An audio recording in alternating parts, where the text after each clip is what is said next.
Okay, there's a warm-up. There will be mobility, core work, lower limbs, and everything we can do is useful. They are blocking their ankle, but it's very important that the hip can be moved, because otherwise we'll have many injuries at psoas level, at strings level, and the most important thing, that is the inner lateral of the knee. So that's why the goalkeepers are keeping that in butterfly mode. Decelerations, everything that has to do with pre-impact movement is very useful, and this makes them more agile when getting to the ice. So that moment when we move from being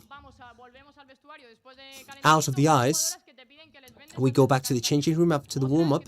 There are players that want to be bound before the warm-up. Others want to do that later. Or, for example, they want to use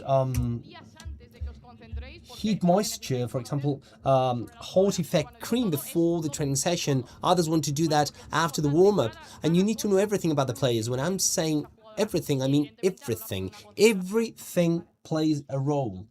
And of course, during concentration, that's even more important. So we have bandages, we have creams, we have activation support. I can't activate this. So we include, for example, if we can help all the delegates. That's important, because maybe a delegate is setting up skates, another one is tightening the screws of the helmet, or the sticks have to be changed. I mean, many things at material level. So if we can help them out, we are a team. And if the players are going to be okay, that is amazing.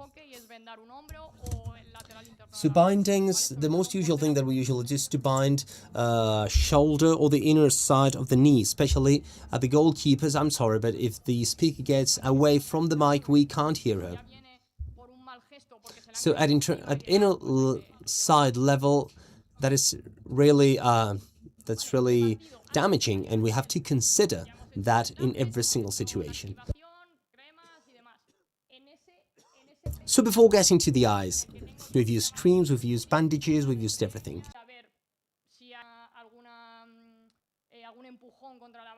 So if they tell me, please be here because of something, and getting, for example, in the middle of the pitch, I'm going to see if there's any kind of pushing against the fence.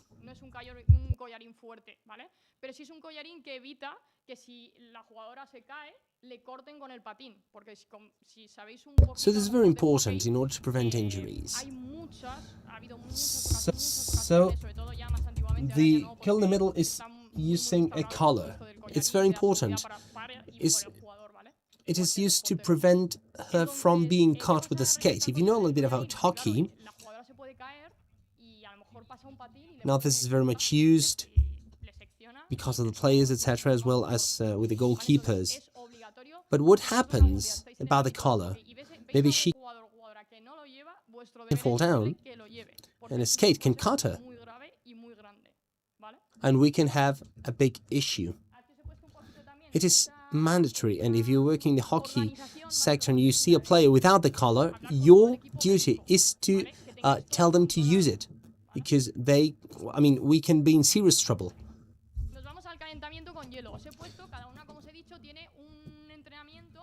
So we are talking to the medical team so that everything's under control.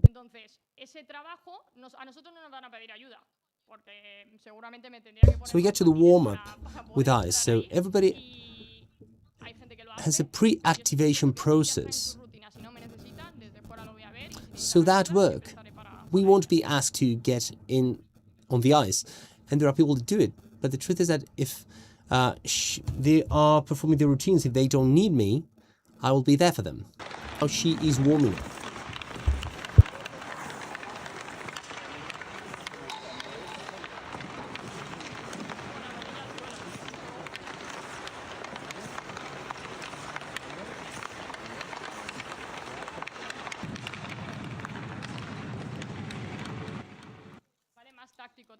calentamiento, porque ya se meten los entrenadores y demás.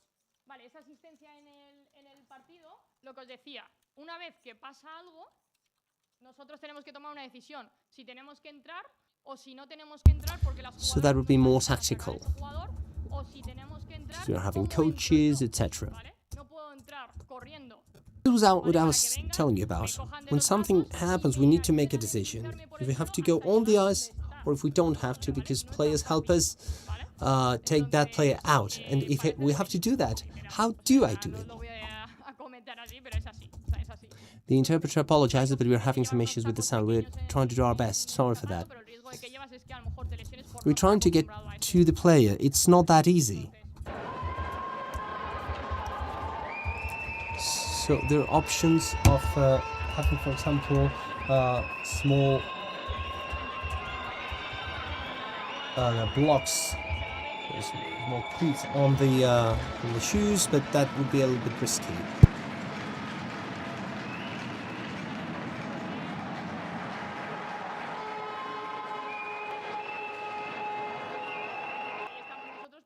Para recibirla, ¿vale? Por si necesita algo. La ficha de la derecha es algo que tenemos que rellenar siempre después de todos los partidos oficiales, ¿vale? ¿Por qué? Porque ahí va a decir si hay algún tipo de lesión y la ven y nosotros no lo ponemos, igual esa jugadora es posible que no juegue al día siguiente. And we are there to help her in case she needs anything. Es muy importante poder rellenarlo y que The interpreter apologizes again, but we are having serious issues with the sound. de la empresa, ¿no? Que se dedica a ese torneo. So especially, for example, with concussions. I'm going to fill this up so that the medical staff of the company that is dealing with that tournament is aware.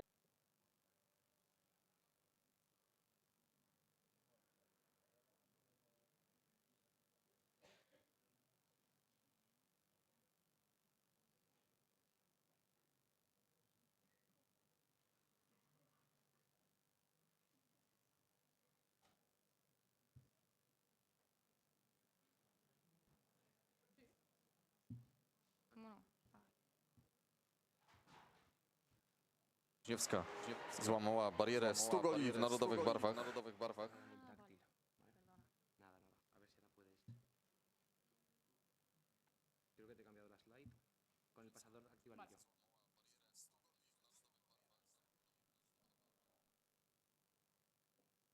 Dziewska złamała barierę 100 goli w narodowych barwach. Zdobyła gola numer 100, a także numer 101. Si tenéis a la portera, pues mucho mejor porque os va un poco a parar todo lo que Krążek poza lodowiskiem.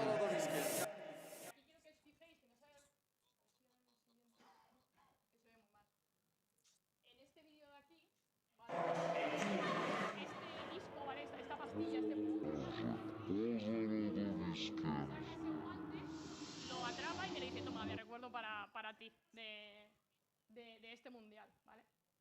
Y este ya último para que lo veáis, tengo aquí en esta esquina, estamos aquí, y veis también igual como además lo cae al cristal y claro, es peligroso, ¿vale? Entonces, bueno, como consejo, si alguno ya se dedica o se quiere dedicar al hockey hielo, por favor, que tenga precaución, ¿vale? Y ahí estén en alerta. Muchas gracias a todos por estar aquí y al equipo.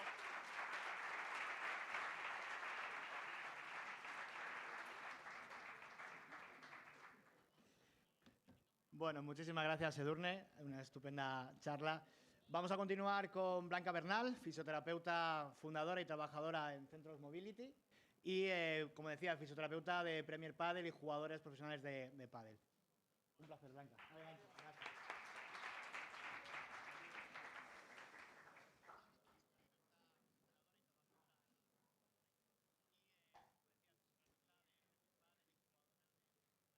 A ver. Bueno, eres muy generoso, Diego. Centros, ojalá algún día sean en plural. Por ahora es uno y suficiente.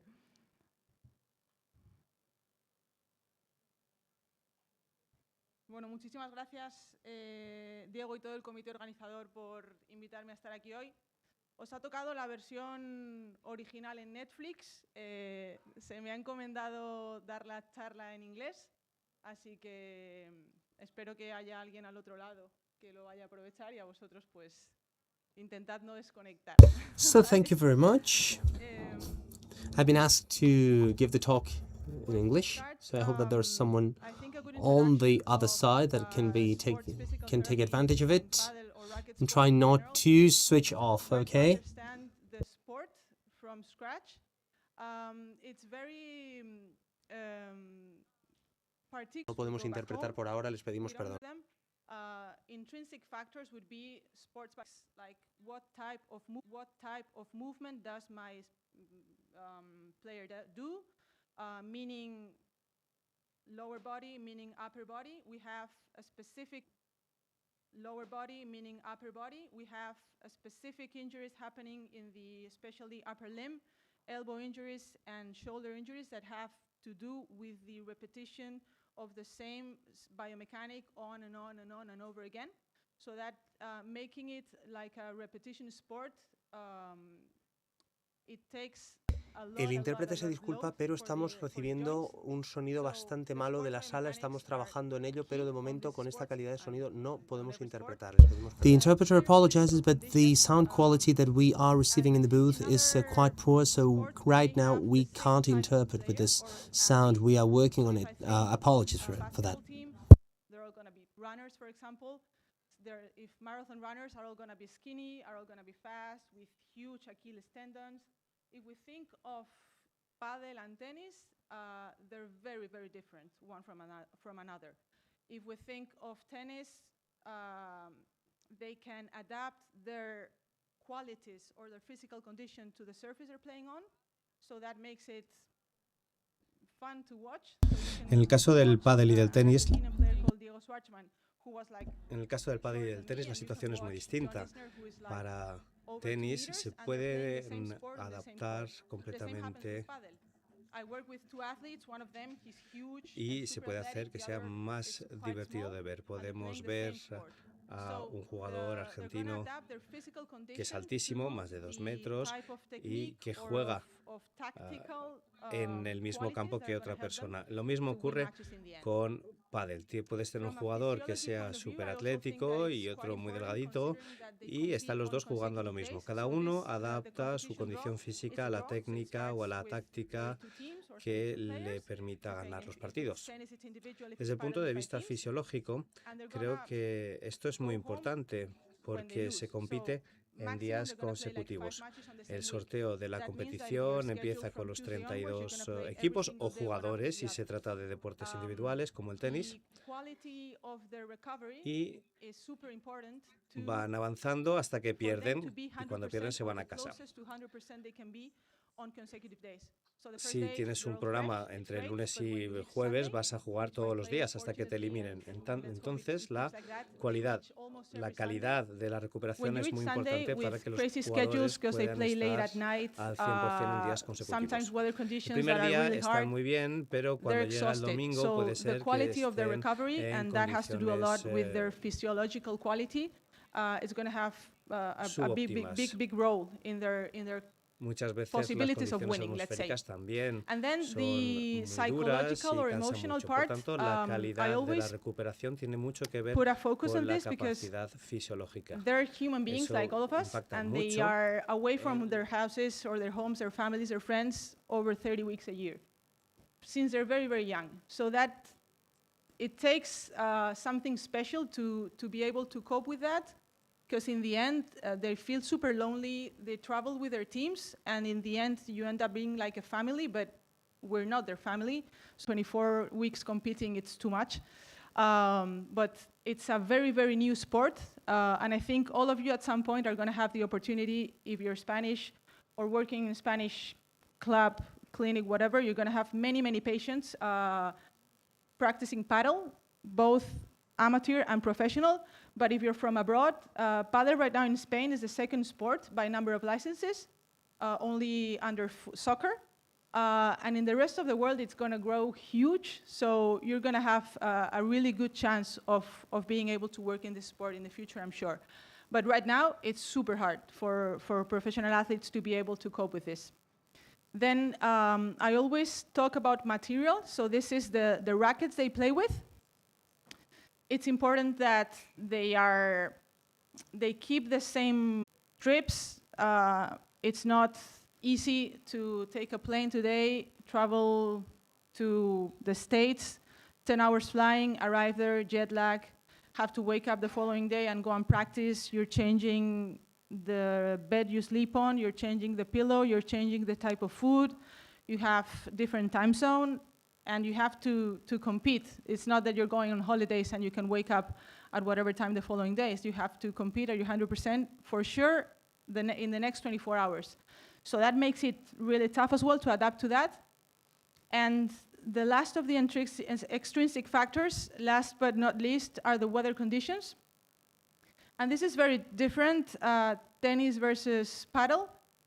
Tennis, you have many, many outdoor tournaments, and normally the circuit follows the sun, let's say. So they start in January in Australia because it's summer in Australia, and they can play outdoors. In paddle, they have many outdoor tournaments, but it's a very complex sport to play outdoors because of how it works tactically, where they use a lot a shot called a lob. So they're gonna try to lob over the other team.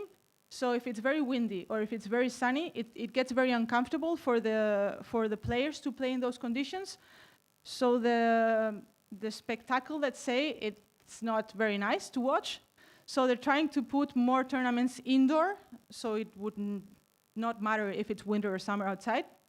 But they get to play in the heat many, many weeks a year. And in the heat, it means like 30 degrees Celsius, and you're inside the court, which is glass. So inside the court, it's over 45 degrees for sure. And they're playing on carpet, that it gets as well really, really hot. So the weather conditions are tough, especially if we think of what we were talking before, that they have to play on consecutive days, and they have to play today and try to recover and play tomorrow under those conditions as well. It's really hard. So whenever I'm traveling with my athletes, I always think of them as those batteries. So we woke up one morning and it's like, okay, what do we have today? Where are we? Are we close to 100%? Are we close to 50%? Are we close to 25%? So depending on that, if we are preparing the competition and it's the couple of days before the first match, I'm gonna focus on recovery strategies rather than optimizing performance or whatever, because it doesn't make sense, because I want them to be the closest we can to 100% on Wednesday, which is the day they're gonna start competing. So I'm gonna have everything into consideration, the trip, where were we last week, where are we now, for how long we traveled, how did they sleep, and all that. It's gonna give me like the big picture of where are we and what do we need to be able to reach 100%. Also thinking that we need 100% tomorrow, the day after, and hopefully on Sunday when the competition finishes. So when this happens, when you reach Sunday and you win the tournament, it's almost like a little miracle, because you've needed things very well done and always a little bit of luck. It's really tough to go through 5 days of competition in consecutive days and be able to win on the last day. So I always see this as a small little miracle. And obviously it's very special. I'm lucky enough to be working with probably the best paddle athletes in the world, but we always say that we cannot get used to this because it's too special to take it for granted. And how I like to think about the trips on the road, it's always thinking about it how Adam Meakins shows in this pyramid, sorry. So if we go back and we think of the athlete as the battery, this pyramid shows what's most important on the base and what's least important on the top, okay? So we're gonna think about the physiological status. Taking that into consideration, we're gonna think about the load. Taking that into consideration, then we're gonna build strength training if it's what we have to do, or we're gonna work more on mobility, or we're gonna think more on competition. But always, for me, going back to this image, where am I today? So the pyramid is probably gonna change every day. It's not gonna be the same. The same priority is gonna change depending on where we are. And to finish, just bits and pieces of the most common injuries. We have two types. Overuse injuries, so those injuries due to the amount of impacts every day they have to go through. Throwing shoulder would be, I wouldn't say number one, but it's very important because throwing shoulder is an injury that it sums up different types of injury, both structural and biomechanical. So I think of throwing shoulder as rotator cuff tendinopathy, probably going with bursitis, but I also think of throwing shoulder and think of glenohumeral internal rotation deficit, probably SLAP, probably scapular dyskinesis. So it's not only one injury. We're talking about many, many injuries, both structural and biomechanical. Classic, for me, known as golfer's elbow. We find a lot of medial elbow tendinopathy in paddle players, a lot. So probably in the future, they will change the name and it won't be golfer's elbow anymore and it will be paddle's elbow. Low back pain as well. We get a lot of low back pain. These athletes have to be in extension many, many times, and then in flexion and extension and flexion, so that it requires a lot of core strengthening and core stability, a lot of hip mobility, but they end up with low back pain. And Achilles tendon tendinopathies and plantar fasciitis would be probably the two main, or one main tendinopathy, considering it like a continuum, the main tendinopathy we find in lower limb. And if we're talking about acute injuries, we're going to have the same that we have in any other sport. We're going to have, for sure, ankle sprain, as we have in any other sport. We're going to have muscle injuries, especially tennis leg. Will also be in the future paddle leg, I'm sure. But we have a lot of tennis leg. Adductor injuries as well, adductor longus especially. And we have a lot of blisters on the feet, blisters and wounds, because the surface is very sticky. So when the feet is sweating, they rub a lot against the sock, and that makes them have a lot of blisters. So in the end, I think the take-home message for all this would be, when you're traveling with athletes and you're on the road and you never know what you're going to find, start where you are, use what you have, and do what you can. Bueno, espero que no se os haya hecho muy pesado. Gracias.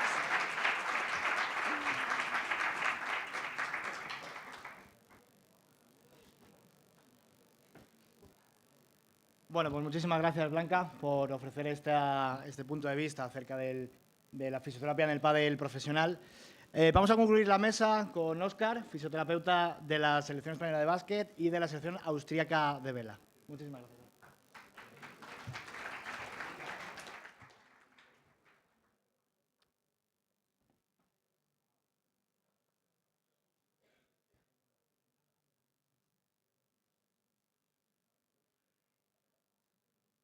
Buenos días, muchas gracias.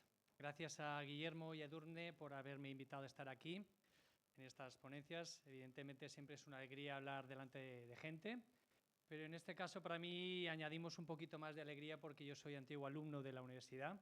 Hace un par de años, un par más de los que estuvo Edurne sentado aquí, solo 26 años más, yo estuve estudiando fisioterapia en la Universidad Europea. Acabé en el 99, en el siglo pasado. Y evidentemente esto me alegra mucho de estar aquí. Os voy a hablar de la fisioterapia en dos campos que yo trabajo, en la selección española femenina de baloncesto y en la selección austriaca de vela. Quiero poner estas fotos porque lo que yo voy a hablar hoy aquí no lo he hecho solo yo, ¿no? Es producto de haber aprendido de muchos profesionales, muchos compañeros, fisios, médicos, y creo que es lícito al menos tenerlos presentes, ¿no? Esto, sin duda, no es lo que yo voy a explicar, mi único trabajo. Bueno, para hacer fisioterapia en el baloncesto, ¿tengo que haber jugado baloncesto? para trabajar en el ámbito de la vela, ¿tengo que haber navegado? Pues yo era malísimo jugando a baloncesto y en mi vida he montado en un barco a competir. Y estoy ahí, ¿de acuerdo? Sí es verdad que creo que lo que tenéis que conocer es un amplio conocimiento en cuanto a técnicas de la fisioterapia del deporte. Cuanto más amplio sea vuestro abanico, va a ser mejor para vosotros. Y lo que es infinitamente más importante es conocer perfectamente ese deporte. No es obligatorio que tú lo practiques, pero sí conocer cuál es la biomecánica, cuáles son los movimientos lesionales, cuál es la jerga y el lenguaje que ellos utilizan, porque que te venga un paciente, un atleta, y te diga que se ha enganchado el pie con el footstrap, o que en el pin down se le ha ido el pie, la rodilla, pues conviene estar en el mismo idioma, ¿no? Además de tener un poquito de empatía y saber qué es lo que le vas a pedir a ese deportista que haga y qué le va a implicar en sus articulaciones, ¿no? O en su cuerpo. Bien, ¿son dos deportes iguales? El baloncesto y la vela, pues no hace falta que diga que no, ¿verdad? En el baloncesto es una actividad mucho más activa, mucho más rápida, mucho más enérgica, con una corta duración, sobre todo si lo comparamos con la vela, porque la vela es un ejercicio en el cual perfectamente pueden estar 3 y 4 horas en medio del mar. No sabéis lo que cansa estar dentro del mar. 7 días seguidos, como es una competición típica de un europeo, un mundial o unas olimpiadas. En el baloncesto existe mucho ejercicio, mucho movimiento de excéntrico y concéntrico. En la vela podríamos decir que posiciones isométricas, no existe una posición isométrica, sí, de acuerdo, lo entiendo, pero muchas posiciones y posturas mantenidas durante bastante tiempo, con lo cual eso va a conllevar a que las lesiones más frecuentes en cada uno de los deportes sean distintas, ¿no? Así como en el baloncesto, además, se le añade el balón, el defensor y el compañero que pasa por delante, pues vamos a tener muchas más lesiones pues, agudas, de esguinces y de lesiones musculares, con un supuesto impacto o agresión. En cambio, en la vela pues va a ser distinto, va a ser unas lesiones de sobreesfuerzo, de sobrecarga. Ahora lo veremos principalmente tendinopatías. La carga... Sí. La carga... tenemos suerte en el baloncesto porque la podemos medir bastante bien. Tenemos nuestros GPS y nuestros pulsómetros que durante el transcurso de cada entrenamiento podemos monitorizar perfectamente a los jugadores, de tal manera que al finalizar podemos saber una aproximación muy buena de lo que ha hecho de kilómetros, sprints, velocidades. Have a good approximation of the length run, the sprints, and we can check the moves of the player. With sailors, you don't have that information. You have a GPS for the boat and that's it. There is a pulse meter on the athlete, and the athlete will have 140 pulses per minute, but they will be holding the rope for a long time. So the data is not real. And that is not very accurate when diagnosing the cause of the lesion. Main lesion for sailing are on the back and the knee. You have to take care of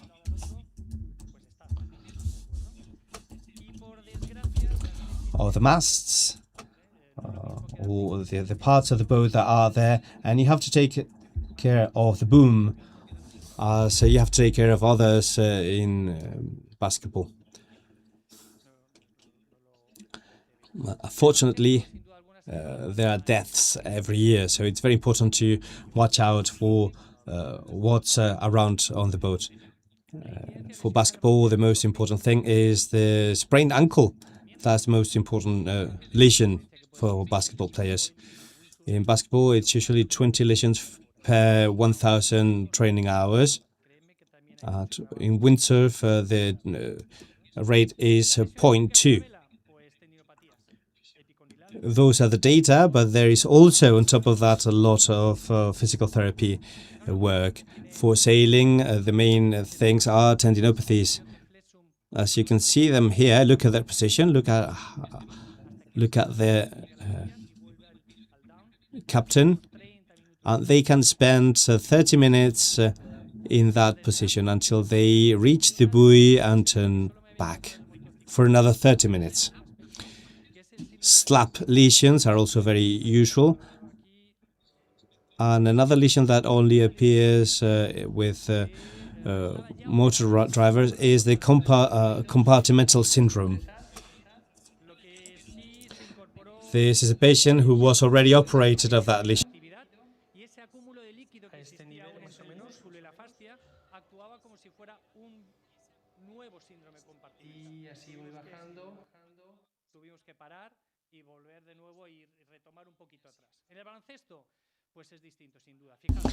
So we had to stop and go back. In basketball, things are different. She is 192 meters, 65 kilos. Look at the livers, her leg, and the ankle. It is complicated to do that with 65 kilos. The usual lesions are sprained ankle,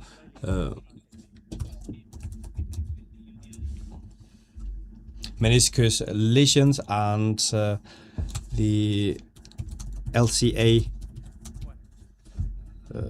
AACL tear.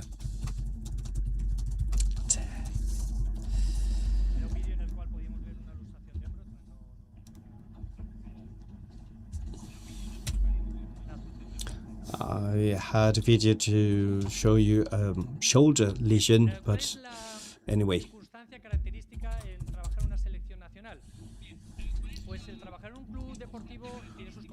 What are the main features of working for a national team?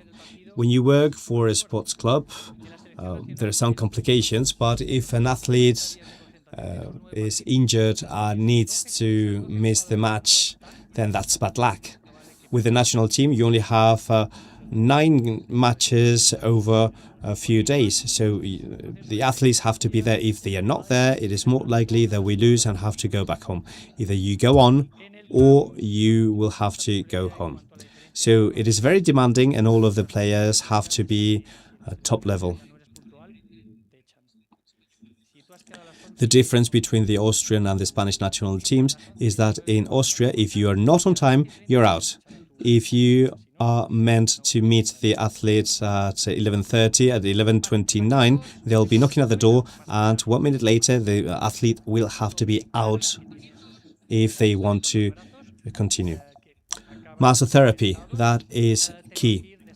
The overburden of sailors, especially on their arms, we have to take away the burden. Invasive physiotherapy is not accepted by the athletes because the pain on the next day is going to be something athletes won't like, and they will tell you so. Basketball, muscle therapy, pressure therapy, geothermia, and strapping.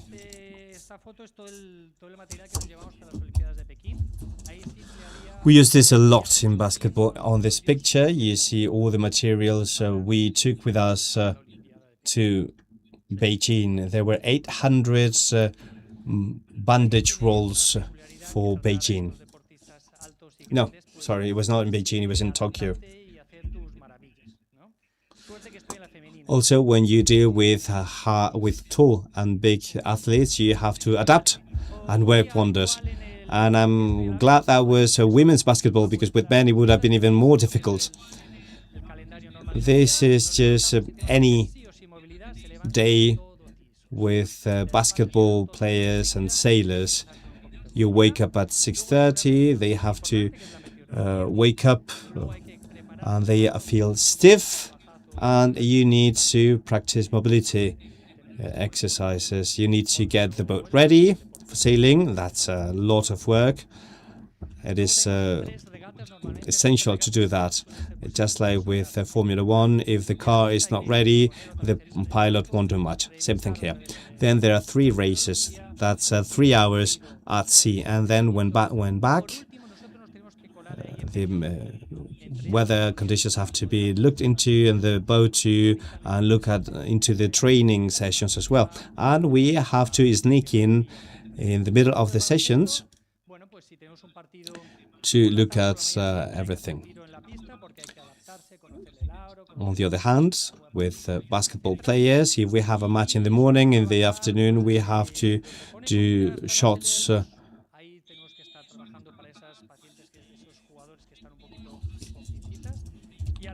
And we work after lunch and before the bus leaves. We have to work with those athletes that are not feeling great. And then we might end up our working day at 1 or 2 in the morning.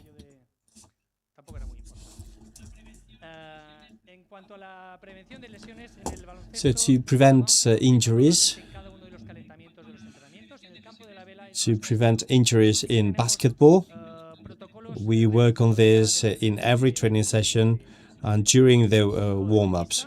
It is more complicated for sailing, although there are some protocols for tennis elbow at the rotation.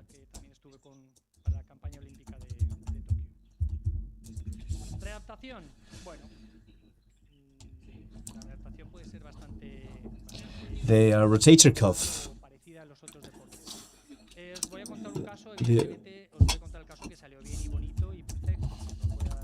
And going back to sport, it's usually like in any other sport, this readaptation. This is a case with a tear in the fourth finger. It was a few days before the opening of the Olympic Games.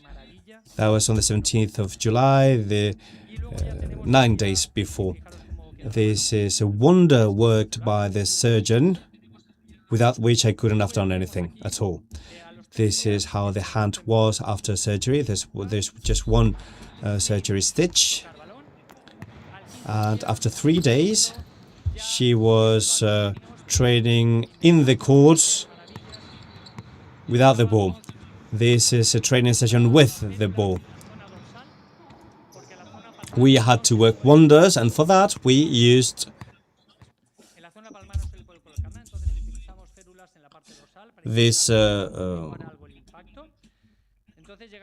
ferrula on the back of the hand to try to dampen the impact, and then on the 29th she was able to play versus Serbia during the Olympics. For sailing, there is a dry session away from the sea, then we adapt the exercises.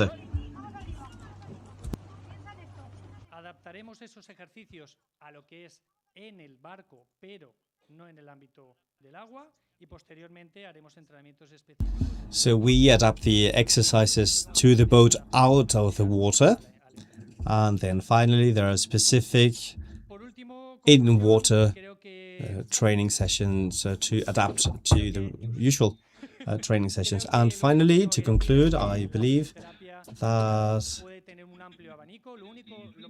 the only thing that's left unsaid is that physical therapy can be a broad range of things. You need to have the appropriate tools for sailing, basketball, or whichever sport. And that's all, folks. Muy bien, Óscar. Muchísimas gracias por aportar esta nueva perspectiva, ¿no? Para muchos desconocida. Voy a pedir con permiso que los ponentes se sitúen en la... Thank you very much, Oscar, for this new point of view. I'll ask the speakers to join me on the round table so that we can get started with it, with the questions that we may have.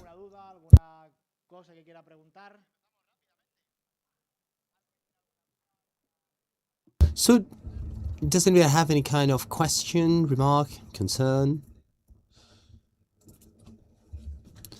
So if you can give the mic to Alex.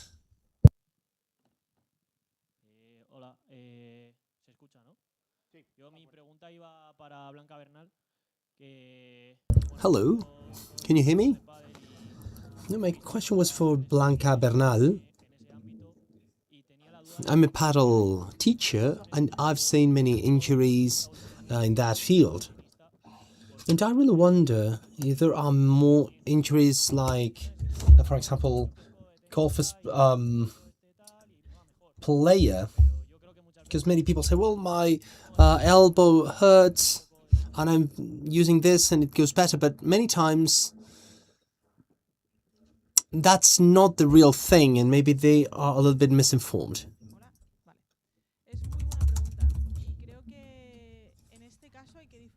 Hello? Yes. So that's a very good question. And I think that in this case we have to make a difference between what we find in the professional athlete versus what we find in the amateur athlete. As a paddle instructor, you may find more tennis elbow than golfist elbow. Because normally, among amateur sports, technique is usually a little bit faulty. And when they are stroking back, when they are usually hitting the ball with very heavy racket, sometimes this can create epicondylum tendon pathology. In the professional case, we find exquisite technique without that, and we won't find that. We find a different situation because of the volume of balls that they have to hit. So I think that you may find a tennis elbow. And if we had a more global vision of the sport, taking the professional athlete into account, maybe it would turn to the other injury. And maybe what they are a little bit lost is that sometimes we have a confusion between these lesion, between this injury and an overcharge. This could be similar, but once you perform the assessment, you are able to differentiate. When they speak of lateral pain on the elbow, everybody will think of the tendinopathy. So more questions? Hello, good morning to the three of you. Thanks for your talk. My question is for Oscar. What is the biggest challenge you have had when adapting those physiotherapy notes to bring them to a minority sport as sailing?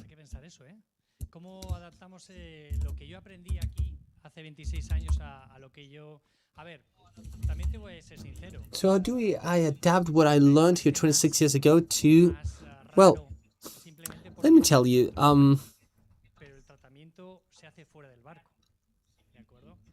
it's a little bit weirder because they are in a boat, but the treatment is done out of the boat. So I remember when doctor told me, are you interested in working in sailing world? I said yes, but I have no idea about sailing. So she said, yeah, but I need you at the hotel, not in the boat. And to be honest, the only thing you do at the hotel is you try to relieve that overload. And tendinopathies treatments are the same that we may use. It could be different. It's like, for example, the suit or the devices, everything that it entails, the treatment would be the same. The fact that it's a boat, the sea is a little bit misleading, but treatments, well, you shouldn't think that they are 3 times more difficult. I don't know if I've answered your question. Thank you very much for the question. My question is for Oscar and Edurne. Thank you very much for your talk. So, what about the communication between the national team and the club? Because I think that that's a little bit difficult. So, especially in terms of performance, because I guess that there are previous injuries, etc.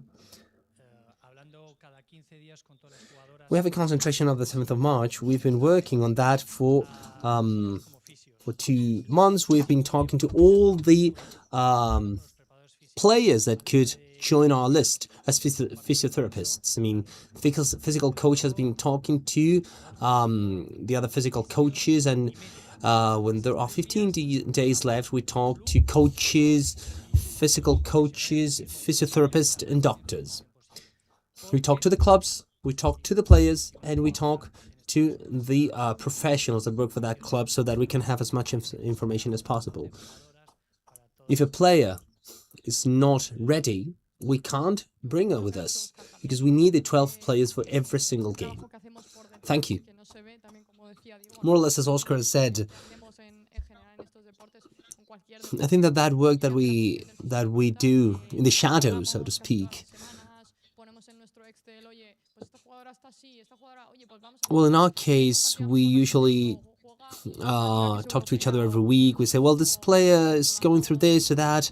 Maybe this game is a little bit more intense. Maybe they are playing for another European league. So we try to control that very much.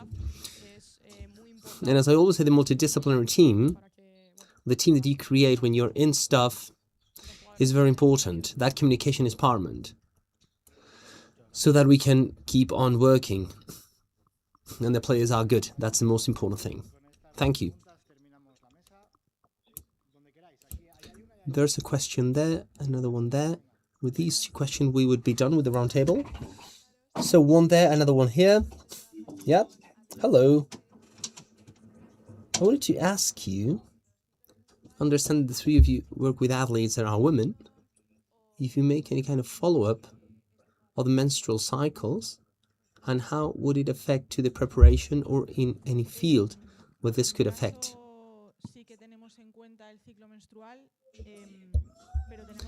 Well, in my case, we take menstrual cycle into account, but we have the handicap of not being able to adapt the kind of a training session to the stage that the athlete's going through, because sometimes we have competition days where ideally they should be more relaxed, they should have a break, and this competitive charge is the most important thing. So we have quarterly controls, and I have a calendar of their menstruation so that we can know if there's any kind of coincidence with any injury or whatever.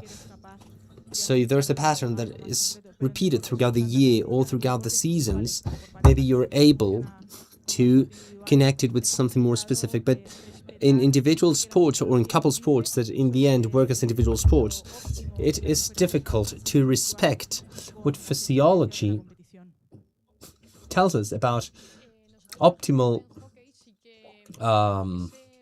procedures, taking into account how demanding the competition is. In our case, in hockey, what I've told you about before, the concentration, etc., I think that we usually do that in every field.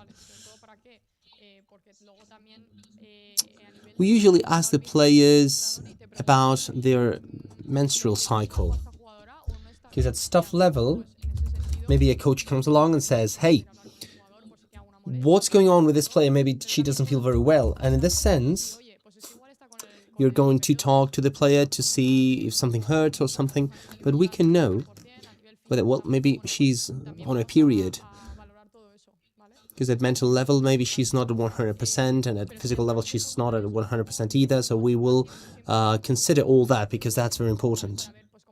But through forms, we do that, and at concentrations, we always have a wellness, so that how they've slept, if they've woken up, if they ate well, at pain level, we can see what we have.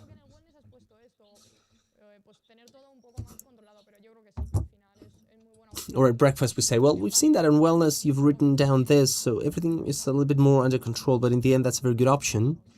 And we do that in basketball, we do that in hockey, and as Blanca says, we do that in paddle too. So I give the floor to Oscar. Well, you've already answered. If there's a previous Q&A, there's a previous Q&A before the concentration in allergies, pathologies, etc. Well, the menstrual cycle is important, so that we can take that into account. If there's a training session that has to be missed, of course it's missed without any kind of problem. The point is, well, the problem is when there's a game on that day. Yes? Well, first of all, thank you for doing this in English. My question is, have you ever found any injury during the game, and how have you been able to keep on playing in paddle? Do you want me to answer in English? No, is it okay? Yeah, Spanish is fine. I mean, one of the roles that physiotherapist has at competitions, if you're working for the circuit, so to speak, in my case it was at World Paddle Tool, that is the court assistant. So the athlete can be severely or mildly hurt, and you have the possibility of assessing, but there's no limit. I mean, you need to be cautious when performing that evaluation. And once the diagnosis is clear, you have 3 minutes to perform, to make the treatment. So when it is a muscle injury and overcharge or whatever, the way you tackle it is masotherapy with a joint mobility, and then you use the next 2 breaks of the game. I usually use them to perform some complementary treatment, compression bandage that could support the structure. And many times we find that during the game, we find, for example, easily solvable sprains that, well, they hurt, but they're easily solvable, blisters, wounds, general injuries. So you have the possibility of using that treatment time to try to solve it in an urgent way, so that you can solve the injury in a more specific way once the game is over. And you have these 3 minutes and two side changes, 90 seconds each. Hi, Blanca. It has a little bit to do with what our colleague has just asked. To you, what's the best protocol to be able to recover a patient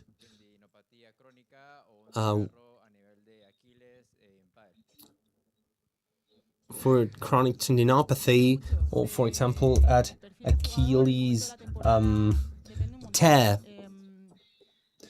So it depends a lot on the player profile, on the moment of the season. It depends on many things.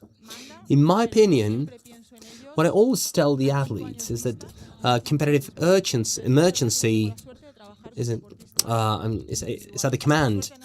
But I always think of them on 5-year time, but not on 5-month time. I usually work with individual athletes. It has good things and bad things, because we're not supported by a club. My athletes, if they do not compete, they do not get money, and that's a handicap, because sometimes they need to compete in order to be economically viable. But I try them to have a longer-term vision. So in a case of a chronic tendinopathy, let's figure out that it is a degenerative tendinopathy. So it would depend on the pain peaks and the competition calendar we have ahead of us. If there's just one tournament in the year, and that's very important, we'll try to save the situation with more analgesia in order to take the time. But if not, personally speaking, I would stop them.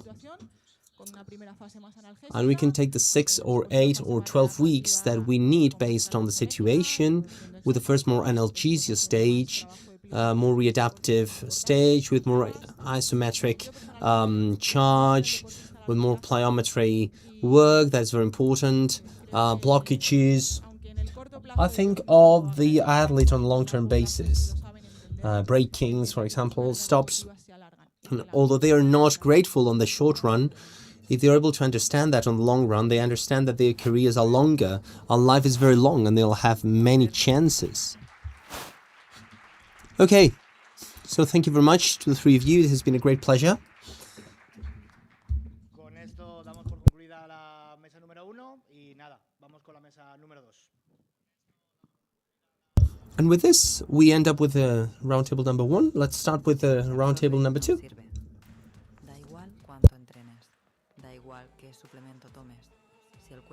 If it's not absorbed, it's useless. Doesn't matter how much you train, what supplement you take. If the body doesn't take it, there's no recovery. That's why Melinava is liposomal, because it improves absorption, because it gets where it has to get. And when it gets there, it acts. Magnesium, for the muscle to respond again. Collagen, for tendons and joints. MSM, to reduce swelling. Hyaluronic acid, to recover mobility. And when tear is not only physical, ashwagandha to calm down the system. Training is demanding. Recovering decides how long you can continue. Melinava, designed to absorb. Thought, to continue. Hey guys, we are live. We need you to take a seat. Chicos, por favor, nos sentamos. Estamos en directo. Guys, please take your seats. We are live. This is being streamed live. Bueno, chicos, mi nombre es Diego Domingo. Un placer estar aquí con todos vosotros. Voy a moderar este bloque 2. Okay, my name is Diego Domingo. It's a great pleasure to be with you all here. I'm going to moderate this block number 2 of Physiology, Biomechanics and Adapted Sport.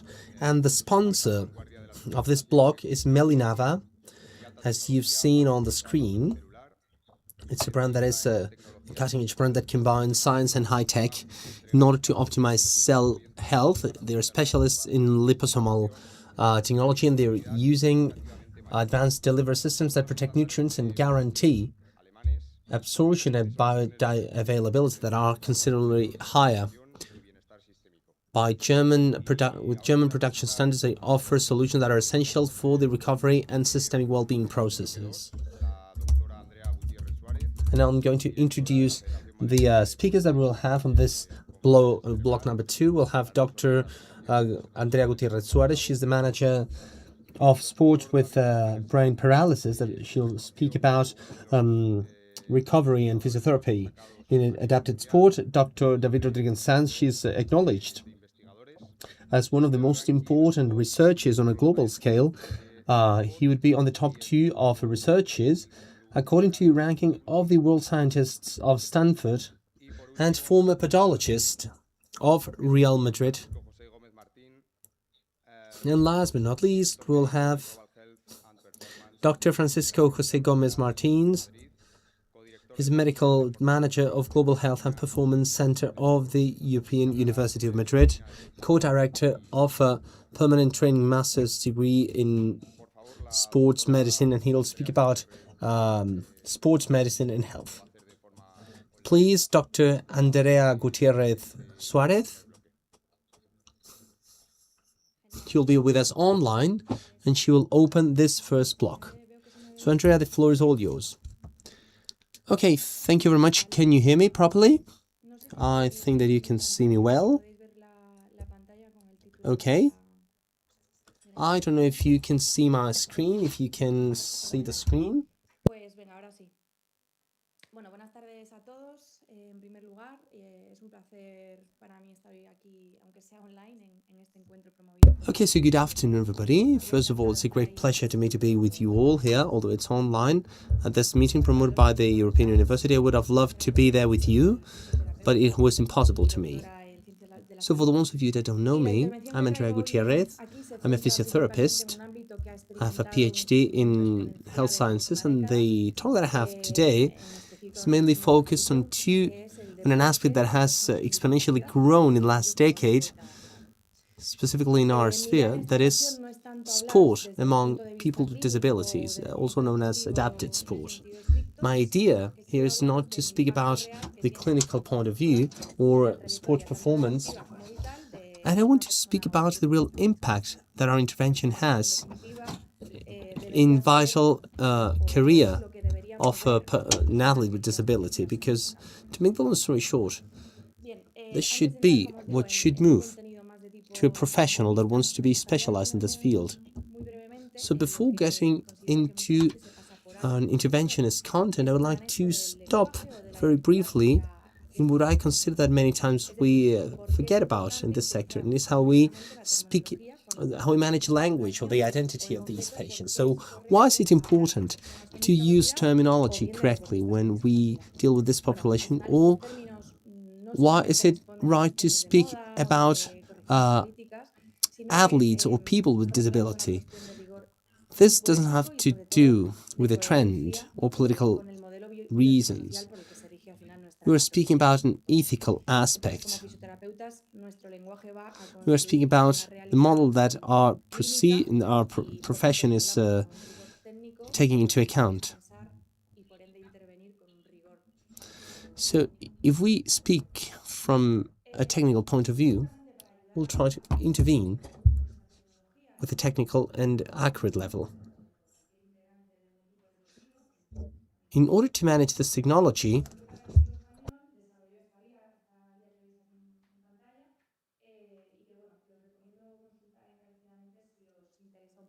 so the Spanish committee developed this path.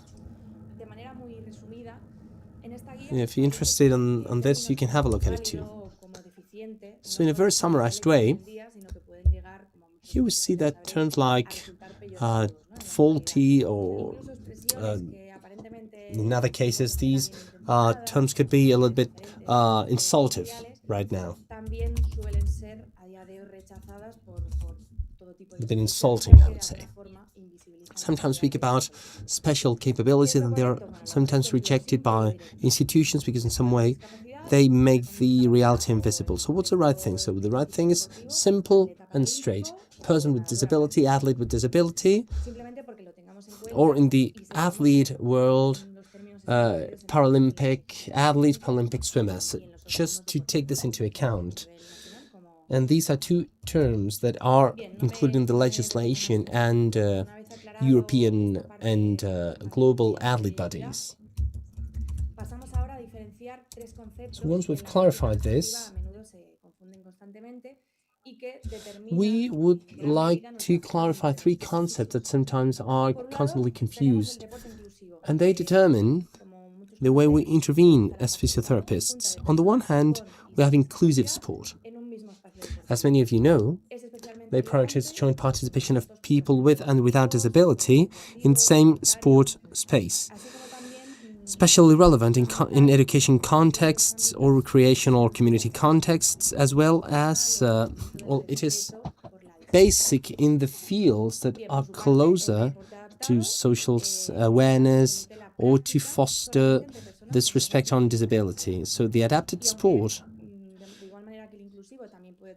allows this practice among people just with one kind of disability. Inclusive sport can have recreational or therapy goals, but in this case, it's getting closer to the competition reality. And last but not least, the third one, the Paralympic sport, would represent the top level of demand, and the goal would be excellence. As opposed to adapted sport, it's just focused on some disciplines that are acknowledged by both national and international Paralympic Committee. So if we visualize this system on how therapy intervenes, well, if you see the base, we would have the promotion of physical activity and social inclusion,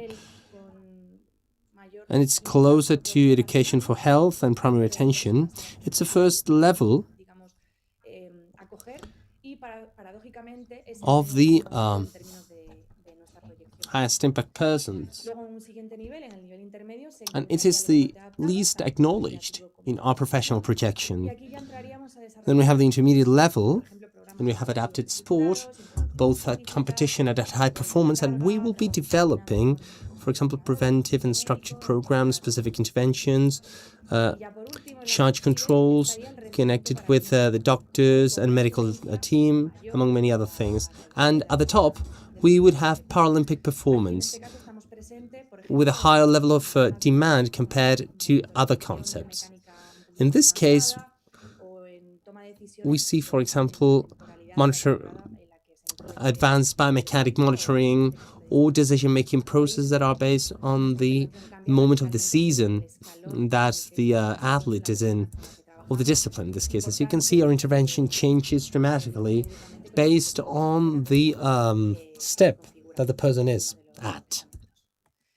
And it's in direct contact with the therapy targets that are set up in every single case. So if we get here, in what contexts are physiotherapists in this sector. What real opportunities do we have? Or are we working for health or for the sports development? So the answer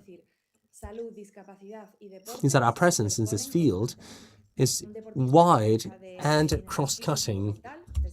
So health, disability and sport are constantly overlapped. Someone that doesn't have a good mental or sport or health, body condition won't be able to reach excellence.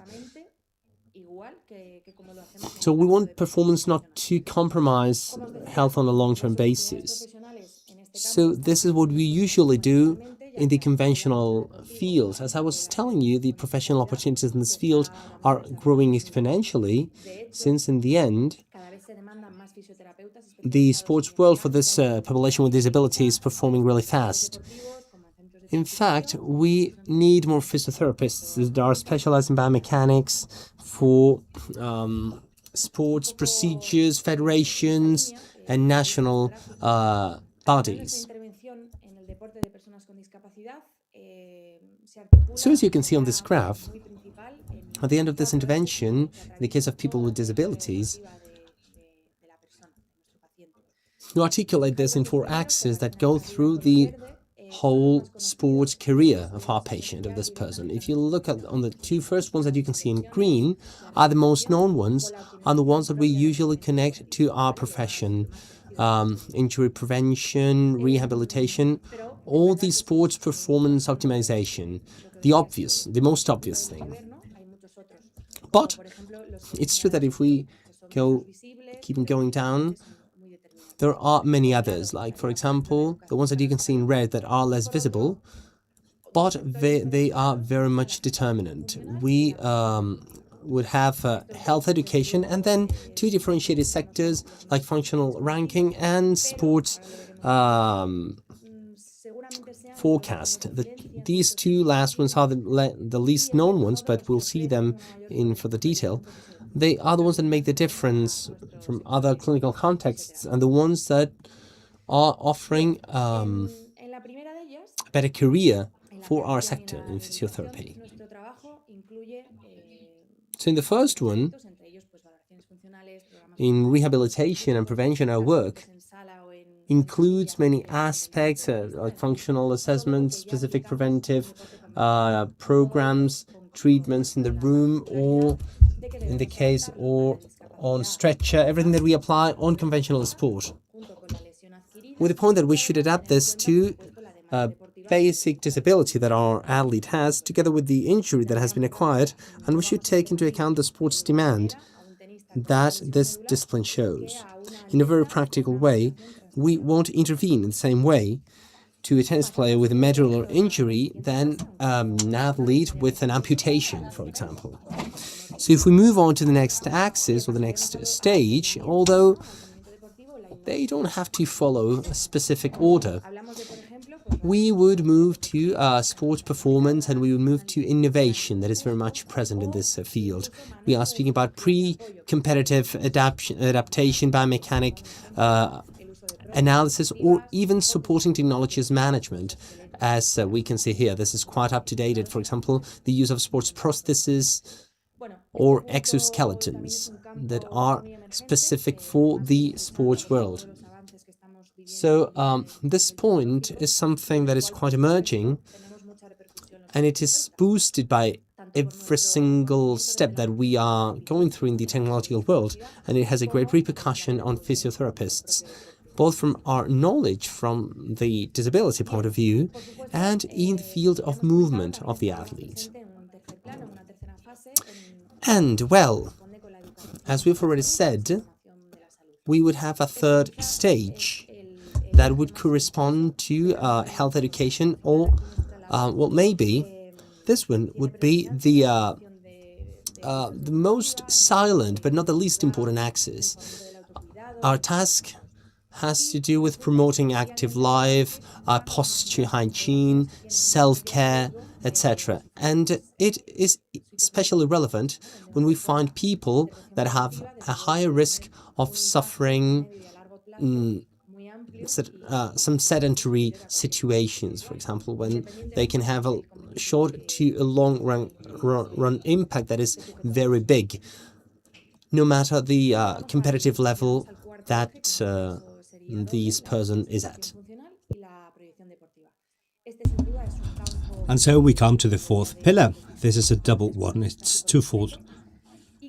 This fourth pillar is one that is quite unknown among physical therapists. However, it is decisive for sports to be as we know it.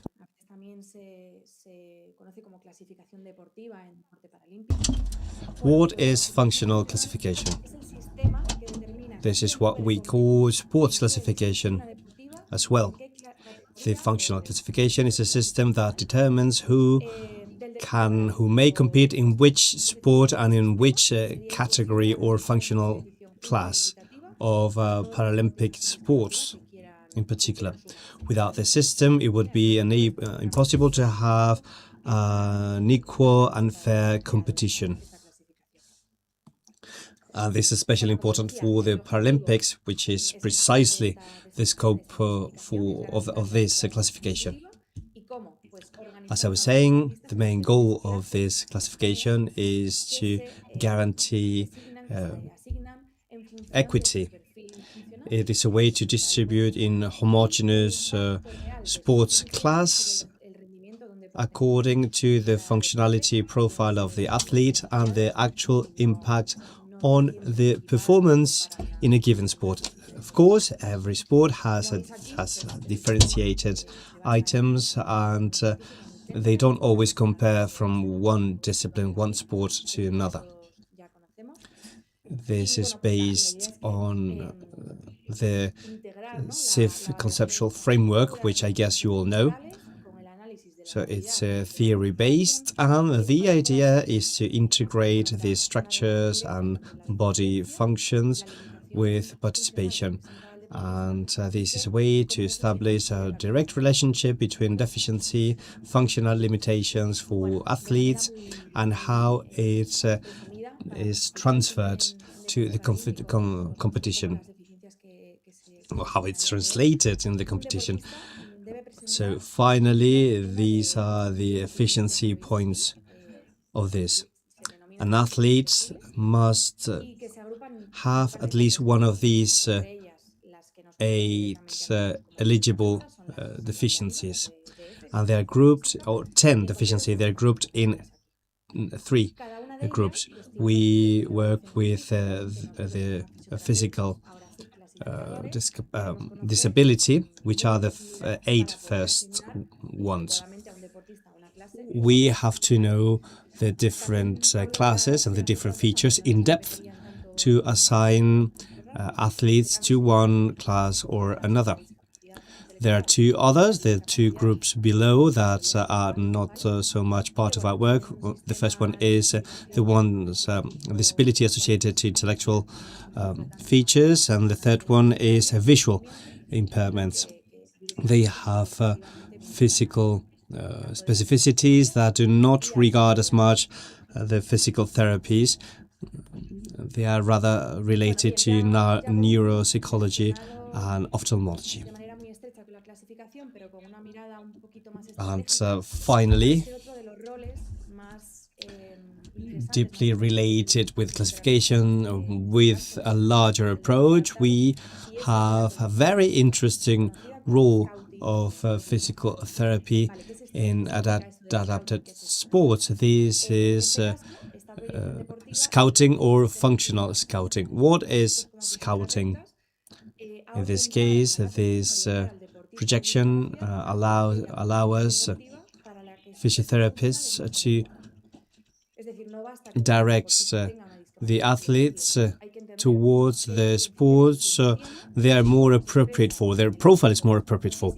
They need to have an eligible disability, but we have to understand how it goes and how it shows during the physical activity, and which sports could maximize those features to help them be in the appropriate functionality classification oriented to better sports results. this is quite valuable for athletes and also the bodies trying to promote Paralympic sports. And it is so much so that the Spanish Olympic Committee is putting its stakes on physical therapy as a benchmark or a reference to contribute to Paralympic sport, to recruit more athletes in the future that can represent this country at an international level. To understand this scope better, I'll give you one example. This is a chart with the different sports or athletes categories. We have paralysis or brain damage, and we have a scale of moving functions. So depending on the level in this scale, there are different sports options. So if someone is on number 5 in the scale, which is quite severe, they could consider sports such as wheelchair track and fields. And with level 1, they could do track and fields without wheelchair or other types of sports.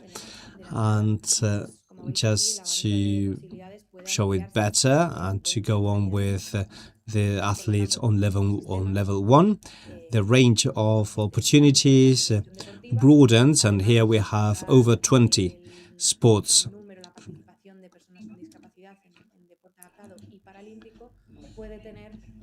So on top of increasing the participation and the amount of athletes that can take part in Paralympic sports, this is also interesting for us at a clinical level, because we can help have better life quality and other things.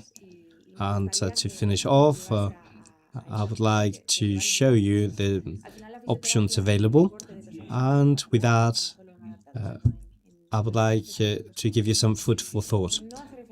Physical therapy in sports for people with disabilities does not refer to a minority or a niche sport or a subspecialty. It only requires advanced clinical knowledge, especially when it comes to disability.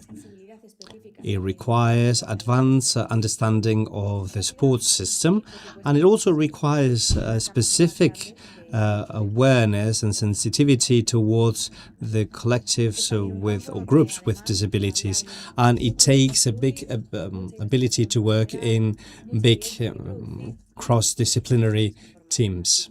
There is a lot to build, there is a lot of research to do, there is a lot of evidence to find, and there are a lot of practitioners to train. So if you are starting here and if you want to redirect your career, it would be very interesting for you to know about these different options in this field. Sorry, I was a little bit longer than expected, so apologies. Diego, thank you very much to all of you. Thanks for your attention, and of course I'm here available for you in case you have any other questions. We may discuss them later on.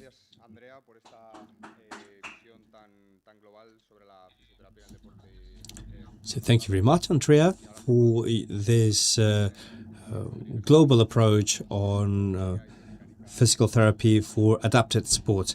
Now I would like to give the floor to David Rodriguez Sanz, who will speak about biomechanics in football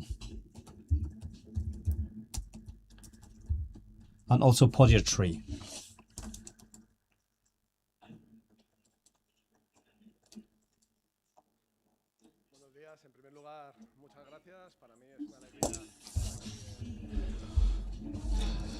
Good morning to all of you. First of all, let me thank you for having me here. I am very happy to have this opportunity to speak about science in front of this audience. I would like to thank the science committee to inviting me to speak about something I'm very interested on. That is the Achilles tendon. Thanks to the Complutense University for allowing me carry out my high-level research which has an impact on society and gives us the opportunity to treat diseases and help us help others, which is what makes sense for us.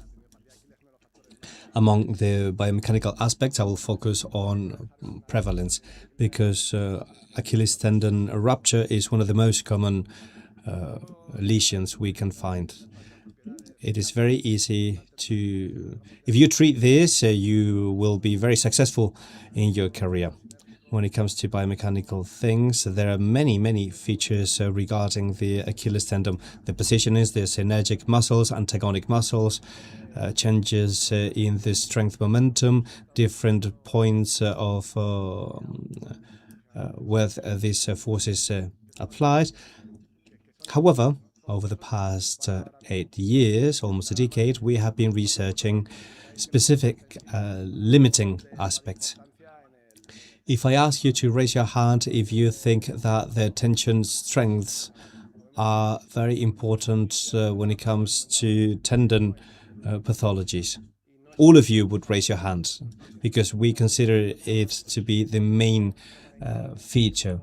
But this presentation is to tell you that it is not, and it is not the main responsible for your patient's pain. And we can do things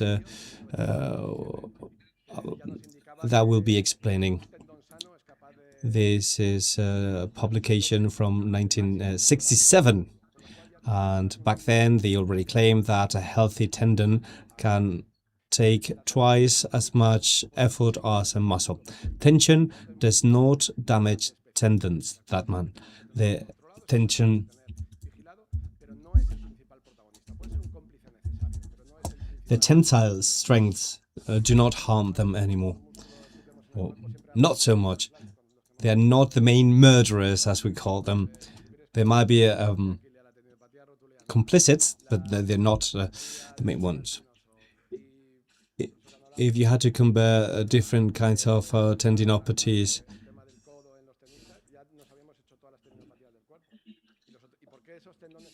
and also what Blanca said before regarding the tennis elbow, we would have all of the parts of the body. But why are these tendons failing?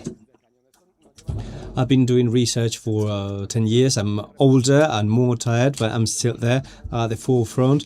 And well, there is a bias, the single diagnosis bias of premature closure.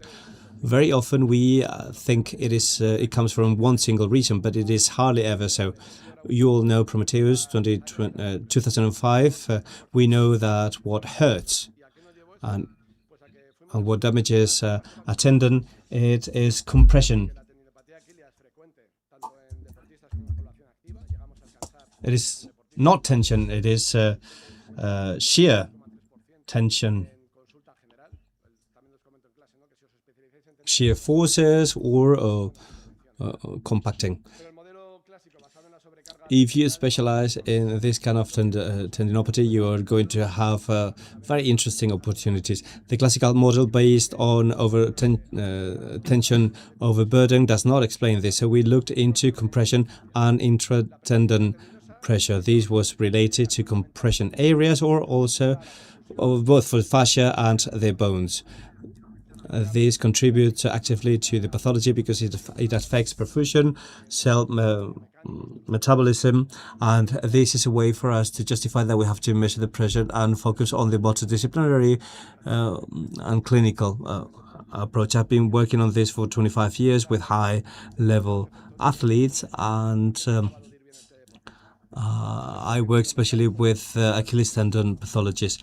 So the question is, why doesn't the athlete end up well? It is because the biomechanical changes. The tendon compression leads to an increase in pressure. That leads to increasing the intra-tendon blood flow.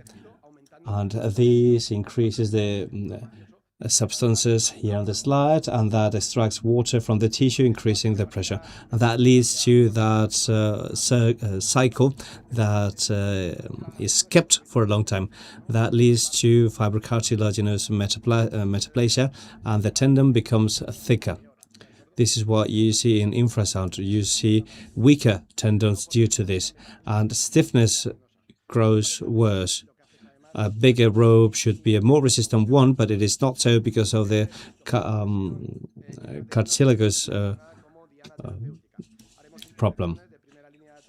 That means that intra-tendon pressure must be selected as a therapeutical target. We're going to have a first-line intervention in modifying the type of exercise and compression. We have been able to do this with corpses in the Complutense University with a microtip that is being modified. We modify the angles and we look into the pressure inside the corpus tendon. And we saw that dorsiflexion increases the intra-tendon pressure. That increase happens more in the deep areas of the tendon, but there is an area that is especially sensitive. This is why it's important that the components of this tendinopathies is important. The pressure areas are the typical lesion areas, and they go beyond the usual perfusion plans. Small changes in the angle lead to big changes in the pressure. You know this from your patients. Patients you have treated with different protocols that failed and made the patient feel more pain. In most of the cases, most of the patients, it is due to compression forces, and having risky positions only leads to worsening.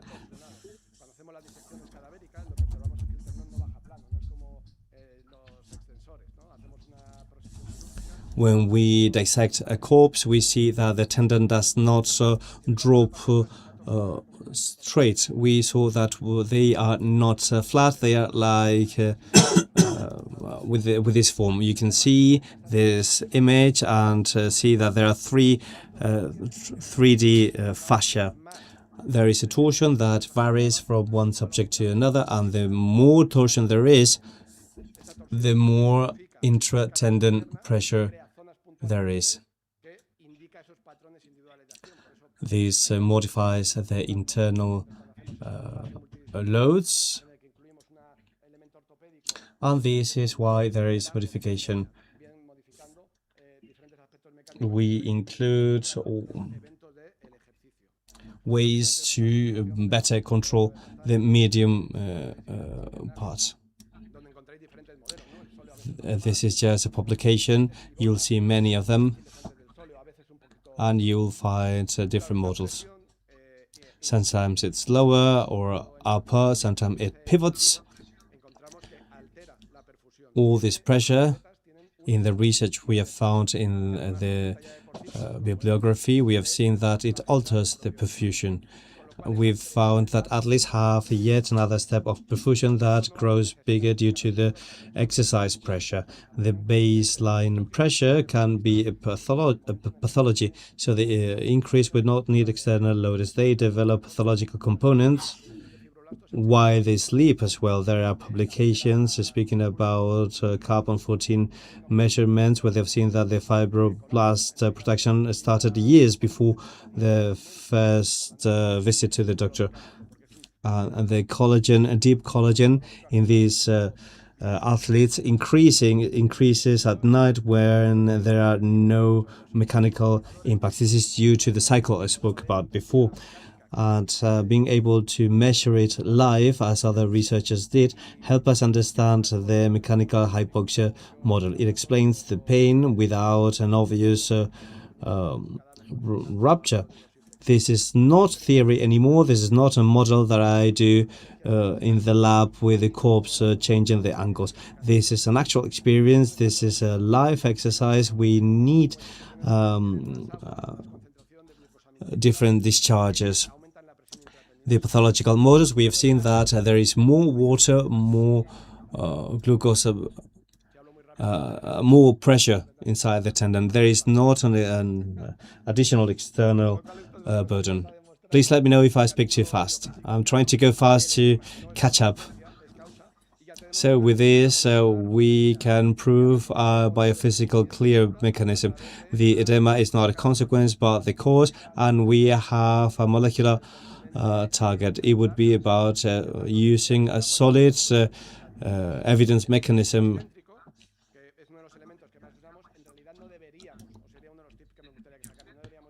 Eccentrical exercise is one of the elements we use the most. It's something that we should not apply so many degrees for, because it will not help improve.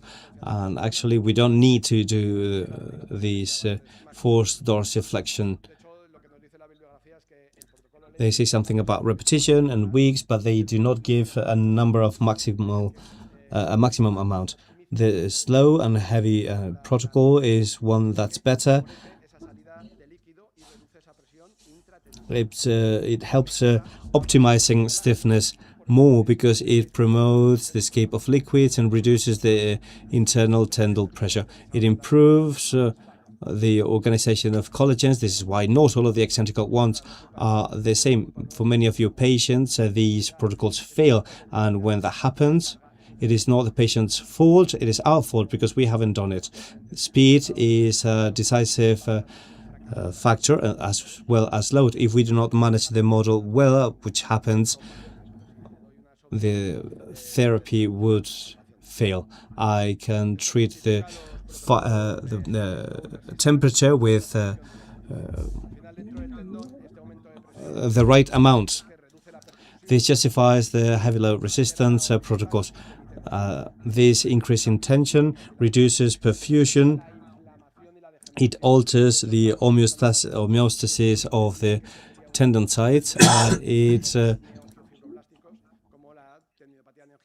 We are trying to study whether this is a previous things for the models, such as what's described by Nicola. These mechanisms should modify our workload, and we should be able to reduce compression for these patients, which improves the clinical results. This is not a problem, as we have studied before. This is not a problem of the tension. There are two different elements here, tension and internal pressure.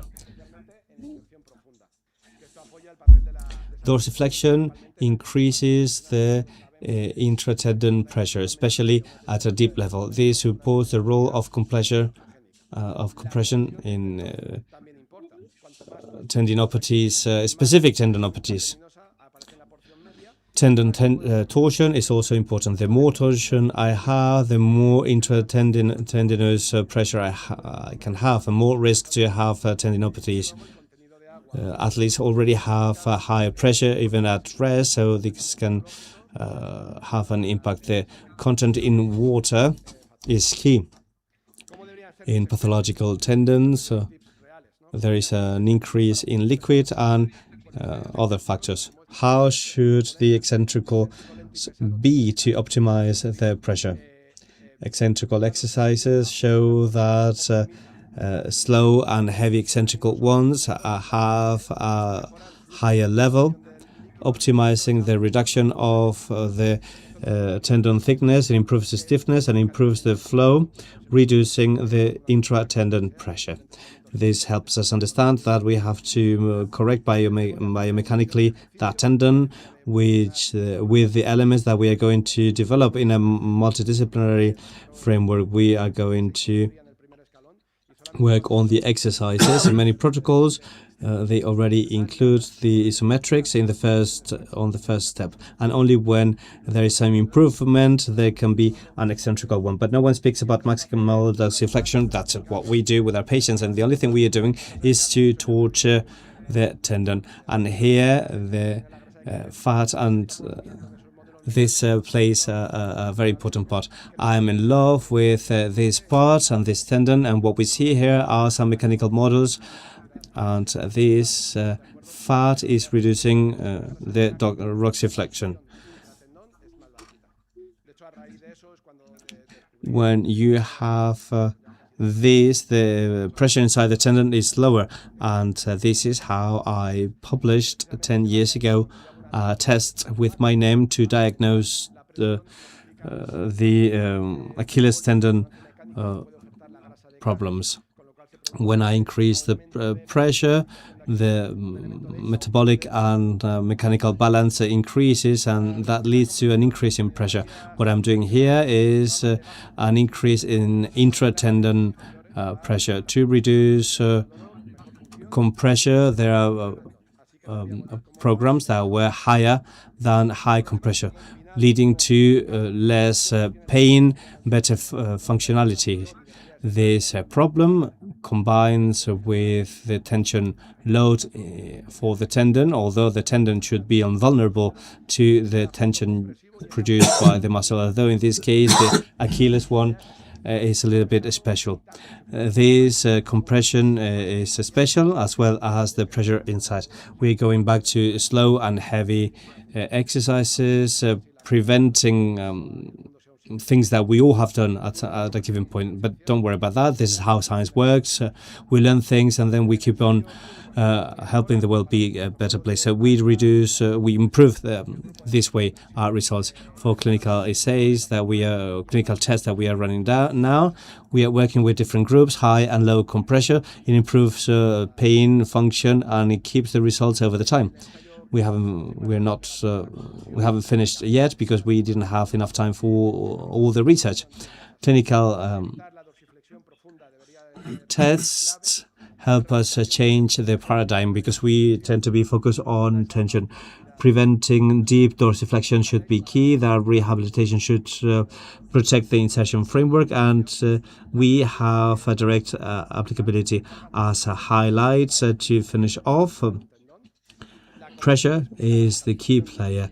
The tension burden in its own is not sufficient to tension the tendon. Compression explains the localization of the lesions. The edemas are part of the problem. The exercise should modulate the pressure, and there is a framework in which we should include the different things we've learned. And to conclude, I would say that treating pressure means to treat tendinopathies. And I'll skip this. Intersectional tendinopathy. We must reduce compression with less pain, better function, and the components of low pressure. For medium portion tendinopathy, mid portion, we want to remove water and clean the associated contents. The tendon torsion is what each person has. This is anatomically so, and it cannot be changed. So, considering that, we have found something that was quite good to treat this. This is a patent we have developed. It's a triple roll or triple grind massage that there is only one in the world because we have built it ourselves thanks to the platform of the Complutense University department that allow us to do this. And with this, we can have all these components, an intra-tendon pressure, an increase of water. With this, we can empty all that. If you want to use it, you can't because there is only one and it's in my office. So you won't be able to do it. We are getting great results with medium tendinopathy, mid-portion tendinopathy to reduce this. And I guess that very shortly we will be using this in other places. And this is the take-home message for you. So a very brief summary of what we've just shared after 1 decade of research. Here you see the main differences that you'll find in how to manage patients with insertion tendinopathy and medial portion tendinopathy. Will have that compression against calcaneus bone, and the torsion of the tendon will be important too. We'll have structural changes with thickening and fibrocartilagus thickening, and the medial portion. That is why it works so good. That increase of water is what increases that intratendinous pressure. One of the things that I would say that for the insertion tendinopathy, be careful with the deep dorsal insertion. Those that are more related with torsion, slow and heavy protocol. It would be like 2 of the tips that I would like you to take home. So in insertion tendinopathy, we have to protect the intratendinous pressure that is developed in the insertion.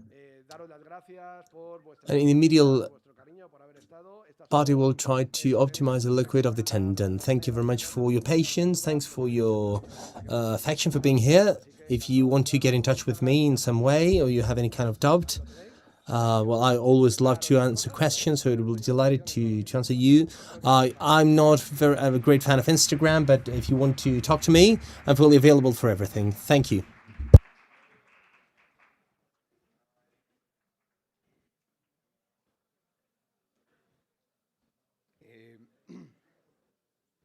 David, muchas gracias por tu charla sobre este abordaje terapéutico del tendón. Thank you very much, David, for speaking about how tackling the tendon. And last but not least, we'll give the floor to Dr. Francisco José Martín Gómez, who will speak about sports medicine and health. ¿Qué tal? Buenos días. Pues nada, voy a hablaros ahí. So can you hear me? Hello, good morning. Well, I'm going to speak a little bit about what Sergio proposed me to participate once again in this amazing session. Well, I would like to have an applicable approach in the sports world in the musculoskeletal injuries that are like the red flags that we can see in an athlete. And we shouldn't lose that holistic vision that is strictly connected to health.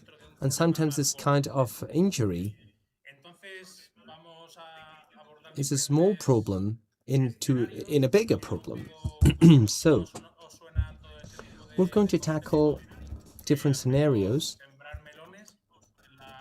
If you're not familiar with all these concepts, at least I would like to give you some ideas for young people. I guess that in the sports science world, this is quite a common thing, and we're going to speak about traditional metrics at athlete level. We give much credit to external load with kilometers, with watts, with acceleration, speeds, and they do not reflect the reality of the internal biology. So what's that? It's a real transformation that happens at cell and molecular level. These are small metabolic and mitochondrial adjustments, even changes in the gene expression that happen sometimes, and swelling signalings that allow us to understand better how the athlete is working and to prevent this overload. So the performance pyramid is this. We usually give much credit to the tip of the iceberg, that would be competitive specificity, and we sometimes start to build the house from the roof, snubbing what should be the most important thing among our athletes, that would be to keep that concept, systemic and organic health. And from that point on, we should build our athletes since they're very young, so that we can develop their physical conditions and to develop their tactical and technical capacities and the sports performance. So this performance, for it to be sustainable, it has to be under a solid foundation that is systemic health. For that, we should understand allostasis and homeostasis concepts. These are concepts that maybe you're familiar with in terms of physiology, to give external physiology parameters constant, like for example temperature, so that there is always a neutral point. If this goes up, this goes down. If this goes down, this goes up. But there's another concept at the same level, and it would be allostasis. There are many variables that are not regulated by the classical mechanisms of homeostasis mechanisms. Like, for example, insulin effects in our body comes in advance, so to speak. This stability is accomplished through adaptive changes. And that's where we've seen that it is closely related to our biological evolution. So the body tries to adjust every single system in a proactive way so that we can keep this viability.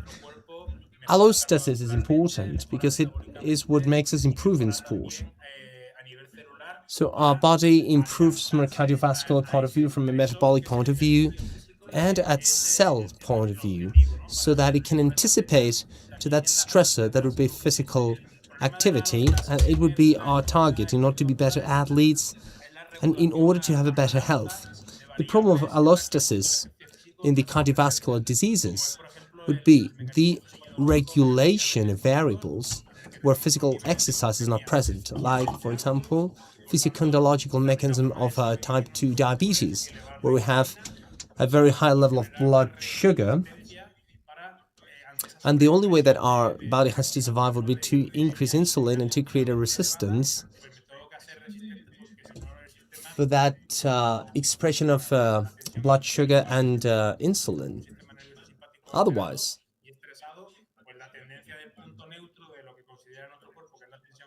if we have a sympathetic nervous system altered, the trend of the neutral point would be higher. We have, for example, patients that have hypertension,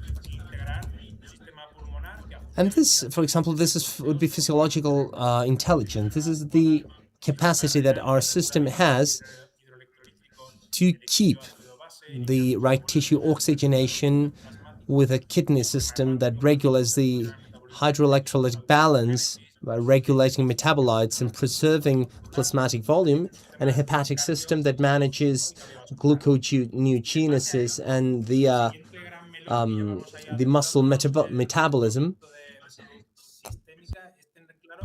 And based on all this, we would have the concept of systemic health. What we want to look for among our athletes would be an adaptive response and not a reactive response. The difference between adaptive and reactive response is that adaptive response is the one that improves our function progressively. The stimulus of training stimulates mitochondrial paths, etc., and the body is stronger and improves its capacity in front of these stimuli.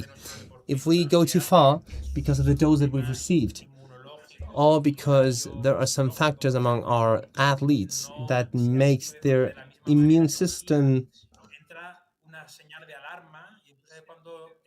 not to activate it the same way, we have an alarm signal and we would have exhaustion, fatigue, and that stimulus that would be excessive for this athlete could trigger some inflammatory cascades that won't be solved, a sustained catabolism that won't be solved, a systemic dysfunction. I mean, it would be like a classical overtraining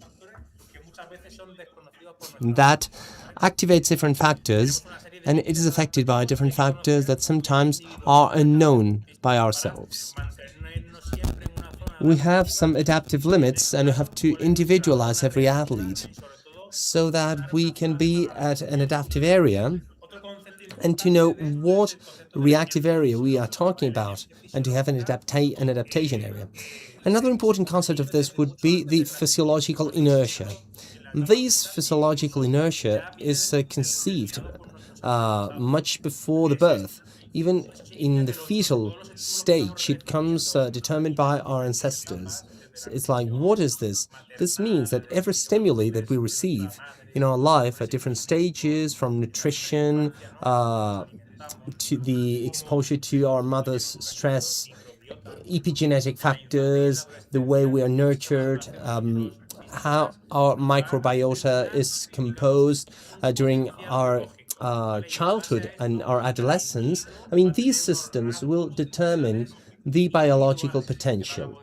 And based on this, every individual will have functional traits that would be individual, and they will be the maximum consumption of oxygen, capacity of transporting oxygen at mitochondrial level. We'll have a lactate threshold.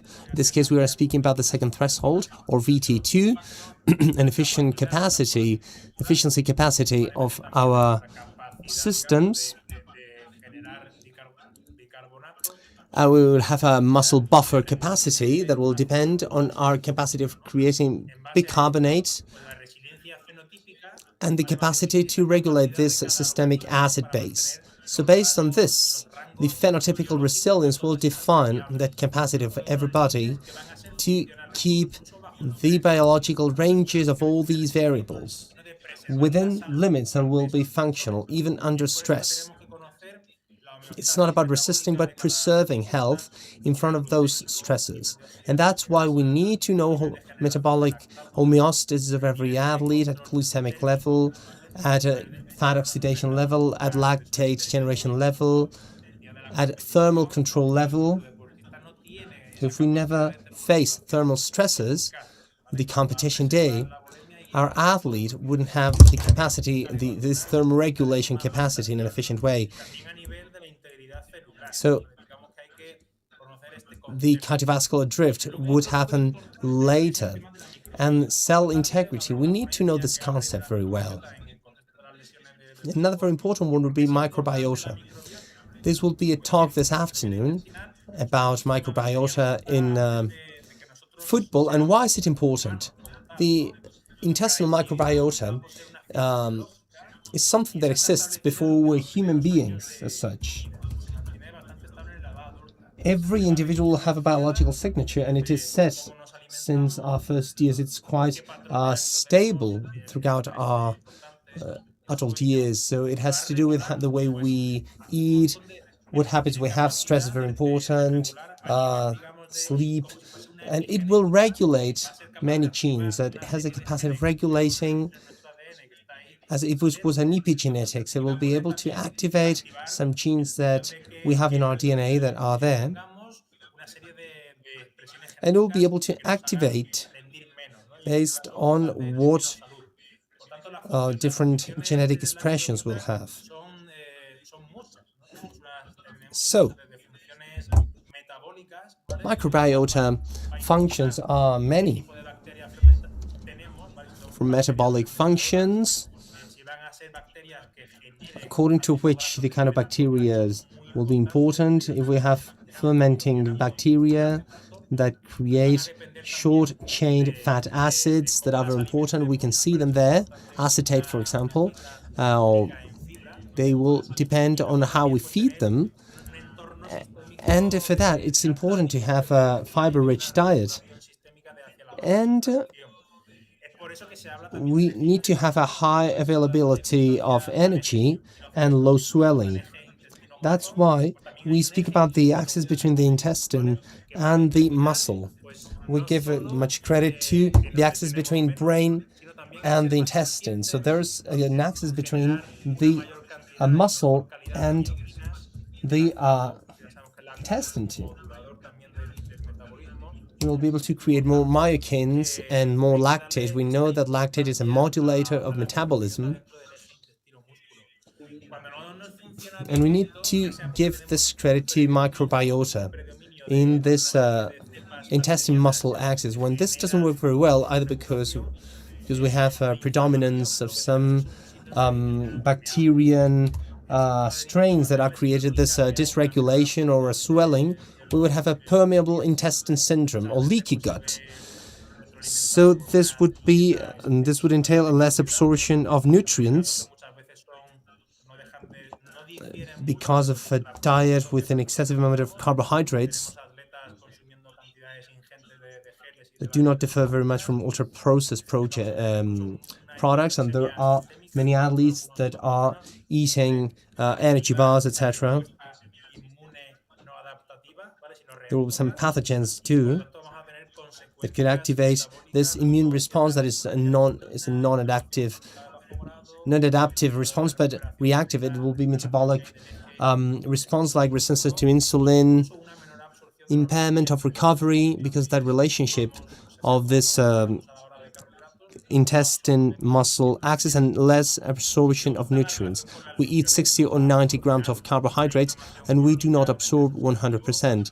And then we have the relationship with injuries, as I've said. So we have this chronic swelling and oxidative stress, and this has much more to do with a tendinopathy.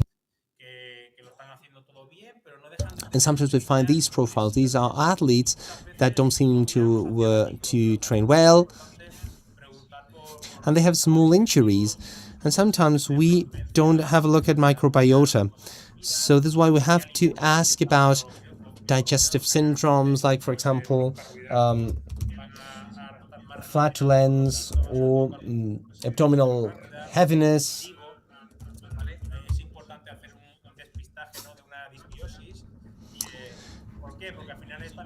And it is important to make this dysbiosis. Well, because in the end, this microbiota is related to the effort. So the serotonin, dopamine, and GABA production is intrinsically connected to the quality of our bacteria. And the last C that I would like to contribute would be the relationship that our genetic has with our potential. It is not small, but we have that up to 20 or 30% of our genes will have a variability based on how we activate them. And this is the so-called epigenetics. It is important to know our polymorphism. There are many genetic research platforms to see that biological inertia that our athletes have. If we are with a premium athlete that has a genotype at lactate level, we'd have the TT genotype of the MCT1 gene will help us have a high capacity and to set up lactate, to accumulate less lactate, and then to have a competitive advantage. It is clear that people like Pogacar would belong to this polymorphism. And related to strength, there's another key gene, GAL-NTL6, that is related to the capacity of creating strength, and it has an intrinsic capacity with the capacity that our microbiota has to create butyrate. And this value of epigenetics is very important in order to activate the best of our genes. So if we have genetics, we don't have to blame our mother. She did it the best way she could to give us our best mitochondrial heritage, but there's the 20 or 30% that will depend on our microbiota, our environment, the way we rest, training, nutrition, and something that has a very important influence that is related to what I said last year is how intermittent hypoxia has been an evolution mechanism that is connected to our genetics and our cell biology, and how through the activation of HIF1, 2, and 3, it will play a role on the influence of many other genes. There are different training models of intermittent hypoxia, and it will have different benefits at hematological level, at blood vessel expansion level, cardiovascular efficiency, and these metabolic efficiencies. I mean, hypoxia would be a stressor, an adaptive stressor, as we've seen, as like, for example, the fasting training or heat training, and it will help us be better. So we'll have this allostasis, and our body will increase the mitochondrial biogenesis. It will improve the fat acids metabolism and glucose metabolism, and some genes will be activated that will promote angiogenesis, besides the fibroblast production, etc. So our approach, and I would wrap up with this, has to integrate this evaluation to all our athletes, to give importance, to give credit to all these procedures, to integrate analytical values that can help us know when someone could have an iron deficit or swelling changes.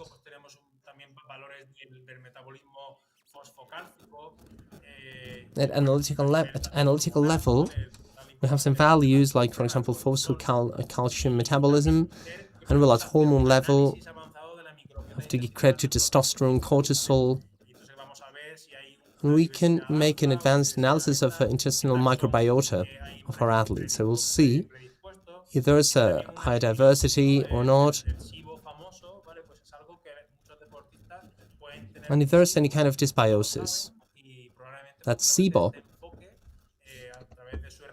There are athletes that may have it, they don't know it, but sometimes they have this approach.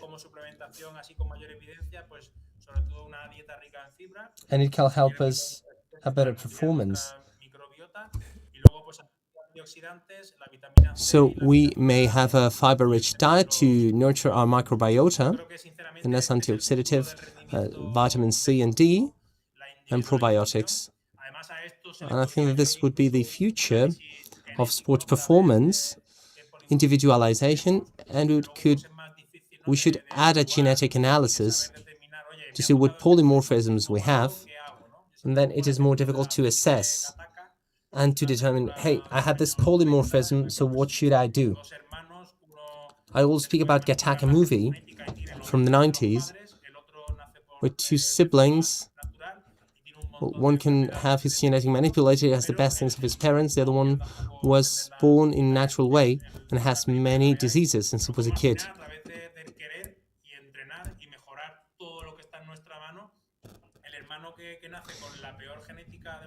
And this way, everything that we can do, if we train, etc., the one that is born with the worst genetics, at last, reaches the same performance level to his older brother. And that gives us the possibility of having a job that is considered just for alphas.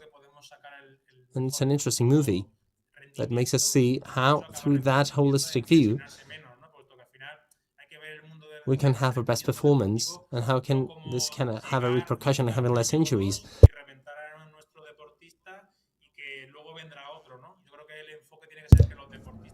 So, for example, if we spend 1 or 2 years and our athlete breaks down, well, another one will come. Our approach should be that athletes have long careers, like LeBron James or Cristiano Ronaldo, that make us see how this holistic view is what makes it possible for our athletes to be free of injuries and difficulties.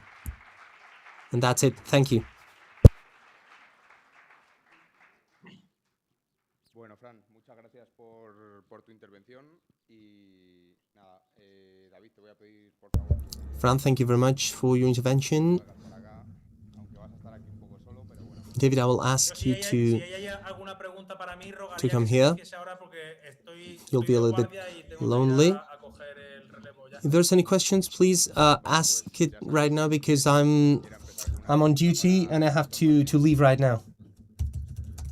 So, if you want to start with Dr. Martin. Gattaca es buena película. Si no la habéis visto, merece la pena Gattaca. So Gattaca is a good movie. If you haven't watched it, it's really worth it.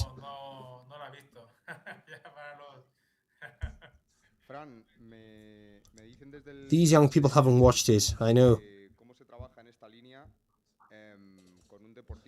I'm being told from YouTube that how do you work on this line with an endurance athlete? Well, the truth is that this is interesting, since everybody may know Ilian Jornet or Manuel Merillas and more athletes, but these two great athletes started to work with Jesus Alvarez Gens, that has been a very important person in opening that melon, so to speak. We've traditionally been told that the high-performance sport is not health. I think that that's something that we've all heard. And after listening to him, he said, well, if we want performance, that has to be connected to health. And the ones that we work in this sector, well, we're giving much credit to microbiota. And it has to be connected in some way. I know that Manuel Merilla started to see his performance jeopardized. He self-trained himself. He didn't have a nutritionist or physical coach. He was someone that still had that advantage of age. So we have some biological inertia with our biological possibilities, and we are able to do many things. And the ones that are in our 40s, we usually say, well, when I was 20, I used to sleep 3 hours and I was able to do this, this, and that. So that entails a cost. That has some alterations of our body. I don't know that this specific athlete started to have a worse performance, and through his microbiota had some symptoms, digestive symptoms, and they saw that he had a very important dysbiosis, and they started to work with nutrition.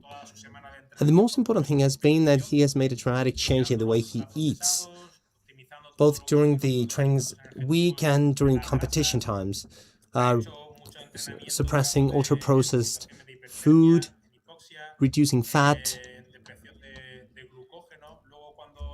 For example, hypothermia situations, hypoxia training. And during the competition, he usually eats 60 grams an hour. That support is not done with ultra-processed food, and he has a high fat acid ingestion during the competition. So I encourage you to listen to him. He has several interviews speaking about this. And I think that it is a melon that we start to open and to analyze, because there are just a few studies, and right now we come from that boom of having carbohydrates. If it can be 190 grams an hour, better than 60. And that shouldn't be a funnel. We don't want everybody to get stuck. And I don't want to lose that approach, that systemic approach of the real systemic health, and to have young people that are swollen until they get injured with tendon lesions. I think it's a good time for this kind of approach. And people like Manu Merillas or Kilian Jornet have done a good job. And this has to incentivize everyone to make research among athletes where performance is the target, the long-term goal. The point is that many researchers are just 4 weeks or 6 weeks, and we can see long-term alterations. Sorry that I speak very long. Sorry for that. Thank you, Fran, for your answer. I don't know if there's any questions for David or for Andrea, but we are running out of time.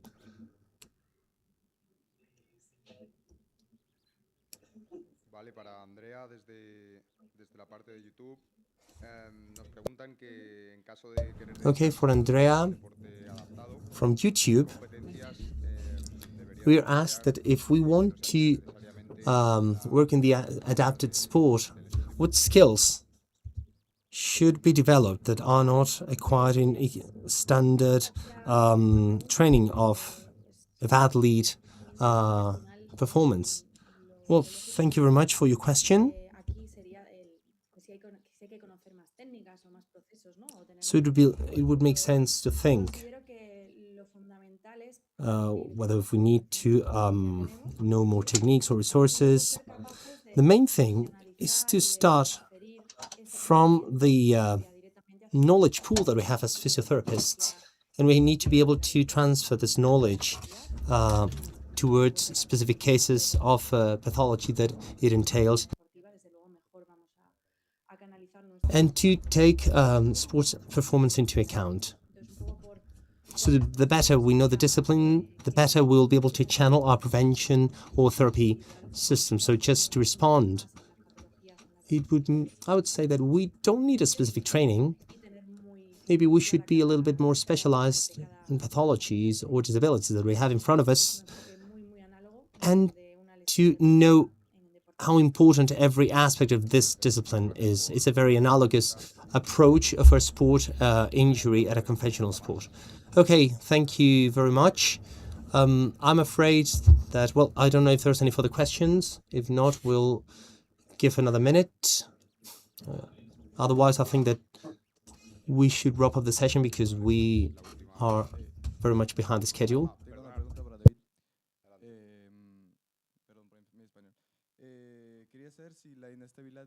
I have a question for David. Sorry for my Spanish. I would like to know if the ankle instability could be responsible of the tendon torsion. That's a very good question. The chronic instability of ankle are favoring the sural nerve conduction speed. And that creates some kind of delay on the long peroneal tendon. So it's connected with medial tendinopathy, that mechanical control that is lost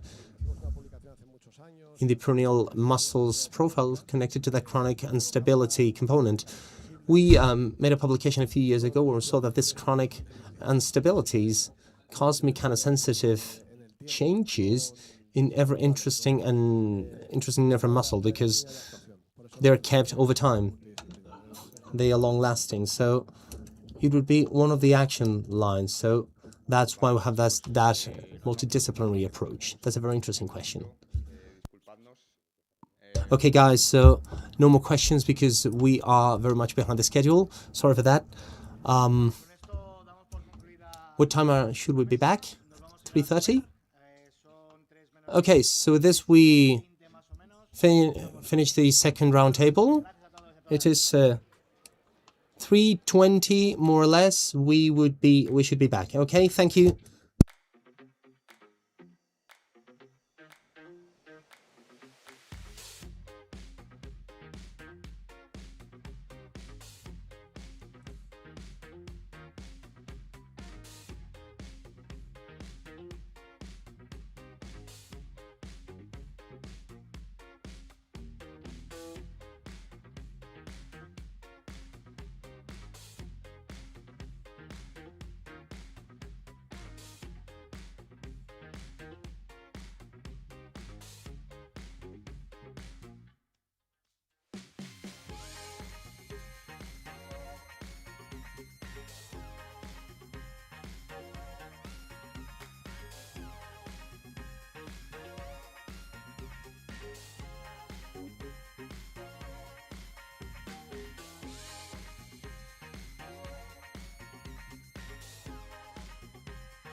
pues vamos a dar paso ya al panel 3, ¿vale?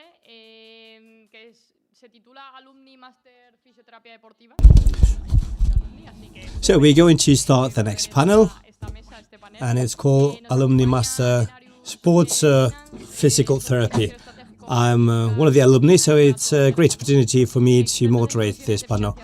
We have the strategic finance partner, an expert in funding solutions and asset management, and they enable sports centers to access avant-garde technology, expanding their capacities through great financial models.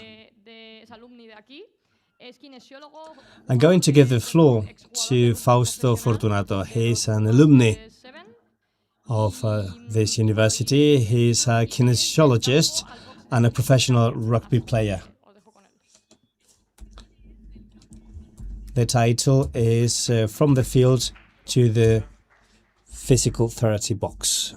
I give him the floor. Okay. Hola a todos. Hello. Buenas tardes.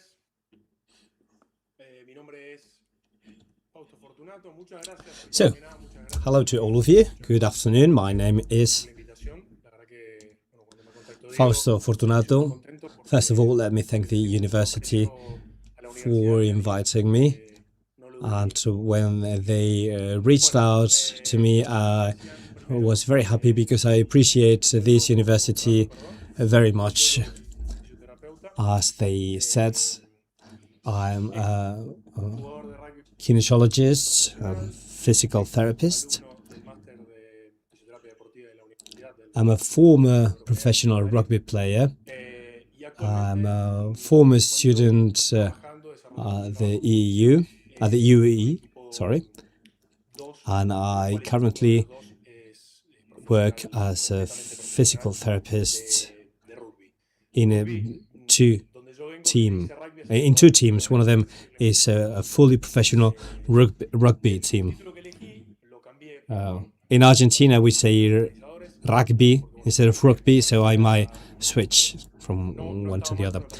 And the title of my presentation is a new one. I changed it from the one that's on the agenda. It's not that the other one is wrong, but I wanted to explain this a little bit better. So the new title is From Monday to Match, a full week in professional rugby from physical therapy. The medical staff is basically made up by a doctor, and what we have available every day is 3 physical therapists, 2 preparators, and 2 readaptators. And the readaptators may be the physical therapists as well.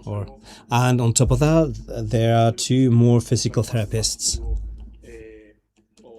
And we resort to them when we require more specific things. So we resort to the physical trainers, or preparators as we call them in Spanish.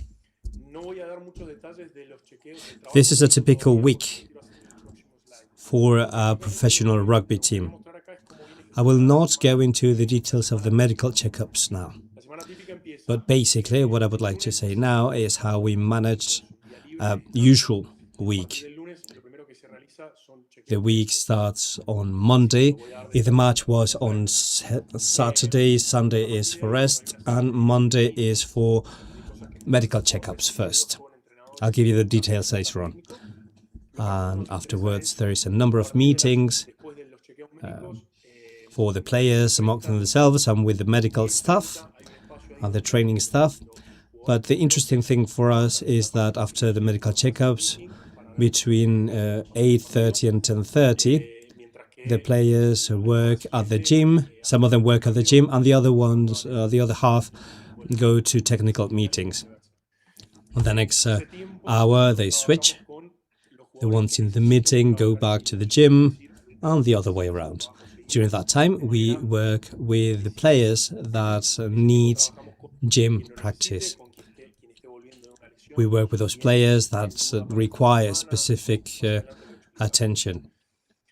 We work with those coming back from an injury, those who are not certain for the next match, and there is more. Afterwards, there is the team meeting and then the pitch activities. On the pitch, there is always a physical therapist who must be there because if something happens, if there's an emergency, the therapists have to be there. And as a former player, I can help them in a specific way, that I might be able to support them with technical stuff as well. But it's usually the case is usually us being there just in case. And in case we need to do some extra work with a player who's returning to the team. So one of the physical coaches who work with them, but it's usually us. Same thing for Monday. The only thing that changes is that that is what we call the high day. It's the physical day, meaning that it's going to be a high impact day. So there are more possibilities of an injury on that day.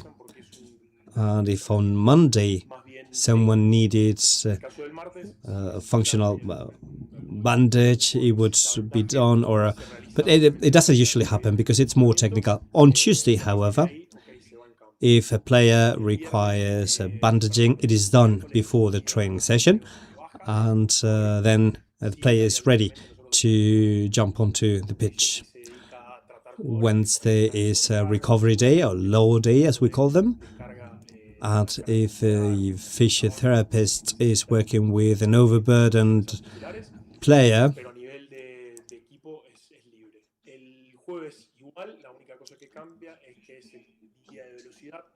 it's free activities for the team. Thursday, the only different thing is that there is a lot of high-speed training. It's speed training and high speed at times, so we have to be by the players in case they need to do some specific activities. And then Friday is what we call the capstone run. It's quite an easy training. It's middle-low intensity, and the only thing that we do is to prepare the technical aspects for next day's match. So Mondays we do the checkups and screening. So as we come to the training, we have a rough idea on who might need some checkups, probably because they had an injury or some impact, something we knew from the match, or maybe they need a post-match checkup. That's something we do right after the match.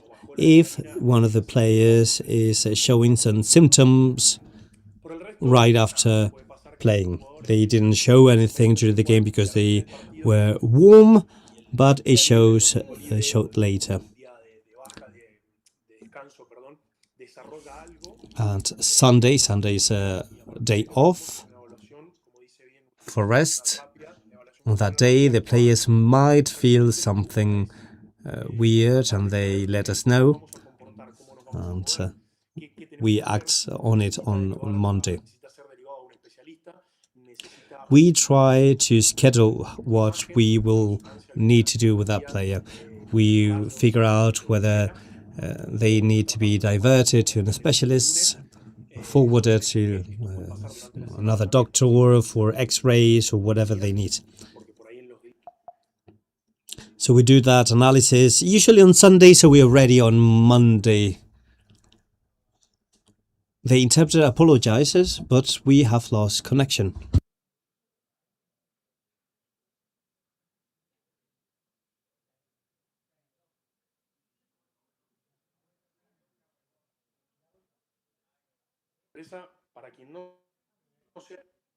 mundo del rugby, o para quien no lo haya vivido, me interesa porque prácticamente, nada, está muy bueno para saber un poquito y entender un poco los impactos. So this is interesting because it is great for us to understand better how the impacts go, the impact we usually work with as physical therapists.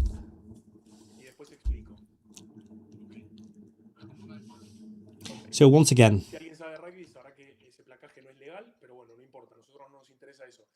Por suerte ese jugador, if you know how to play rugby, you know that tackling is illegal, but never mind.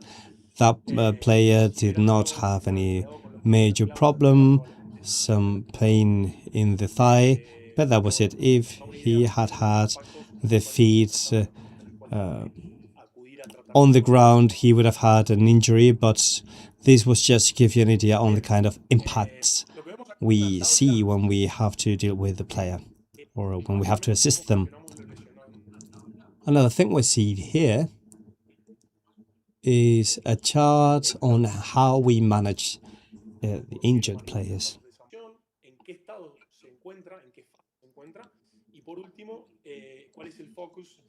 Their status, the current status, and what we focus on during that phase. So basically, we assess everything that needs to be assessed. This is a typical chart of a Monday morning, when we have players with some acute injuries produced 2 days before during the match. We have players who come with injuries that were not surgically treated, but they do not require any surgery. And we have other players who are recovering from surgery, such as these two here. And we know at what stage they're at, where we will be focusing on, and so on. And the color codes is something we share with the technical staff. This is much easier for them to use it because they're not interested in the technical aspects. They are interested in these three colors code. It is simple for them. They know that a red player cannot be called upon for the match, and if they are yellow, we can exchange some ideas or to compare our thoughts and look into prospects' comebacks. And when they're green, they are already called for the match. Those are players that have returned from the injury. And with that, we come up with a customized plan for each of the players. We have constant information. As you see this chart, we see here the opportunity to exchange information in a faster and swifter way. We make things faster, and that's much better for everyone. And then in the end, things are better for the player.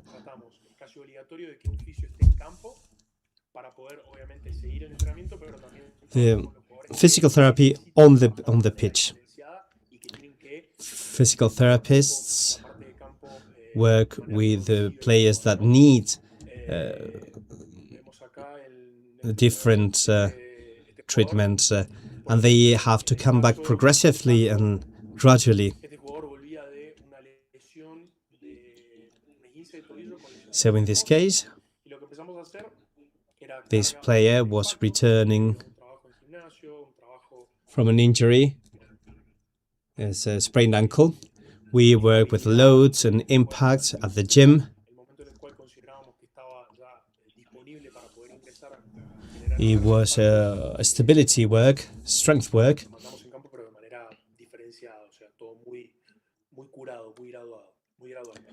And this was a way to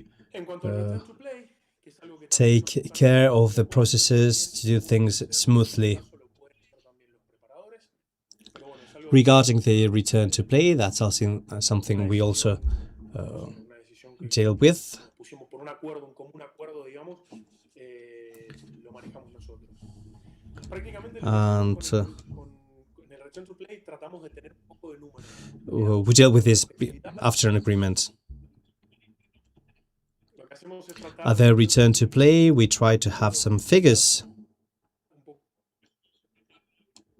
poco de número entre la sensación del jugador es muy importante y es algo con lo cual vamos a jugar mucho y vamos a tratar de, sí, obviamente tenerlo en cuenta, pero bueno, muchas veces pasa que The player's feeling is very important for us, and we always take this into account. soportan muchos golpes, entonces muchas veces por ahí tener un poco de objetividad, un poco de These players are used to pain, they take a lot of impact, del jugador sean buenas, and it's very important to be objective and to be more reassured. Even if the feeling of the player is great, it's important for us to know all this. Por último, el return to performance. Como bien lo dice acá, hay una diferencia entre jugar y rendir. So finally, return to performance. As you see here, there is an important difference between playing and performing. In a sport such as rugby, with the amount of collisions and contacts, A ver, lo que hacemos con esto es controlar la carga.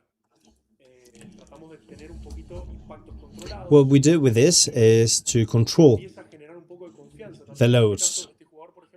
We try to control the impact. We go little by little. Habíamos hecho un trabajo de estabilidad, And here the player was returning from a subluxation. We had done some stability work, quite precise. But when we came to this point, the figures were all right, the tests were all right, the player was feeling all right, but before jumping onto the pitch, it was convenient to do it gradually. So I think it's very important to count on the players' trust. We do this very progressively, and we try to make players have fun as well.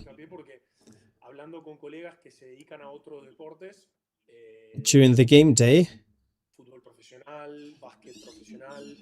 speaking with other colleagues who are working for other sport teams such as professional football, professional basketball, volleyball, when we talk to each other, I realized that if there is something special about rugby, is that there is a lot of work to be done on the match day. Activation is key. That's the first part.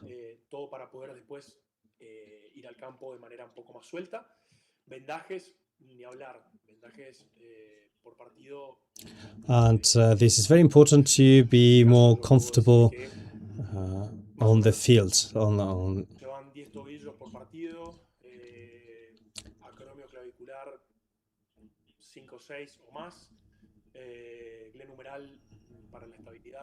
Hablamos de 4-5, rodillas 2-3, bueno, dedos y manos. For stability, you have 4-5, 2-3 for the knees, hands.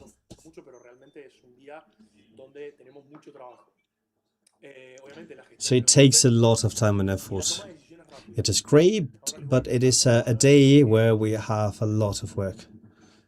The injury management, concussion management. We are afraid we have lost connection again. Paso el video este y después hablamos de esto.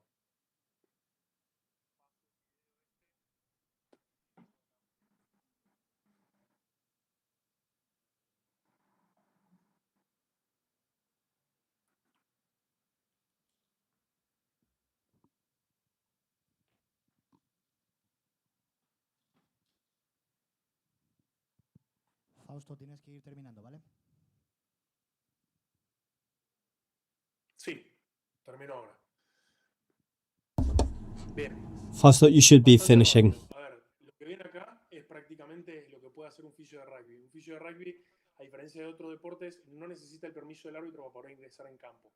En el momento en el cual el fisio de rugby decide ingresar en campo. For rugby, the coach the physical therapist does not need permission from the referee to jump onto the pitch. If they do so, it's because they believe one of the player requires assistance, because they are laying on the floor, because they have been called, and the therapist goes to the player while the match goes on. In this case, the match stopped. There was a stopwatch.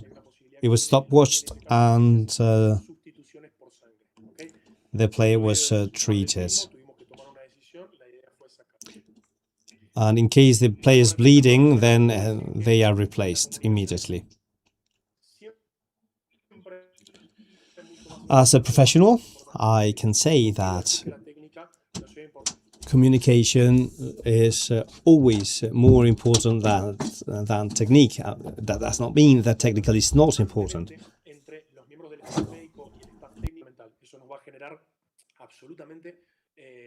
Una mayor velocidad de recuperación en todas las lesiones, en todos los problemas y en la vuelta al campo. And all of the staff working together is going to make recovery faster, and return to the game will happen earlier. So if we can prevent, or if we can make recovery swifter, on the whole healing process, the whole comeback process, and if we manage to do that, the players will increase their performance by the end of the season. And my last sentence is that we are not treating injuries, so we are dealing with performance. That's an important one. We apologize, but we keep losing connection with the speaker.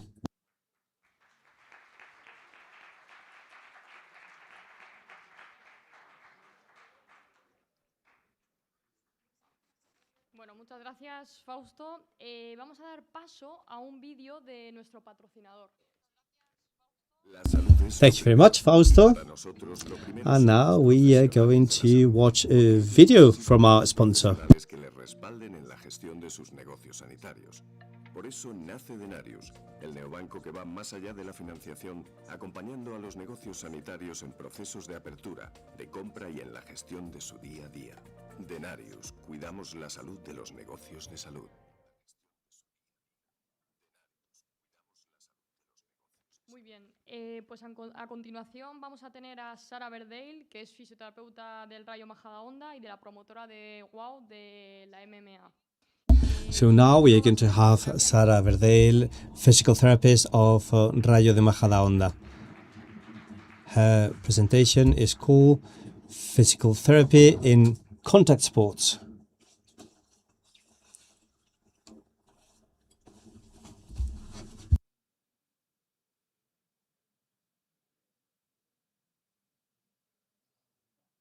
Hola, buenos días. ¿Se me escucha?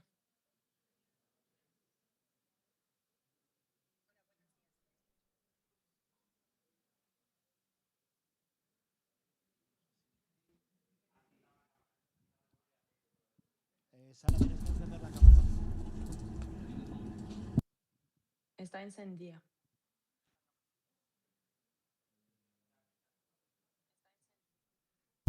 You need to turn your camera on. It's on.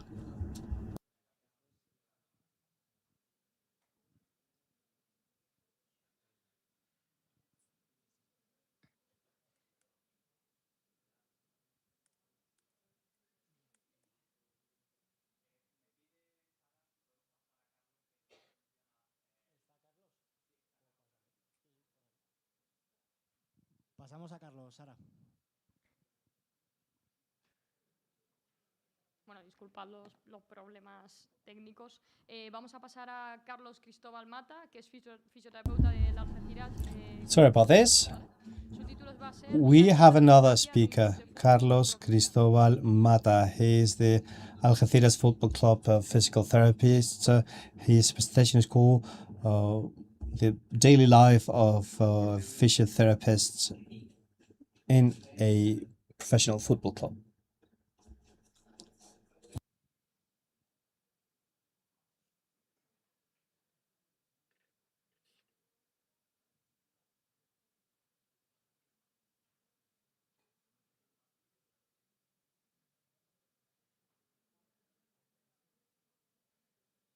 ¿Se ve la presentación? Todavía no. Can you see my presentation? Not yet.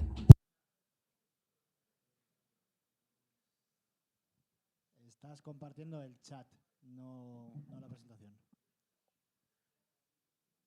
¿Y ahora?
Carlos, revisa el chat, porfa.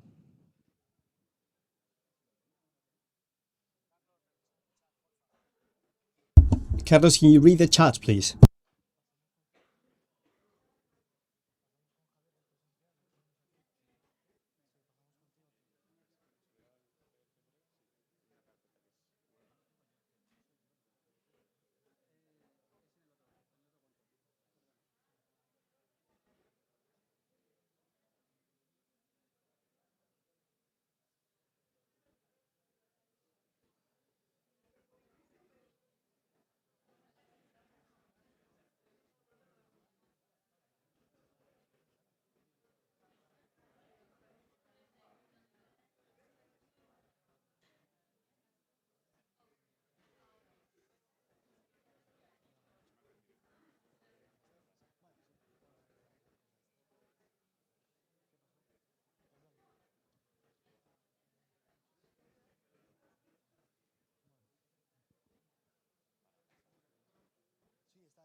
Para pasar mejor táctil. ¿Has utilizado alguna letra rara? Sí. No lo reconoce. Si son letras normales... En principio normal. En principio normal.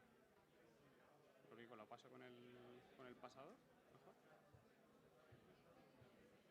Vale, sí, pasa bien. Sí, vale. ¿Vas a salir ahora? Sí, sí. Vale.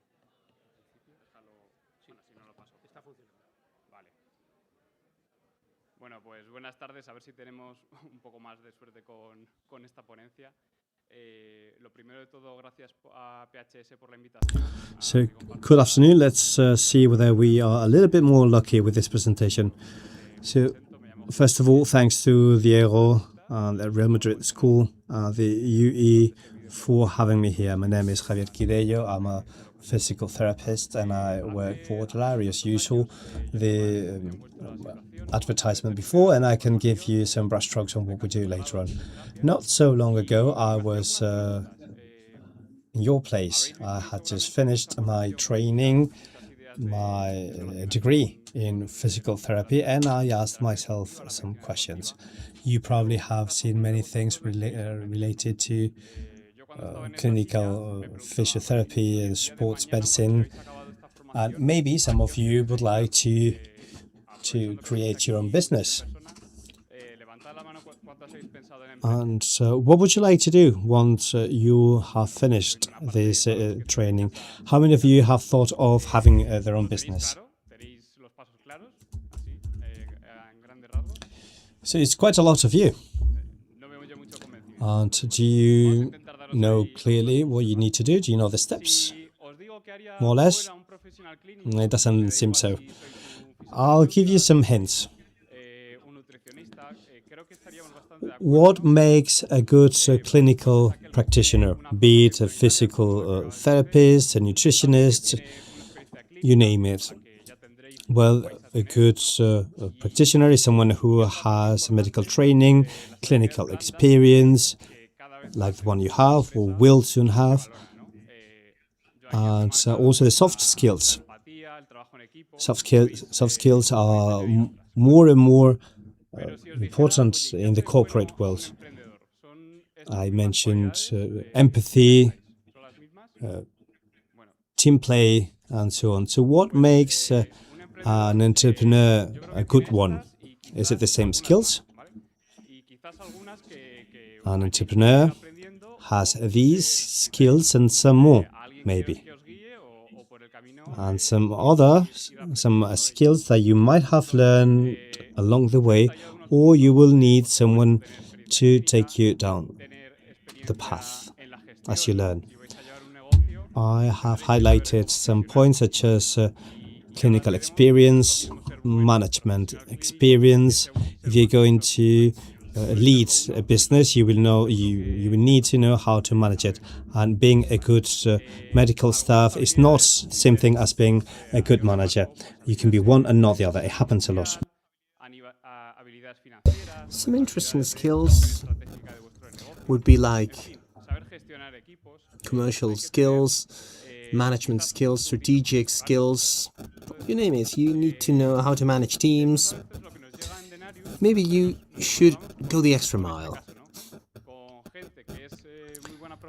Sometimes what we receive at Denarius is this case. People that are very good professionals, that have their own practice, and sometimes they are slaves of their business. In what sense do I mean this? So they didn't get the invoicing they want, I can't lead my team properly. If I'm on vacation, my business is negatively affected. So we think that that means to be a slave of the business. We prefer to own a business, to manage a team, to manage the business. And this way, the business can move on its own. So let's see some key aspects. So let's build. Basically, we give advice to health practices. So this talk is called The Pillars of Sustainable Clinics. So let's see different pillars. First of all, we would have the business model. I don't know if it's clear for you if you want to be entrepreneurs. What model have you thought about? Because they're all very different. And today, we have to think of it. Another one would be to have a good strategic plan. To think where we are going to take the business towards and what do we want to accomplish by it on the mid to long-term basis. This is the one that I was missing, funding. I'll have to talk to a bank, I'll have to ask for a loan. So I need to take this into account on this conversation. And I'm sure that all of you agree on the fact that we have to manage a team. I'm sure that nobody will be an entrepreneur thinking that you're going to be on your own for the next 20 years. So all this connected can help us set up a business with more stronger foundations, I would say. So let's think of some of these key aspects. Today here, my idea has been to give you more questions than answers for you to take them home and reflect upon them, and some small tips. So first of all, business model. You will be working in the sports world, right? But I will tell you, will you go to the athlete? Will you go to a professional club because this business changes? Have you defined your value proposal properly? Because opening a business and thinking that you're a good professional is not enough for it to work. And do you know your target? Because there are many customers and each and one of them has his own approach. So what experience do I want my customers to live? Because that is very important too. These are some of the questions from the business side. If we move to the strategic side, this is the key for me. And who am I as a company? What values do I want to convey? So we have to set different targets. Let's imagine that this is a ship. So this would be the wheel. So where do I want to go with the ship? We should start analyzing what skills I have, because in the health sector and in the sports sector, you would agree with me that there's a lot of competition, right? So we need to know what we do and who we are comparing with in order to make a difference. And then we could have competitive advantages. We should see what we are good at. So in terms of funding, when I left the degree, this was the most difficult part for me. But, for example, out of your business, what kind of funding you need? How much would you contribute by yourselves, and how much would you ask to the bank? So is there an initial budget? Is there any initial investment? Everything will be at the beginning? When will you have more revenues than expenses? Many of you will use machinery. When will you reach the break-even? So are you going to buy all your equipment? Are you going to rent it? I mean, these kind of things have to be clear in order to be entrepreneurs. And we have the team management. This is the most difficult one, I won't lie to you. But we need to think about this. What team are you going to be surrounded by? When do you want to hire them? When do you want to fire them? Maybe it comes a time when you have to dismiss them. How are you going to hire these people? Will they be freelancers? Will they be part of your company? You all belong to the health and sports world. You know that you are a very attractive professional in the business world. It's difficult to hire people like you. So we need to attract talent. Okay? So with these pillars, we think that it is possible to be more successful in the business. In terms of business model, if we execute this plan, it will be very useful. At strategic level, it will be useful as regards finance. Well, there are more flexible options in this case, like, for example, renting. And as regards the team, we have expert consultancy agents and indicators that help us know whether that ship is working properly or navigating properly or not. So just to wrap up, to me, innovation is not only about having my business with the best machinery, but to have a business model that is profitable, that you can live in, that you can develop, and that it is well conceived. It shouldn't only depend on that slave professional that we don't want to be. Okay? So thanks for your attention. And just one more thing. We've prepared a short guide with these concepts that are a little bit more developed. If you like them, scan the QR code. It's for free. Okay, just for you to know, my marketing colleagues have told me to say so, and we are available for everything you need. Thank you very much to you all. Thank you.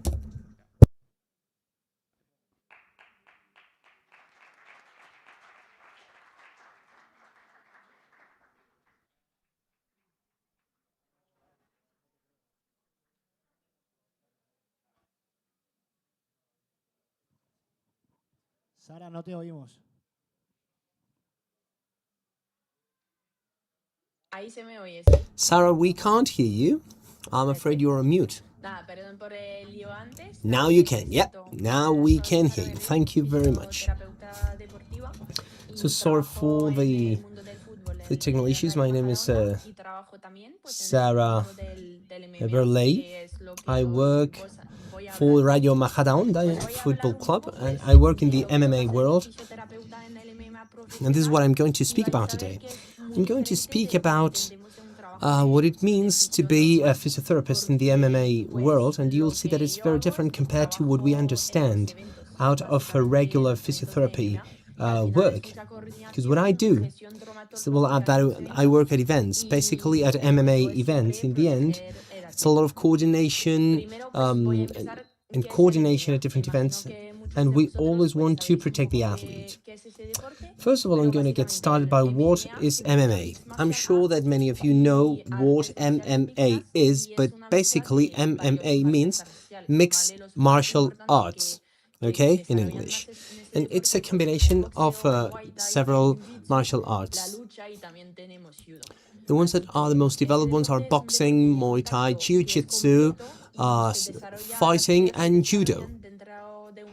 So there's a contact sport that is a complete sport, and the fights are developed in a cage that is a metal closed structure that allows us to keep that fight in the same place. MMA in the last years, well, maybe you've seen it, it is a sport that is expanding. We can see that between 2010 and 2015, the events almost doubled on a global scale.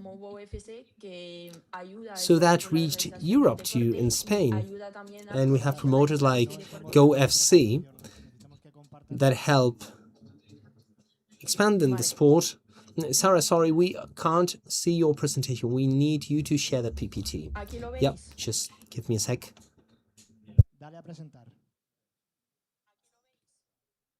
Can you see it? Click on present.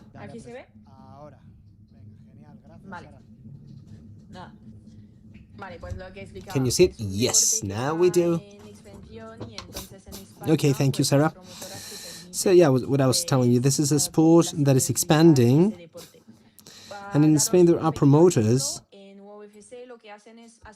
that allow us to make this sport very popular. Just to give an example, in UFC, they hold different events a year, and at every event we have like 10 and 14 fights per event. So we have between 20 and 28 fighters at every event that have to be taken care of, and that will create a possible injury and trauma risk. So that requires from us as physiotherapists, and you'll see that with doctors, that we have to be impeccable in our job. At its epidemiology level, MMA is not a sport like football, for example. I mean, it's a sport where basically there are hits and there are impacts throughout the whole sports performance.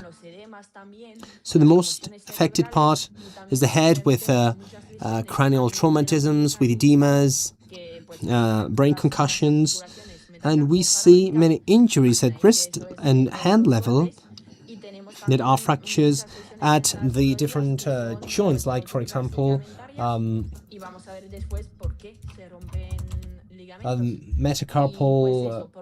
metacarpal bones, and we'll see, for example, why some ligaments are broken. And because of the hits that we have on the head, there's a great neurological risk, because in the end there are many shocks, there are many hits, and we need to think that these fighters have lost weight. So these are fighters that sometimes have to give their 100% at a sports performance, and they are, for example, dehydrated because they've had to lose several kilograms. And we'll see how we try to take care of that. How can we have an injury in MMA? There are different ways to be injured, but the ones that we usually see are, for example, the different this kind of movements. We can see, for example, different movements in the knee or in the arm, and all the cranial concussions are because of a direct hit that creates a concussion. It can create that can make them lose their sense of mind. Or maybe there are fighters that can receive several hits without that creating a loss of consciousness. And at the end of the fight, we will see a fighter that is quite injured. And we can see, for example, that fighters that are falling on the ground, that could break ribs or that could break knees. For example, there's a submission. That is a technique that entails to make the to subdue the opponent, and that could entail a neurological risk. So as a physiotherapist, how do we work in these events? So in the event, we basically have three very important moments. That is, for example, before the event, that will be the part of assessment. During the event, we have to act. So, after every fight, every fighter, either they've won or lost, they have to go to the medical practice for a checkup. So we need to see that there are no injuries because of a hold, as we were saying, and if there is a hold, we start to heal and we start to act. So before the event, as I was telling you, this part of the assessment. So, we're going to make a medical checkup. We do this with the medical team and with the head of traumatologists, that is Dr. Mikel Aramberri, that has been talking to you today. And we work together, by the way. What do we assess in those medical checkups? We make a general and a neurological assessment. In the general assessment, we have a look at the blood pressure, we have a look at the heartbeat, temperature, and we need to see that every fighter has short nails because this can create injuries to the other fighter. And at neurological level, we need to perform a neurological assessment to guarantee that the weight loss or that dehydration shouldn't put that fighter at risk. So we ask the fighter, how many kilograms have you lost in the last week? Because if they've lost 10 kilograms, they wouldn't have the same risk of being injured than someone that has lost 2 kilograms. So we note that down. So, and we perform a preventive skin inspection. Because in MMA, what can happen would be an infection spreading via the skin. So, for example, there can be staphylococcus transmission because of some kind of wound. And if there's a wound, for example, we'll see how to protect them. And we have the validation and authorization of bendings, because you see, bandages, sorry. A MMA bandage is quite different compared to a sprained ankle of a football player, because that bandage has to be authorized by the chief traumatologist manager, and this has to be useful for the fighter, but it couldn't entail more risk of injury for the fighter, and it has to help him. If there's an injury that prevents someone from fighting, a bandage shouldn't help him fight because there are so many impacts, and if he's already injured, that would be an extra risk. Here you see some examples of bandages that have been authorized and that we've been able to do on the fighters. So, as a physiotherapist, you'll see that there's a difference between the physiotherapist and doctor's first aid kit. We have scissors that can cut the bandages. We see that these are the bandages that are under the glove and that have to be removed after every event. And we want it to be elastic and stiff. There are gloves that, because there's usually bleeding after the events, after the fights, we need to protect ourselves. Of course, we need to use ice in order to use cryotherapy immediately if there's any kind of injury.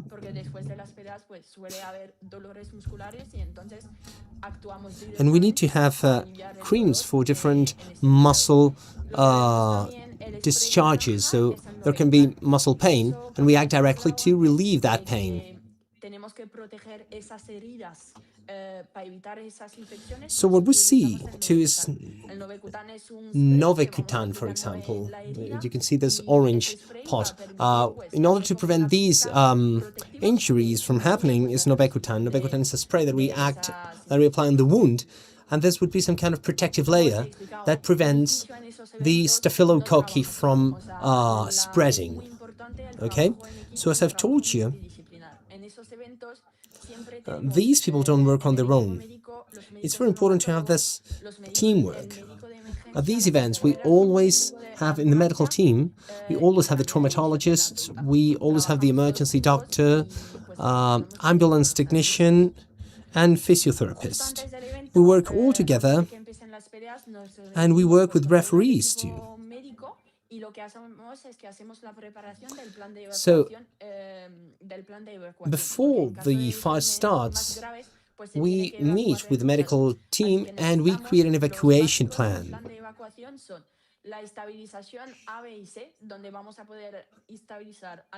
So, the evacuation plans are the ABC stabilization, where we'll have to stabilize at cervical level, at aerial pathways, and at body level. So this is why we need the spoon-type stretcher and cervical immobilization. In more severe cases, we would need oxygen and defibrillator. And we would need a radio, because we shouldn't forget that these events are aired on TV, and we need to act very quickly and in an efficient way.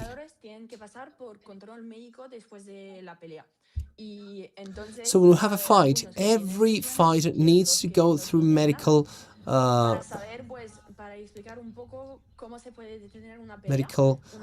control. So in order to explain how a fight can be stopped, well, it can be stopped because of several reasons. It can be stopped because of a technical KO or a submission, and this would be the referee, the one that stops the fight. It can be stopped because of medical criterion. It is then when we will have to heal the fighter. The medical criteria are lack of vision. There can be a lack of vision because of swelling at orbital level, and because of its because of bleeding on an eye.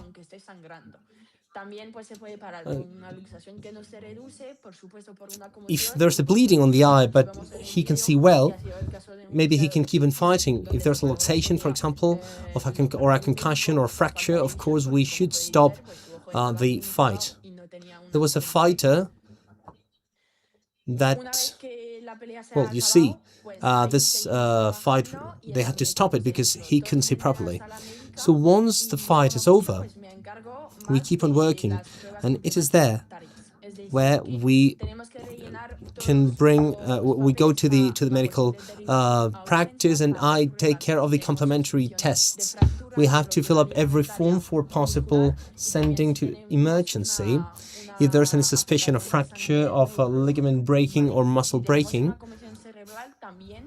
or if there's an affectation at the neurological level. if there's a brain concussion, we will send him to the hospital. So the immediate treatments that I will be dealing with are the immobilizations and stabilizations, because there are many fighters that won't take the test directly and they will go to the end of the event. So during this time, we have to immobilize the possible injury, no matter it's a fracture or a ligament breaking. We also have cryotherapy. And as I was telling you, if they need manual discharge, we do that. At the bottom left corner, you see how traumatologists are working. So if they need stitches, that is done by the traumatologist. If there's a brain concussion, we've developed, as physiotherapists, we've developed that at the Spanish Federation of MMA, is a brain concussion protocol. We want to protect these fighters. If there's a fighter that has cerebral concussion, we send the fighter directly to the hospital and we follow this protocol that is in force between December 2024, where a mandatory report has to be fulfilled. And when there is a brain concussion, that medical report would be filled up and there will be a suspension time. And this suspension time changes based on the type of concussion and based on how many times it has happened. So if a fighter has had a concussion in the 6 months before, the suspension time would be longer. And then it can go from 30 days to 18 months. We also have, once the fighter has a CTA and it has been said that there's a brain concussion, you'll have to follow the protocol to go back to competition. It's a mandatory protocol where there are 6 progressive stages and they can't move to the second stage if they still have symptoms from the first stage. And out of these 6 stages, the fighter has to go to a doctor where he is going to be evaluated. And once they have the authorization, the medical report that we've seen before is sent to the federation, and they will be able to register the fighter again so that he can compete again. So any fighter that has a brain concussion and that is on leave or that is off at the federation won't be able to compete at any kind of competition or tournament. So as you can see, to be a physiotherapist in the MMA, it's not the way we understand it, and it's not what we've learned throughout all our training life. So it is a work at the different events. It's a work where we need to act at the right time, and then we don't have that follow-up with fighters because they come from any place, from Spain or any other country. But what we try to do is to act as quick as possible and with a higher accuracy in those events. And what I would say as a physiotherapist here would be the medical coordination and coordination with the medical team, because at these events, a physiotherapist is nothing without a traumatologist, without nurses, without a referee, and that would be the main point that I would highlight out of this work. We need to act as a team in order to be able to do it in the best way possible with higher accuracy, in order to protect the fighters that maybe could have more or less severe injuries. We need to protect them as good as possible and as sufficiently as possible. Thank you very much for your attention. Thanks for your time. And I wish you a very good end of the day and a very good day. Thank you very much.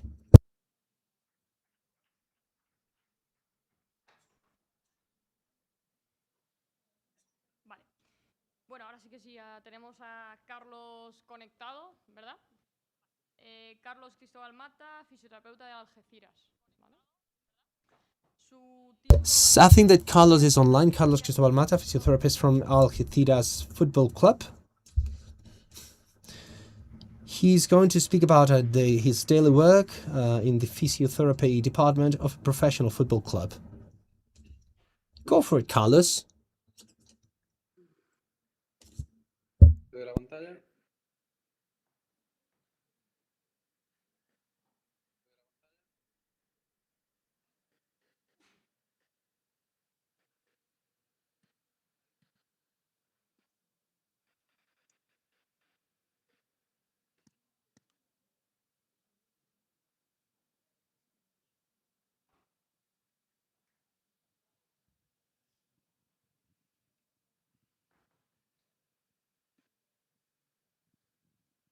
Ahí vemos tu presentación, Carlos. ¿Se ve la pantalla? Ahora sí. Perfecto. We can see your presentation, Carlos. Please go ahead. Can you see the screen? Yes, now we do. Perfect. Okay. Amazing. So, good afternoon, everyone.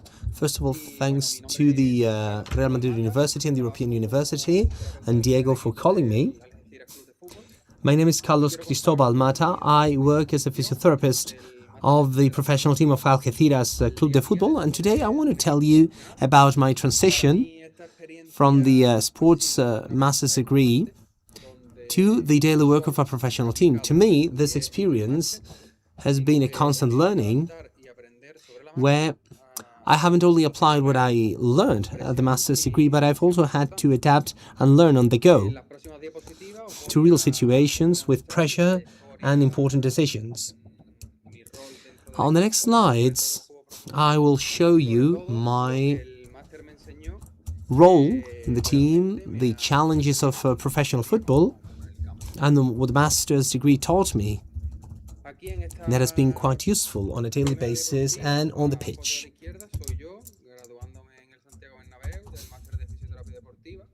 So here on this slide, on the left, that's me at my graduation day at Santiago Bernabeu, and when I had been working for a few months, I had the opportunity of joining Algeciras Club de Football as the main physiotherapist. That's my hometown club, and of course I accepted it. On this slide you can see a picture of me on a game day and the logo of the practice where I work right now. We help players when they need more specific evaluations, and besides the work we perform with every player and the constant follow-up on the team, we also evaluate them and we treat them at the clinic. This combination of practical training together with the team and at my practice has allowed me to learn quite a lot and to apply it on real situations with the players.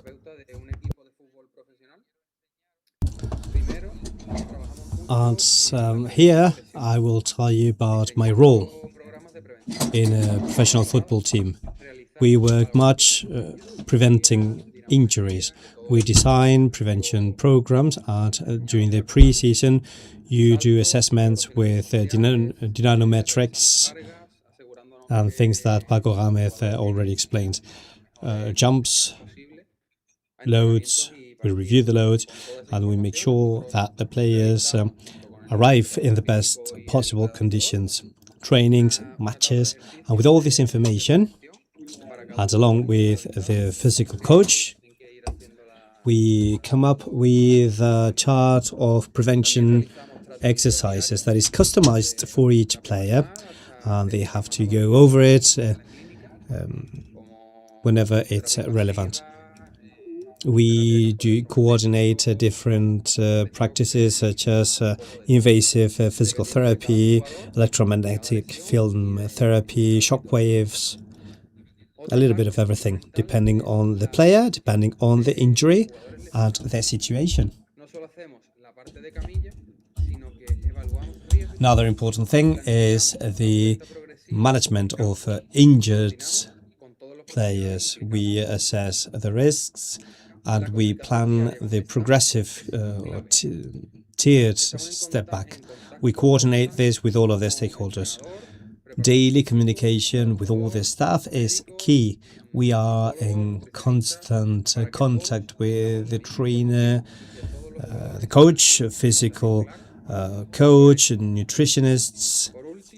So all of us have the same information, and all of us and the players can have a clear and coherent message. Finally, multidisciplinary coordination is linked to the daily communication with the staff. This is probably the most important topic. Each decision is made jointly with all of the available information to make sure that there is security and good performance of the player. On this second slide, I would like to show you how things actually are in professional football. This is something that can't be seen from the outside very often. One of the situations we often deal with is pressure for an early comeback, both from the players themselves and the technical staff, and also because of the importance of the match. It is not always at the optimal time for the player and for the healing, but decisions need to be made. Another reality is the competitions calendar. It also sets the pace of matches, training sessions, and it is necessary to plan every detail, not to overburden the players. With the rainfall we've had, a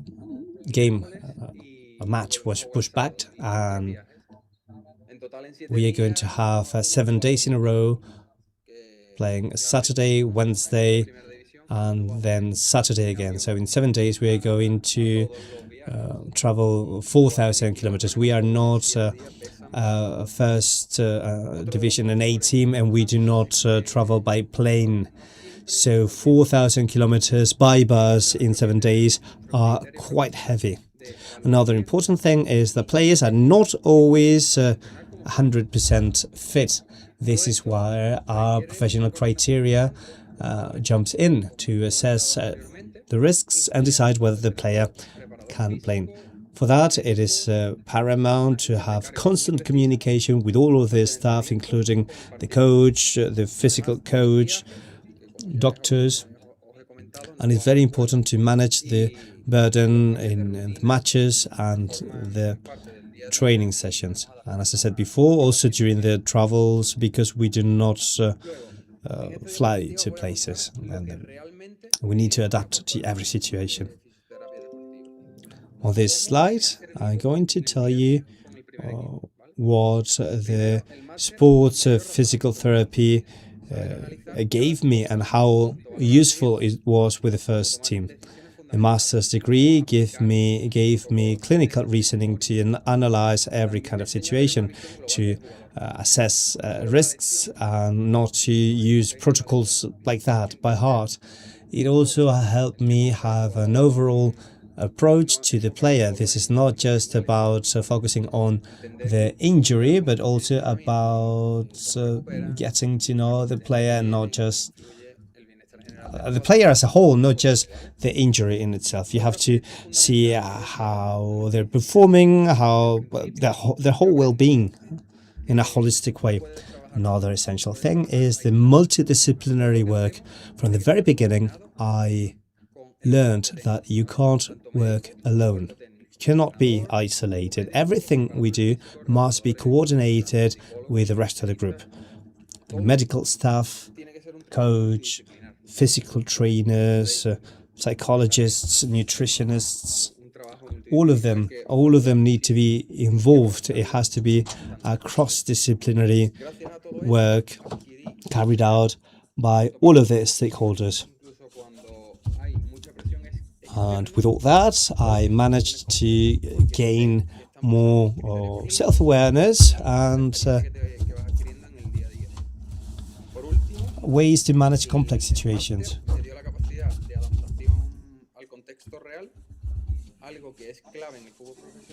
The masters, on top of self-assurance, also gave me the ability to adapt to the context. Each match, each player, each week, is different, and we need to constantly adapt. So to summarize, this master gave me the tools to turn theory into practical decisions, which is what makes a difference when you work with a professional football team. And to finish off, I would like to convey an idea that's always on my mind. And the master does not provide all of the answers, but it helps you ask the right questions. This means that if you do not always have a clear solution, the important thing is how to assess it, what information you need, and what questions to ask yourself to make the best decision at all times. That's why my best piece of advice for you is to make the best of this training, this master's degree. Ask yourselves everything, be curious, question things, because all of this will provide you with more tools to face actual situations with the appropriate criteria and security. The Masters is a great foundation, but what makes the difference is how you apply this knowledge in practice. So thank you very much for your attention and have a great evening. Vale, voy a dar ahora paso a preguntas. No sé si alguno tiene alguna pregunta para...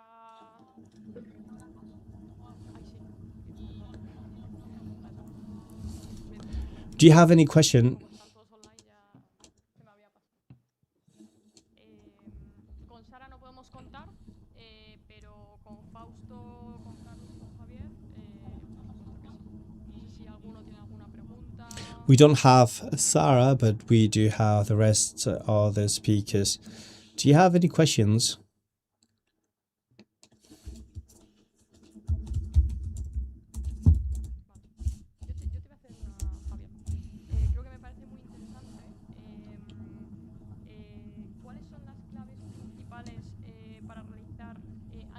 Javier, I have one question for you.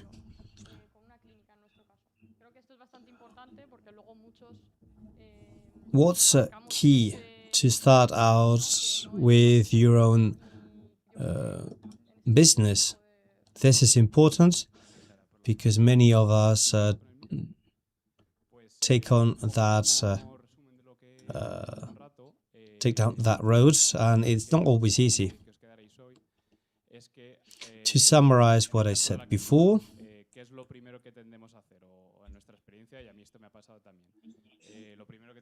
in the case of the clinic, the first thing we tend to do is to find a physical place.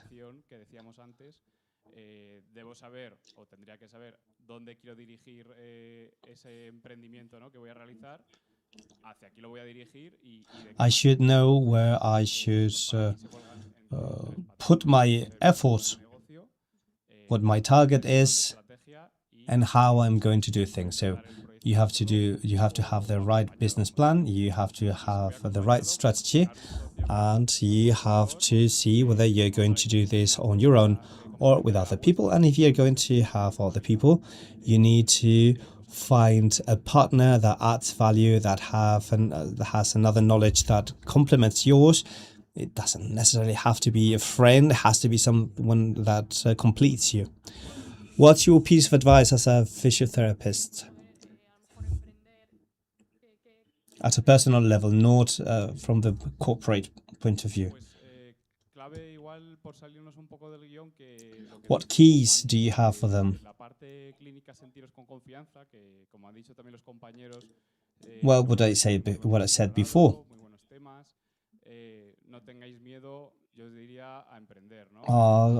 I'm sure that you had great lecturers, great teachers, so do not be afraid of go all the way out and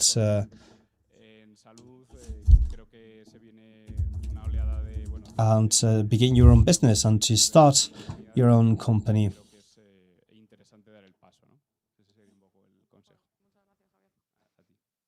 There are going to be many new opportunities, and I think it's very interesting to take that step.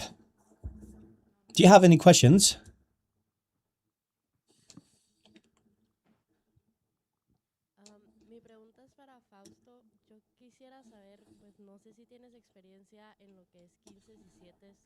I have a question for Fausto. I don't know whether you're experienced as a physical therapist, you are experienced as an athlete. For someone who works with 15 and 7s, do you do this would you do it differently for each group or not? Because I guess they have different needs and requirements. That's a great question. I haven't had the opportunity to work with women teams. I have had work with individual women athletes. I think the approach should be different, completely different. There are some things that need to manage in a different way. I'm not that experienced with women, but I do believe that there are things that must be taken into account. Some of my colleagues do this at a very high level, and they do take into account their hormone cycles. There are some trends that don't take it into account, but I would. I don't know to what extent, but I think that's something that needs to be considered.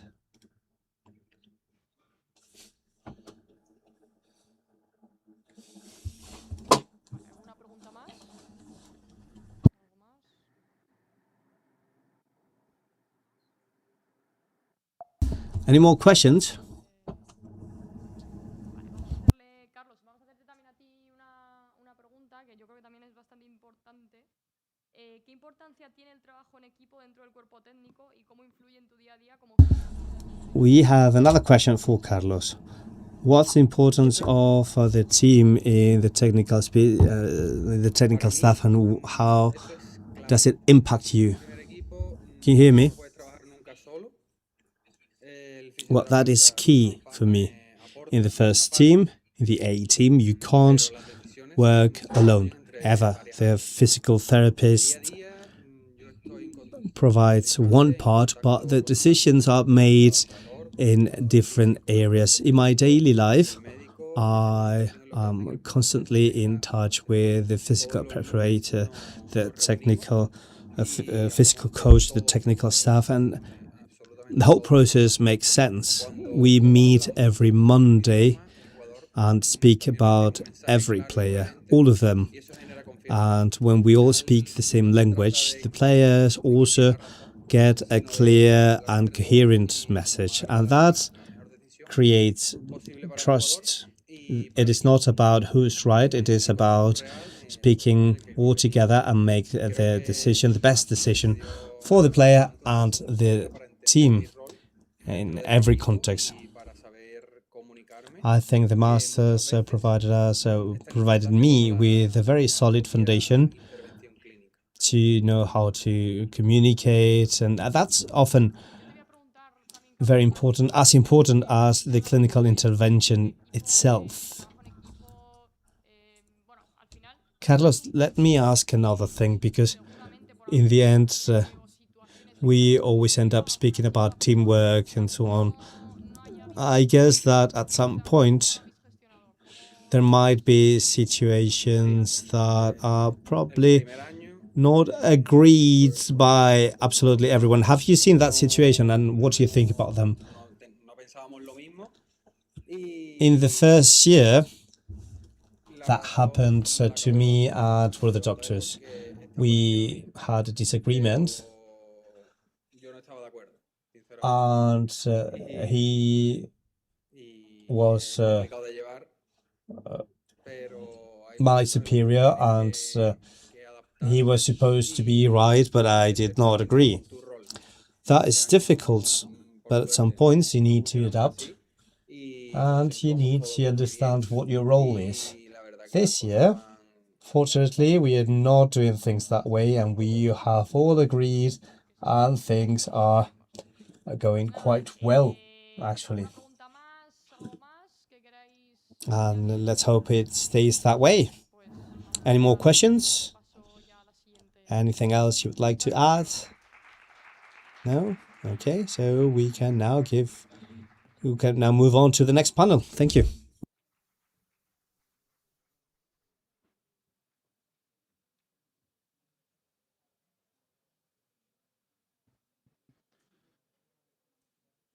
Vale, chicos, vamos a empezar ya el bloque 4. El bloque 4 que va a estar relacionado un poco con la medicina y la adaptación en el deporte de élite. Y los... Okay, let's start the panel 4 related to elite sports and it's on medicine and rehabilitation. We are going to first hear to Silvia Treviño, working for the Spanish Paralympic medical staff. Marcos Chena is the physical coach for the under-17 Spanish national football team and Real Madrid Castilla.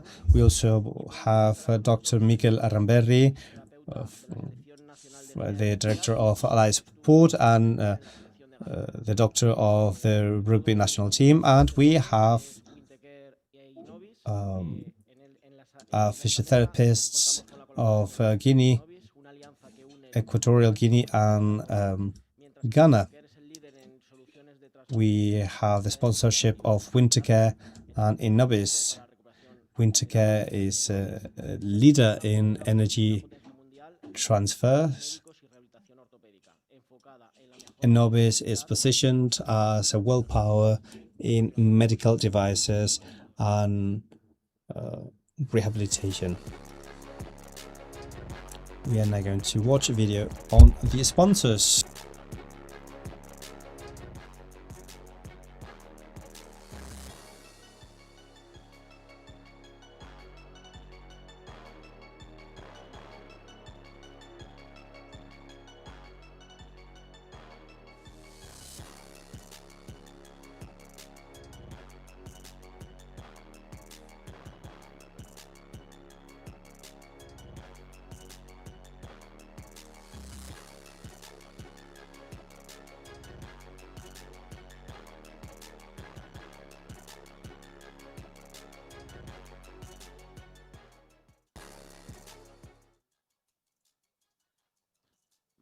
Pues os dejo paso con la doctora Silvia Treviño.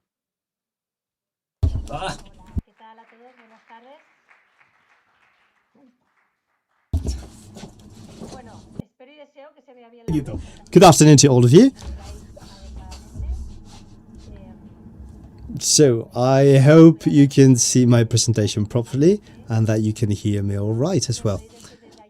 Let me share it for you and I'll speak about track and fields. Can you tell me whether you can see my presentation? Ya, es que no lo veo, es que con... Espera, voy a ver si... Vale, ya está, perdón, fallo mío. You have to click on presentation mode. Vale, especialista en medicina del deporte. En 15 minutos... So, my name is Silvia Treviño and I'm specializing in sports medicine. I have 15 minutes only to speak about all this, about athletics and adapted athletics, which is something that I would like to share more with you. I'll go over the easiest things, the most usual things that we tend to see in athletics. When we speak about athletics medicine, we usually refer to what you will usually see with the athletes coming to see you or what you will find during tournaments. In athletics, we usually see the muscular injuries, tendinopathies, then bone injury produced by stress, and also injuries produced by bad biomechanics. When we speak about injuries in a sport, what you need to consider other than intrinsical or extrinsical factors are risk factors. I'm going to present the science evidence on these things. Regarding the technology, we see that intrinsical aspects, one of the most important things that we are going to see is women and men athletes depending on their anthropological composition. You see that there is more mesoendomorph aspects or mesoectomorph according to men and women. I'm not going to speak about gender because that's a different issue. So we're going to look into this only. This provides some metrics that will not be able to be corrected, at least at the beginning, and that's also going to be a risk factor.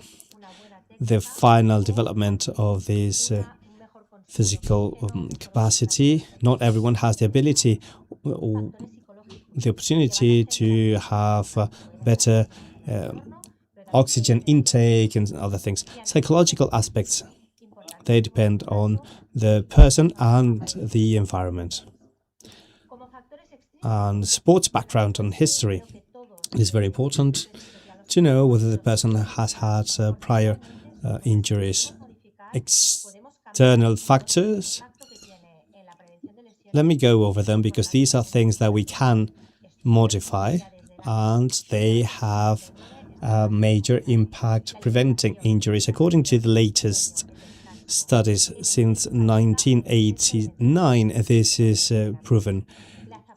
Eating, hydration, sleep, rest, too much training, the shoes we use are the training surface where we train or where we compete. You have the example of the shoes there on the right. These are there are lots of types and models of shoes, and we have many disciplines that have the cramps, the crampons. Sorry. And also the place, the location, Madrid and the south of Spain or northern Spain, that's very different. Also the type of training and the type of warm-ups and whether there is any warm-up at all prior to the competition. Then the sports practice. The injuries also depend on the type of sport, and especially for those doing decathlon or people doing more risky sport. And this is a great summary on risk factors. This is the relative energy index that we are seeing more and more, both in men and women. It is passionate, it is very exciting, and if you have the opportunity to look into this, do it. I guess you will do it at some point during the master's degree. The load control, intensity control, knowing well the mechanical movements, the appropriate shoes, not enough strength, and repeatedly use a hard surface. So, muscular injury.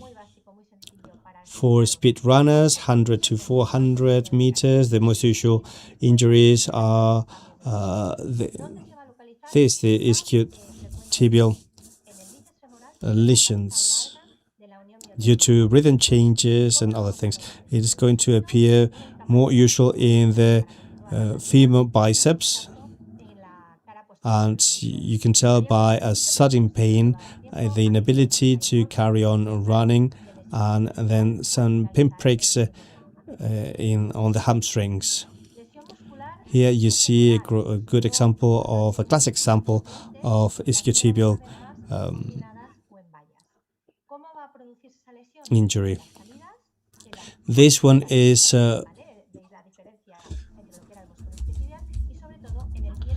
this is another lesion. That's the femoral stem. It is located there. As you can see, there is a collagen there, and it can be easily injured, especially in that part of the tendon. There is a sudden pain, in the crotch, and the athletes are unable to keep running. And to finish off, muscle injury. The muscle injury, it's usually the soleus that's injured, as well as the gastrocnemius.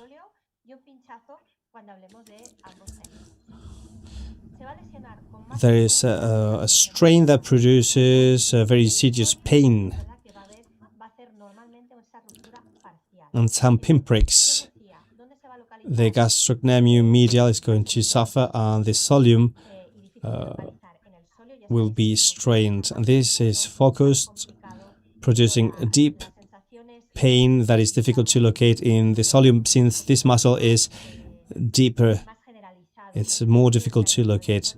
The feeling is it's not actually like needles, it's more spread pain throughout this soleus. There is not like a clack.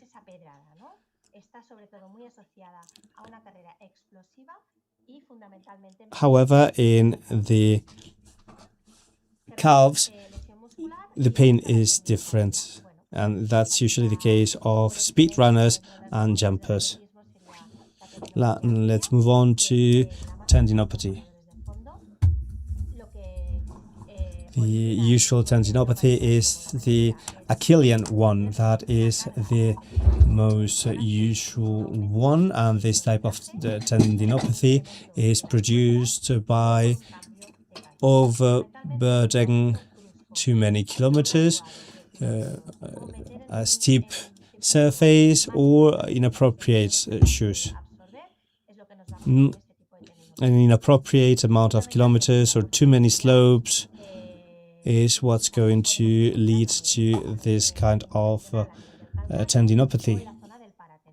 It is located in the medium part, the ankle, intersectional ankle, and the paratendon. The feeling of the athlete about this morning stiffness when this pain starts to appear, when it's warmed up, it's better, but it appears again. If it's insertional, like for example at the ilium, they will tell you that it's when they were in the shoe, that it's a little bit annoying for them at the posterior part. They have less tolerance to eccentric exercises when they are working physically. And I wanted to show you this. This is Maria Vicente that had an Achillean injury, and right now we know the reactive part, that is this thickening with this increase of the transversal area, but the tendon is still recoverable. It's a tendon that if we modulate charges can be recovered, and it won't create a degeneration of the collagen tissue. We have the lack of repair, that messing up of that matrix, that start to have vascularization increase and growth at vessel and muscle level. The degenerative stage, this would be bad, apoptosis, etc. And we can't recover it in this case, as we were speaking about on the first stage. And what are we finding? As happens in life, things are not purely reactive or degenerative. They can be reactive in the degeneration, and we have to modulate load, we have to work physically very well, and with physiotherapy techniques that help us with all this process in terms of degeneration. So rotulian tendinopathy in this case. This is, for example, for long distance runners, this will give us a very acute pain in the tendon that would be on the inferior pole of the knee, in this case, of the kneecap. It would be located where the rotulian tendon, especially when we touch the kneecap, it also hurts. There are 4 degrees. The first degree will appear at the end of the sports activity. Degree number 2, it appears at the beginning, it improves, and it appears again. In degree number 3, the pain will be constant, and we advise not to continue with the impact practice. We can keep the activity, but with other kind of activity that does not create any impact or flexion of the extension device. And the degree number 4 would be the total tear of the tendon. So I have just a few minutes, so I just want you to know all this. It's already published, and I think that it's one of the best things that it has been done in the last years at the level of how to manage the progressive loads in athletics with open tendinopathies. And this is from the medical team of RFEA, and I encourage you to read it because they explain very well how to work in every stage. So tendinous stage, isometric work, speed, record to play, etc. And just to end up with tendinopathies, we have different tendinopathies. In this case, we have a fascia lata tendinopathy. It's for the mid-distance and long-distance runners. And it is because of the use that it is done at knee level. So this would be the last frequent injury by stress. We have the tibial stress fractures or periostitis. And it is determined by an altered biomechanic. And this case, careful, because this is because of a non-diagnosed energy default. There's a stress fracture, for example, at metatarsal joint, and this makes our metatarsal joint suffer, and this is why we do have these injuries. And these stress fractures of the femoral neck, they're not so frequent, but they're much longer, they are much more prevalent, and they're much more serious. So in the ankle and the foot, this would be the plantar fasciitis, sprained ankle, and sesamoiditis. There would be a bad load management because of this plantar fascia, plantar fascia, sorry. So instability would be an important factor, and sesamoiditis, as we've said, is because of the type of impact, and we will see that in speedrunners, and they don't have time to recover. So what happens with the biomechanic factor technique? This is because of what I was telling you about before. The bad alignment in this case, and we'll see mechanic lumbalgia. We will see a poor technique or a lumbar hypertension or lack of core control. This is what I've explained to you before for you to have it clear. And just to wrap up, and last but not least, I would say, adapted sport and adapted athletics. So this is paramount. When we are in front of an adapted sport, we need to know what disabilities we are working with. In this case, at the Spanish Paralympic Committee, the athletics national team that is going to World and European Games, we are working with different disabilities. You can see different Paralympic champions that we currently have: gold, gold, silver, and bronze. For example, speed, javelin throw. We have Jessica that is training at the CAR. So I'm sure that maybe you're familiar with her. David, that is from Asturias. Loki.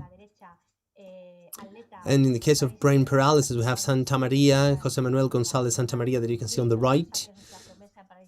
He's an athlete that has participated in 7 Paralympic Games since Barcelona. Judith Tortosa, that is best brain paralysis athlete right now. In the last World Cup in India, she obtained a great silver medal. And then intellectually, we've had a great champion. And here we have Delhi, that is one of our speedrunners. And the long jump, for example. And what are the risk factors? The sport gesture and biomechanic, as we were saying before, the excess of load excess, the disability level can be a risk. when having injuries and the adaptation to material and prosthesis. What will we find? Injuries because of overuse of the lower limbs. If there's an excess of millage, for example, in this case, in the rotator cuff, muscle injury in lower limbs, same injuries, traumatic falls. They fall down many more times, sometimes because of their visual impairment. So they have different point of view in this case. And that's it. Thank you very much. And then we'll continue at the round table. Thank you.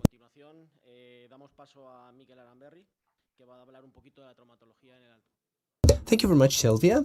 Now we give the floor to Miguel Aramberri, who will speak about... no, Marcos, not Miguel. Yeah, right now Marcos Chena that will speak about the physical training and injury readaptation in football.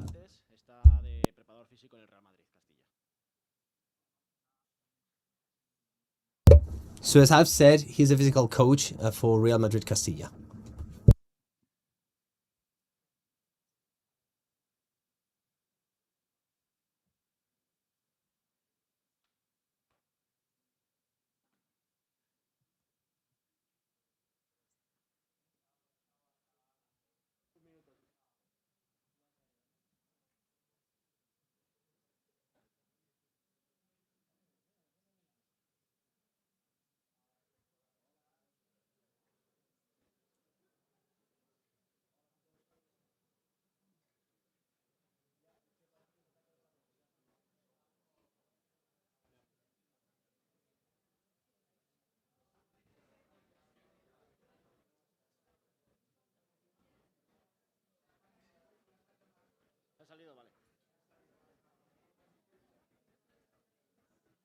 Vale, damos paso a Miquel. ¿Qué tal, Miquel? Muy bien, ¿y tú? Okay, so we give the floor to Miquel.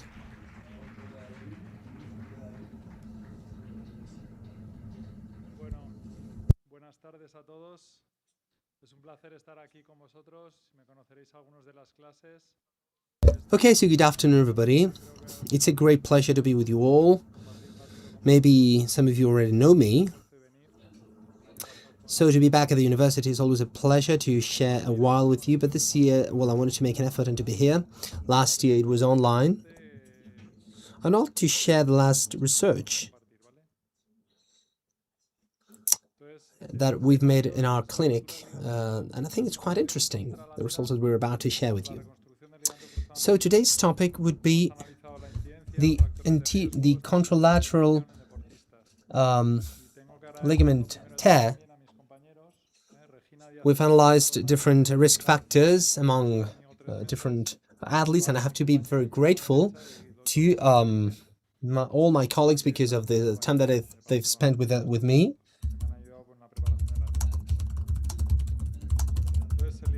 And all my colleagues that have helped me to prepare this talk. So the anterior cruciate ligament, as you all know, as you can see here, this is a plastia tear. So what we do is to clean the plastia, and we're going to look for the anterior medial part, the most isometric part, as you can see on the video. So we use the reference of Dr. Colombe, as I explained to you, and it's very important to position the femoral tunnel. We make a hole with this punch at the condylum side, so we are able to bend the plastia, and if it's very vertical, it's not very efficient in controlling the anterior-posterior translation. But if biomechanically the plastia is more bent, it restricts the anterior-posterior translation, and that's paramount for the knee and the athlete to go back to competition, and there are less tearing incidents. Because the anterior femoral tunnel, as you know, can be rebroken many more times.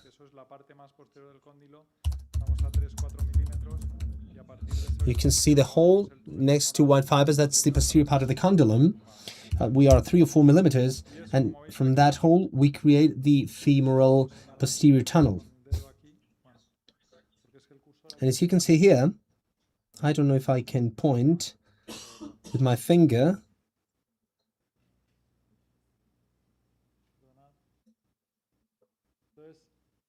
Donde está la chapita, os lo voy a escribir, donde está la chapita es el túnel que hemos hecho nosotros y como veis va muy paralelo a la cortical posterior. So when you see the plate, that's a tunnel that we've made, and as you can see it goes in parallel with the posterior cortical, in that case of the black shadow at the condylum, that's a previous tunnel. So this patient had a very anterior tunnel, so the plastio was broken, and we've been able to rescue it, to make a posterior rescue to the previous tunnel. So as we've seen, we are improving techniques, and we have described a system that is called seatbelt that was published in 2024, and we use it for our competition athletes. We have this fibers that you can see around the plastia, and it acts a little bit as a seatbelt of the plastia, and we use it with our athletes and in contact sports. So it's just a brief introduction. And what is very important in the way we rebuild the anterior cruciate is the way we do it this way. Here you can see what we are doing right now.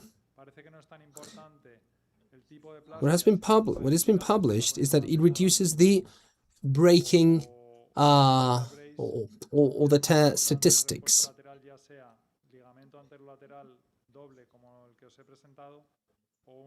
So the lateral reinforcement is much more important, no matter it is the one that we've seen or a modified lemma.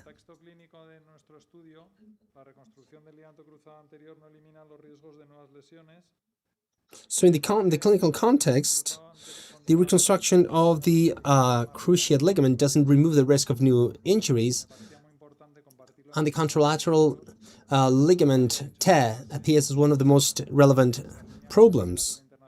I think it was relevant to share it with you all because I hadn't told you, and it's something that is in line with the international literature, as we'll see in a minute. So the risk is kept after going back to sport.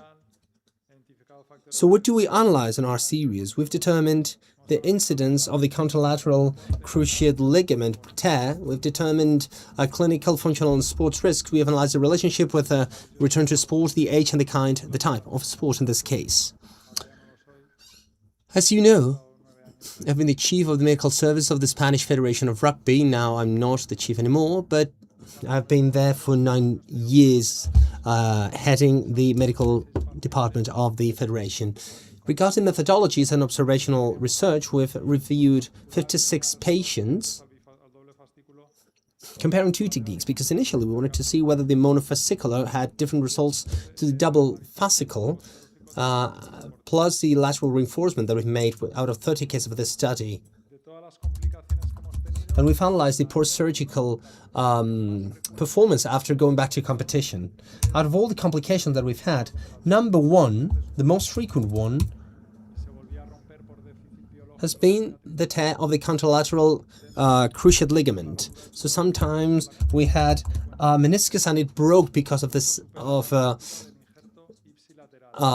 healing process, but this contralateral incidence has been the most important situation. It's even more frequent than the ipsilateral graft. So 71%, this one 71%, but 27.3% had to do with this contralateral. So healthy knees are at more risk than the knee that has gone through surgery. So what's the profile of the risk, or the athlete that is at risk? We've seen that 77.3% of complications are between 16 and 30 years old. Sport level will be techno between 8 and 10, some competition athletes, generally speaking, and the dominating sports that we usually perform are rugby, football, and pivot and contact sports like handball or basketball. There are many federations too that want their athletes to work with us. So we have a minimum follow-up of 3 or 4 years. So we are speaking about, well, between 7 and 8 months, and that's considered as a quite quick return, and the current evidence recommends, as we've seen, between 9 and 12 months in private sports, like, for example, basketball. In the case of the NBA, it's quite weird to see someone that comes back before 1 year, because there are some factors that have to be taken into account, as we'll see. And one of them will be the maturation of plastia and healing of these plastia. So that return to play, that early return to play, would entail a higher risk of second injury. What's the main mechanism? Why is the counterlateral knee injured? We have different situations. There are bilateral neuromuscular deficit, and the athlete is protecting the operated knee unconsciously. They transferred a load to the counterlateral that entails an increase of braking, pivoting, dynamic movement. That's one of the worst things for the cruciate braking. So unconsciously, the counterlateral knee becomes into the one of the weakest parts of this process. And this is something that is predictable, because we have some studies that warn us about it, and it is connected to the readaptation process. It does not entail, as I've said at the beginning, that it can be a surgery on failure, and it entails a persistent global functional deficit. We need to take this into account so that our athletes don't go through this. So what's a comparison with the literature? There's a consistency with previous researches. The counterlateral risk at some meta-analysis picks about between 8 and 12% of incidents are serious. As we can see on the last line, is an incidence of 11%. And it's higher than the ipsilateral braking, and it's higher among young athletes that have second injury of between 25 and 30%. So the results of our research are in line with the international evidences. What do we have to improve? The key message is that prevention has to be bilateral, not only focused on the operated knee. It is where we mainly focus on. And that return to play has to be based on functional symmetry, neuromuscle control, and not only throughout time. As we'll see in a minute, we have to take strength into account, but also other gestures and other movements that are trendier right now. We are seeing them at the most important European center, that is the adaptation to the sports gesture, not only to control strength and to recover that strength, and to have a normal kinetic pulse, but you have to coordinate all that in order to attack the ball, to dribble, to stop, etc. As I've told you, the isokinetic test is a main part of our RTP protocol. And we always have a reliable physiotherapist that performs it and gives us a very good analysis. Many of you know him, Carlos Crespo. These are his graphs, and he has been working with us for many years with these isokinetic graphs that help us determine whether an athlete is ready for that RTP or not. I was a couple of months ago in France, and that isokinetic is being left aside a little bit, and what they are doing is to analyze the movement with sensors to know whether the player is ready for the for that RTP, for the return to play. The movement analysis is part of the rehabilitation and readaptation. And the conclusion, the takeaway message, is that contralateral cruciate ligament tear is the most frequent complication. It has a clinically relevant incidence, and currently we're working on a contralateral knee rehabilitation protocol, including isokinetic for the healthy knee, so that we can identify risk factors with isokinetic in order to work on the other knee in a more efficient way, because it becomes into the main preventive target after rebuilding the cruciate ligament. And that's it. Thank you.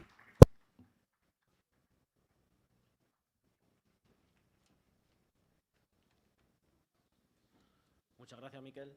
a continuación damos paso a Rubén Tenorio, que es actualmente fisioterapeuta. Thank you very much, Mikel. Right now, we give the floor to Rubén Tenorio, who's currently a physiotherapist of the national team of Equatorial Guinea, and he was a physiotherapist of the national team too.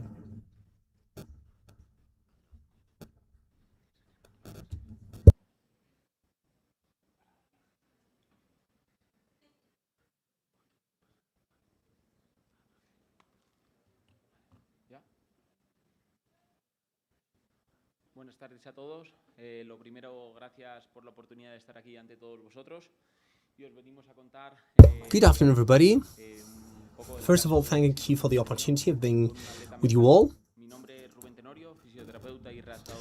We're here to tell you about the success story that we've had with an American athlete. I'm Rubén Tenorio. I'm a physiotherapist. I'm specialized in the sports sphere, and I'm going to speak about the athlete. He's Josh Howie. He's American. He's the American with the highest potential of the 800 test. He has had quite 2 tough years. He has the best mark as an athlete, but in order to attend different championships, you need to fulfill different requirements. Time is not the only thing. At the trials, it's like the USA Championship, you have to be among the first 3. In 2024, he was the 4th one. He was out of the Olympics, and in 2025, he was 4th, having the best mark of the US, and he was out of the World Championship that took place in Tokyo. It's true that in athletics, there are 2 different seasons. We have indoor and outdoor, winter and summer. So the track changes a little bit. In winter, it's a 200-meter ring. You need to add the slope. It's a little bit more complex to run indoor. You'll understand that in a minute when I explain the success story. In outdoor is 400 meters ring. Temporada de 2025, viendo que se queda pegado del mundial, él decide cambiar un poco de. So at the end of 2025 season, seeing that he was out of the World Cup, he decided to change the way he trained. He saw that he was out of another championship. He changed the coach, the training pattern, and he decided to face new challenges, so everybody else would have given up, but he didn't. And the last indoor campaign was very good, because he was a world champion in 2025, and he decided to try to beat the world record of 800 meters. It was quite a demanding record, since Kip Ketter, then a Danish athlete, beat it in 29 years ago. Many athletes have tried to beat it, and he had this challenge. Everything was very good. It was a 12-week planning, but when there were 15 days left, there was a problem. He noticed some kind of poke at the hamstrings, and together with the medical service of the federation, they decided to perform an MRI. So as you can see, the MRI, well, you can see that the hamstrings are damaged. It was a length of more or less 4.5 centimeters with an edema at the peritendon area. The only good thing that there was no total tear of the tendon. Is otherwise, he would not have been able to try that great challenge he had. And there was no tendon retraction. It was not a catastrophe, but it was quite a dangerous injury that that had to be solved in order to be at the start line. So in the end, it's quite an important clinical challenge because we had a handicap against us. That was time. We had more or less 10 days to try Josh to be there. We have to include the fact that 800 meters is quite demanding, since there's a very high eccentric load, and you have to add the slope of the track. The runner can't keep a natural biomechanic, and he didn't only want to participate, he wanted to be the fastest ever in 800 meters indoor. And then, in our case as physiotherapists, we had to evaluate the risks that this challenge could entail. The injury progression, it can become from a damage to a total tear. So that loss of stiffness was very important, and the neuromuscular inhibition was very important too. So for that, we set very clear goals throughout all the treatment. It was basically the tendon proliferation. It was something essential in Josh's treatment. We were supported by winter care technology by T+, control and absorption of edema that we could find at the peritendinal area in the MRI that we saw. And we had to hold different sessions, not only on a stretcher statically, but also to keep that neuromuscular activity so that the injury could progress. And the fact that we only had 10 days to fulfill that goal, and Josh could not stop training, well, of course, we are not speaking about very demanding sessions, but he had to continue with his training sessions, and the most important goal, not only to participate, but also that beautiful dream of competing and beating that world record. To accomplish that, as we had just a very little time, regarding the strategies we had a very high sessions load, and we shouldn't have a mechanical irritation, and a progressive load increase. That load increase would be determined by the athlete based on how he tolerated these new stimuli. In the end, something was very clear. In biological time, we could not heal the tendon. That was clear for us, but we could modulate that environment. We could heal the environment so that the tendon was as good as possible, so that it could be as functional as possible for the challenge that was about to be done. Regarding the treatment, the high frequency of sessions were, well, 3 sessions a day, morning, afternoon, and evening.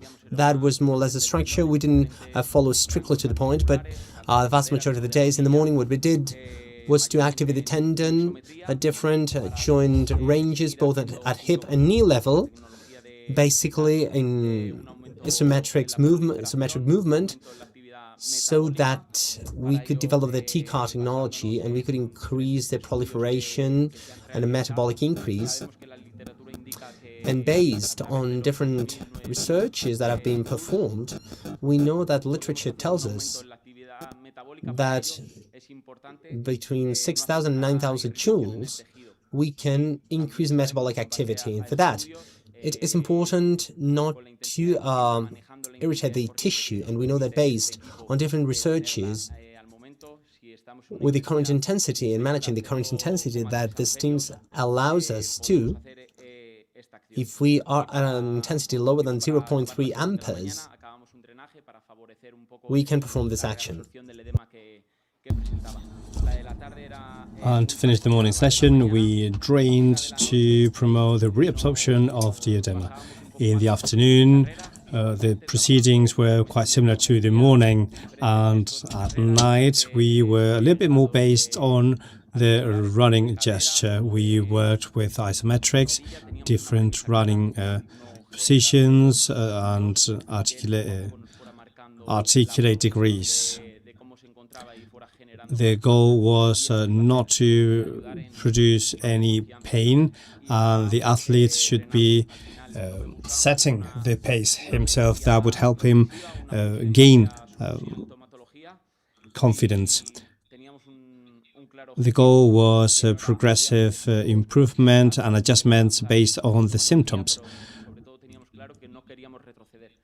The target was to move forward and improve the symptoms, but above all, the most important thing was not to go back. A little drawback would not allow us to reach D-Day. This was our routine. Those were the exercises we did with him basically every day. And finally, on the 24th of January, he made it after 29 years. That was a beautiful challenge, 1:42.51. He set a new world record. We had control ultrasound, and it is true that there was a biological evolution that was quite successful. The edema was not reabsorbed, but he could compete and the tendon did not further damaged. Thank you very much.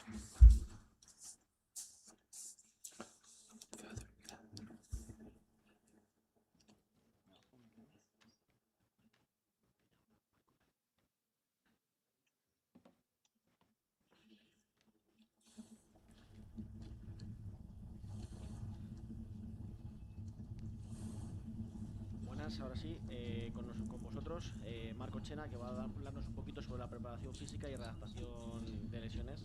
Hello, I now give the floor to Marco Chena. He will be speaking about physical preparation, physical training. He works for Real Madrid as a physical coach.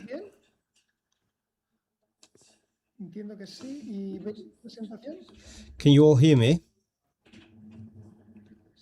I guess you can. Por ahí, si se ve, si no se ve, la tengo en presentación. Creo que he hecho todo correcto, más o menos. Can you see this? Is my presentation on? Venga, bueno, lo primero, encantado. Gracias a todos por esta Let's go for it. Espero que, bueno, con esta First of all, thank you very much. It's a great pleasure to be here with you. I hope that you have interest and also questions on this presentation. I work for team sports as a physical coach and coordinator of the physical coaching department in Real Madrid. And whatever I explain here might be different from what you heard before, or probably different from what you do in your daily activities if you do work as physical coaches or specialists in strength. Last year I spoke about quantifying the loads of the training sessions and the individualized or customized training sessions of the player. This year I will speak about the strength training as a preemptive strategy, optimizing performance that could be done with healthy or injured players. To set the context of the situation, let me say that I believe that sports are more and more professionalized. We are more and more specialized. There are more and more fields of expertise that are working in an organized way to help athletes achieve better results, removing the risks of injury. So, as human beings working within a group, it is important for us to understand what it takes to work with other people within a team. This is different from doing things on your own. All of the decisions are made within a context and under circumstances that are not always easy to find in scientific literature. I hold a PhD in sports and I'm passionate about science. And I have learned to get from science the least bad thing that I can get from my context, the context I work in. There are many different systems, quite complex, and many theories explaining how we can deal with the different situations that emerge from the daily activities. So having said that, and taking into account the importance of raising the availability of athletes and optimizing their performance, one of the main challenges we have is to know the exact appropriate amount for that player. So it's not too much or too little. In this case, there are as many responses as answers. What science has proven is that, well, football, which is a high-risk sport with an injury rate up to 1,000 times higher than other sports, and most of the players must retire either early or in time, but suffering from sequels. And according to the science literature, it seems to come from a bad understanding of preemptive exercises. Based on the evidence, we know that the teams with the lowest injury rates and the highest availability of the players had a better performance during the Liga or the national and international competitions. And that makes us think that having all of our players more or less ready is probably better than having them 100% fit. Because we don't know what 100% is. We don't know what their limits are.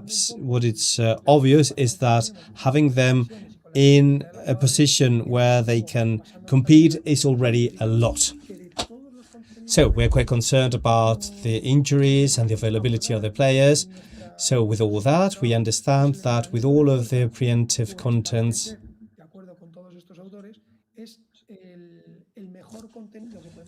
strength training is probably the best thing we can use to have adaptations and remove the tensions produced by the sport in particular. If I analyze my sport, this is probably not a sport where you need the highest speed or strength, but my athletes have to move in a functional and optimal way. They shall have to repeat efforts unpredictably, and they are quite conditioned by everything that happens around them. There are many changes, and the competition itself is very stressful, as is the amount of matches. A conclusion I usually jump to is that the difference between poison and the antidote is the doses. To be the best in an area, the more I work on it, the more likely I am to increase my performance. But it is also true that that leaves me more exposed in front of risks. We know that being exposed to this kind of situations creates some preemptive situation, preventing injuries from happening. So the difference between the poison and the antidote, as I said, is the amount, the doses. So if we focus on the movement patterns that we all know, such as vertical traction and so on and so forth, if we have another twist, we find that these patterns have an applicability in landings, changes of direction, stabilization, hits, so on. Well, on top of that, there are other patterns specific to our sport. Some of them happen when stationary, and this is the basis on which we act. We are based on general patterns, as we said before, and more specific ones that require speeds and muscle groups that are usually involved in the specific moves of my sport. And then we have patterns of speed. This is not so clear in the literature, but we understand that from a certain speed there are some patterns we need to work on, such as acceleration from a certain speed. Going from 0 to 15 kilometers an hour is different from 15 to 30. So what we try to do and what we try to have published in a specialized publication is something about contents that we could work on in football. Scientific literature supports that we can have specific muscle adaptation sensitive to our training session. So depending on the type of exercise, the speed, the vector, load, and other metrics, we may be able to improve certain metrics. But likewise, we need to understand that strength is yet another thing of everything that involves the practice of football. This belongs to other areas such as cognitive, mental, and creative areas. So this is finely intricated. So we have a lot of information nowadays on training systems and muscle training systems. We are very much based on creating strength sessions completely differentiated according to the goal while applying microdoses. The different sessions we have for strength are a micro session of prehabilitation, which is promoting the start of certain things, then a microdoses of activations to have an optimal response on what's going to happen later. We could have a gym training session or training on the field, then strength optimization sessions, trying to optimize things according to the features and the needs of the athletes. Reinforcement sessions on the structures or imbalances that we might identify with tests, compensatory sessions or complementary sessions to balance certain systems, correct mismatches, and complement certain things or complete certain things. And then other things related to generative strength, that's called the biodoping, with which we try to strengthen recovery and fight fatigue and others. For us, exercises are not that important, but it's important to place them among the goals we set ourselves. The next issue is, with that, what can we do with that? I already mentioned microdoses. That has nothing to do with the minimum adaptation doses. There is an optimal adaptation doses, a minimum and an effective adaptation doses. So what we try to do with that is to give the athletes the amount of work that's perfect, that does not produce negative responses and deliver positive results. This is quite funny because the doses depends on the athlete or the player. What's obvious is that the optimal adaptation doses, what we think is the best. All 3 doses can be microdosed.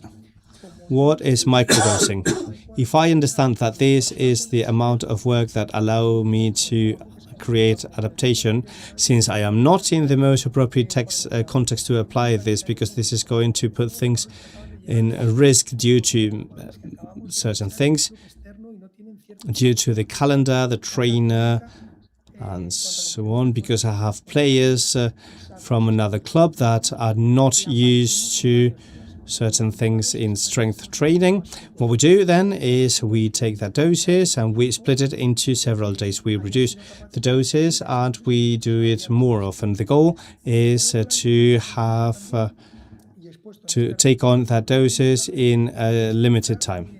According to the science literature as well, and as it's presented in this article, we have tried to decipher or identify what certain authors say regarding strength training. Considering that this depends fully on the player, we can have some benchmarks to find out the minimum and the maximum doses according to the literature. When could we microdose this? Well, it depends on the situation. It depends on the calendar, whether I have many matches, whether the next one is around the corner, whether the week was very demanding, or there was a technical, tactical priority, or depending on the specific work train. If the trainer needs a lot of field work, there's going to be a lot of technical pressure, and at the gym, maybe I should get rid of mechanical stress.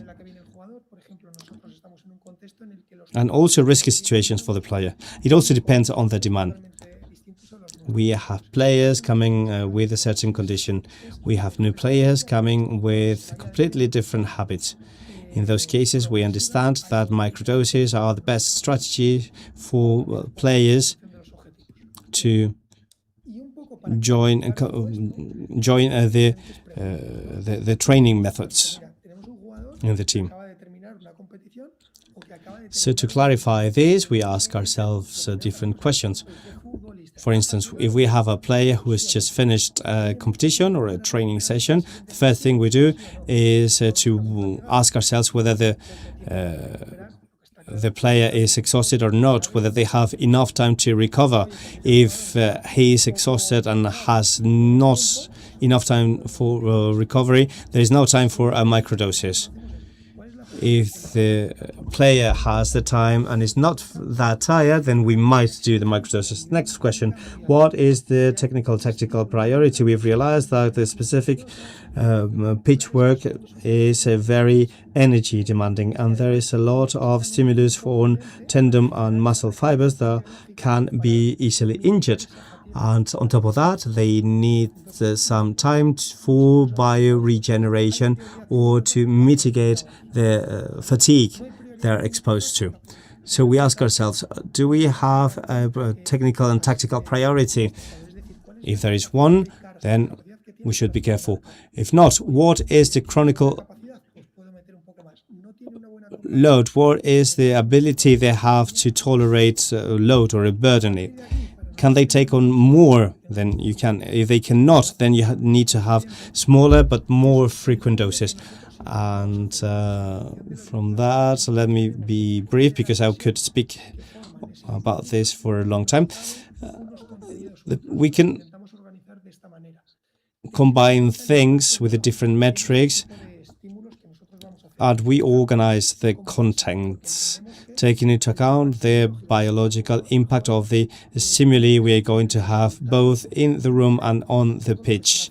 The biological impact of the player has to do with the results. This is not just the addition of the different parts. And with that, we decide how we can microdose this type of situations. So that's all from me. Thank you very much for listening. And I am here open to your questions. presentación. Vamos a abrir la mesa un poquito las preguntas. ¿Tenéis alguna preguntita o algo que hacer? Thank you very much, Marcos. Now we are going to open up the floor for your questions. Do you have any questions?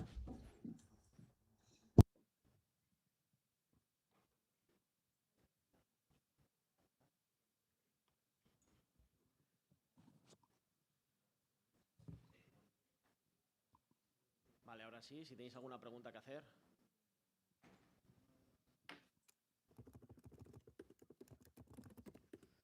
Now, do you have any questions?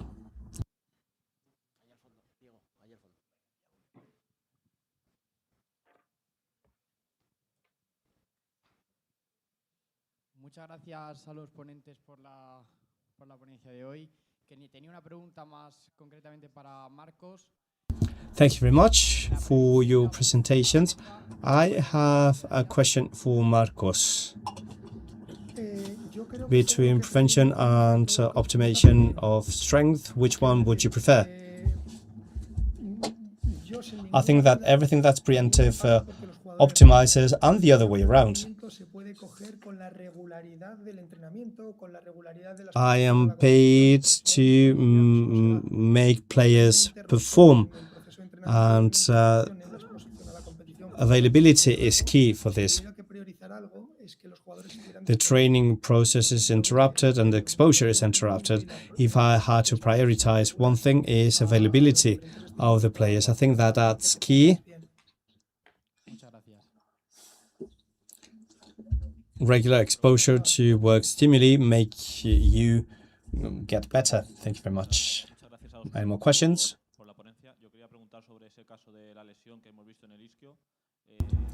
Thanks to all of you for your presentations. I wanted to ask about the ischium leash injury,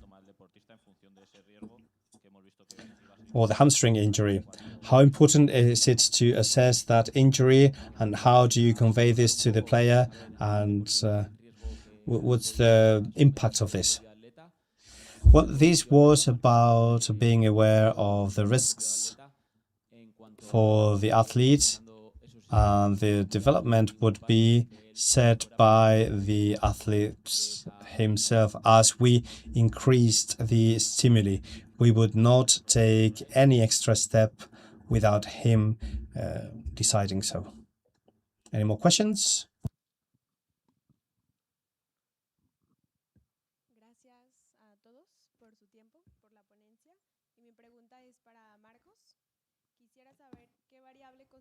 So thank you very much for your presentations. My question is for Marcos. I would like to know what metrics show that you are using strength work as a preemptive strategy.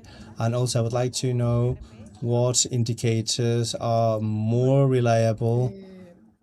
Is it the symmetrics such as RP, CJ, or both? I don't know whether what we are doing is what's keeping you alive, what's keeping you available. What I do know is that they are available. We have some availability metrics, and we look into how many players have the possibility to play this weekend because they're healthy enough. If we look at the different goals, we assess symmetry, strength levels. We have different strength tests such as eccentric force, isometric force, or we can come up with different tests on the load capacity and so on, and with that we look into their development. There are so many different metrics and different causes that it's very difficult to identify one as the key reason why you are standing. That's very complicated. So what we try to assess is the level of strength, the level of symmetry. We do landing tests and so on. And then the next question, the second question you asked. Yes, that was the most important indicators to classify the load. Yeah, okay, yeah, that's right. So fatigue is, we try to get load variables that allow us to measure better. In this case, we've had API, wellness, and others that appear in the science literature. And with that, we can have a very useful information, better than information from more expensive devices. We use contact platforms such as, well, we have one from Aval. It's not because of the brand, it's because of the metrics we get from it. We are interested in the length, the height of the jumps, the length. That can be quite tricky. Sometimes we use the modified RSI, and sometimes we use articulate mobility ranges. We can measure the hip mobility range because that's also related to fatigue issues. We also include thermography and so on. In other contexts, we have also used CKs and others that we are not using in this particular case. Thank you. Thank you. I have another question for Mikkel. What metrics are the most important ones for you? And the answer is quite a long one. The key factors.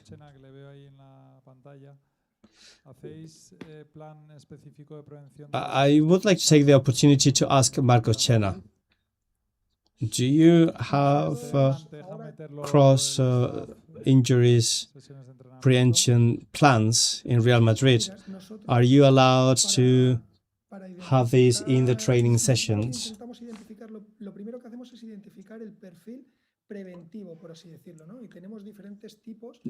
What we try to identify first is the preemptive profile. We have different types profiles. We have players that have a good history without recent injuries. They have a good history, as I say, and we have not identified risk concerning risky factors. They have different prevention. Others have a very bad history, but the risk factors we have, the risk tests we have, are not concerning. So we have a post-injury prevention, and others had a horrible history. We have all of the alarms ringing, and they have a priority in terms of prevention. And then we have other athletes with a good history. However, they have weak links. So we have 4 different profiles. In this case, for those players with a cross ligament injury, we do post-injury preemptive work. And here in the club, this long-term duration, long-term activities, we pay special attention to young players where we want to go slow for the recovery, and then we keep them.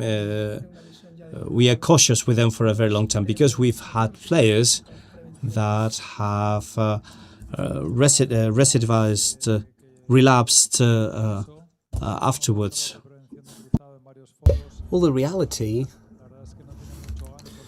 is that, well, I think that we've given some cruciate prevention talks at different forms, and really primary prevention makes no sense. You're speaking about secondary prevention when a patient has broken that cruciate ligament and he's in rehab, and there's a relapse prevention. But what is missing today is primary prevention at many football clubs or many sports, because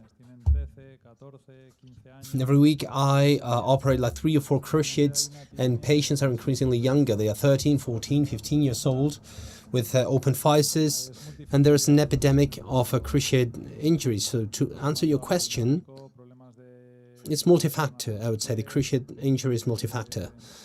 There are dynamic valgus problem, hyperpronation of the feet, bad habits in landings or bad technique, too many games, multifactor, I would say. So that's why when a player breaks or tears the cruciate ligament, that's like some kind of trigger. And it's very difficult to recognize the factors and to act in advance. Maybe the pitch plays a role, but I think that the game load and tiredness is one of the determining factors, or the lack of preparation during the pre-season can be important too. So multi-factor. Thank you very much, Mikel. And then I have another question here for Sylvia. What clinical factors, specific factors, are more predictive in case of relapses among elite athletes, especially when we speak about muscle or tendinous injuries? Well, what I can tell you is that, as Mikel was speaking about primary prevention, unfortunately, among athletes, we not always have this secondary prevention. So I think that the bad management of the injury progression, sometimes we are missing a specific diagnosis. We're missing the knowledge of how to manage all that. In football, it's true that we move on a lot in muscle injuries level. In the case of athletics, although it exists, although believe it or not, the physiotherapy medical team that surrounds the athlete is that's quite difficult. So it's about not sticking to time to really want to run, and not to giving the biological and physiological time to the muscle injury. And at tendinous level, more or less same story. Sometimes there's a lack of treatments that can help us regenerate and repair. And load modulation, well, we are all going to the same point. So Marcos was speaking about very interesting things that we really apply in every sport. And in athletics, it's true that as far as it's very complete, there are things that we are forgetting about, I would say. For example, RP, E, or wellness. I wouldn't say that athletes, maybe although they're at high performance, they're either with a scholarship or they can't be controlling this fatigue or the loads or the volume. One of the problems that we have with these relapses is the volume. We're not managing volume at training level, and bodies that want to be speed runners, and we put so much hypertrophy at muscle level. So we create heavier bodies, and they tend to have more injuries. So, last question, please. Para el doctor Mikel, digo que tiene un poquito más de experiencia en todo lo de ligamento. Obviamente ahorita la literatura. So Dr. Mikel has more experience in ligaments. Yeah, go ahead. Go ahead. Don't be shy. Ella te quiere preguntar sobre si hay alguna relación entre el ciclo menstrual y la lasitud ligamentosa. Y en concreto sobre la rotura de. She wants to ask if there's any kind of relationship between menstrual relationship and ligamentous activity and the tear of the cruciate ligament. Yeah, there are between 12 and 13 factors that depend on the sex and related to women and related to menstrual cycle. When ovulation increases or elastin secretion increases, the tissues are quite laxer, and that's why they tend to have these cruciate injury because of menstrual factors, more valgus and dynamic jump, more hyperpronation because of laxitude, etc. So, yeah, that's the point. Yes. Vale, perfecto. Pues muchas gracias, chicos. Terminamos con este bloque. Damos un Okay, thank you very much, guys. So we're done with this block. Big round of applause, please, to Silvia, Marcos, Mikel, and Ruben.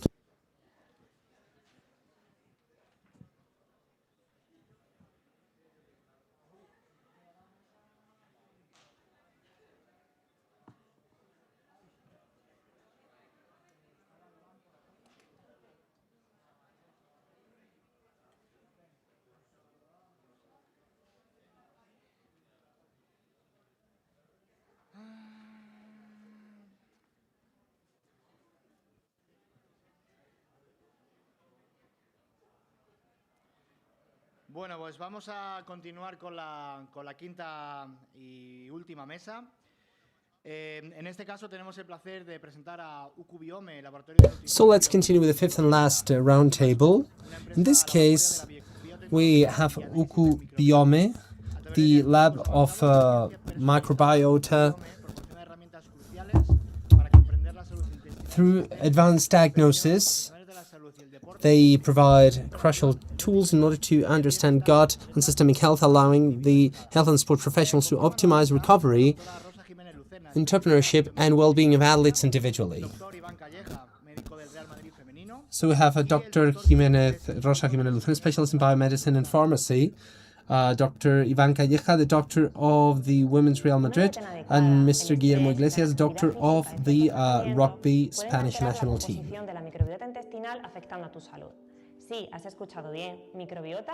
Some activities can alter the composition of different treatments.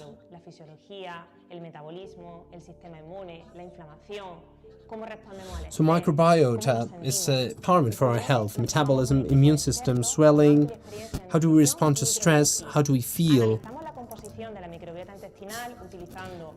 We are experts in nutrition and microbiology. We analyze the composition of a gut microbiota using advanced technology to detect possible imbalances. And besides, we design a personalized strategy with product supplementation, both pro and prebiotic, that will help you recover the balance that your gut needs. We have patients with digestive issues, obese, cardiovascular diseases, and try to optimize their recovery and their performance, because it's not only about applying generic solutions, but to understand every case individually. So let us help you feel better. Your health starts in your guts.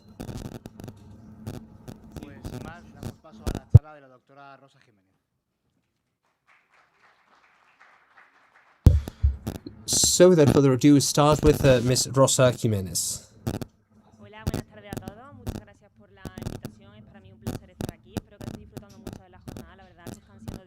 Hello, thank you very much for your invitation. It's a great honor to have you all here. These sessions are being very interesting. I'm going to speak about gut microbiota. So this is the index. We're going to speak about gut and microbiota and exercise, the training load, the microbiota and readaptation and injury. And we are going to speak about from evidence to clinical practice to Biome, the way we work. So the gut is made up by enterocytes that are part of the epithelium. So they are separated by a structure that's called digestion. And different proteins are very important. So they're regulating what happens between the guts and the blood. And there's permeability when there are very narrow connections. Things go into the blood and we don't want them to go there, like the LPS.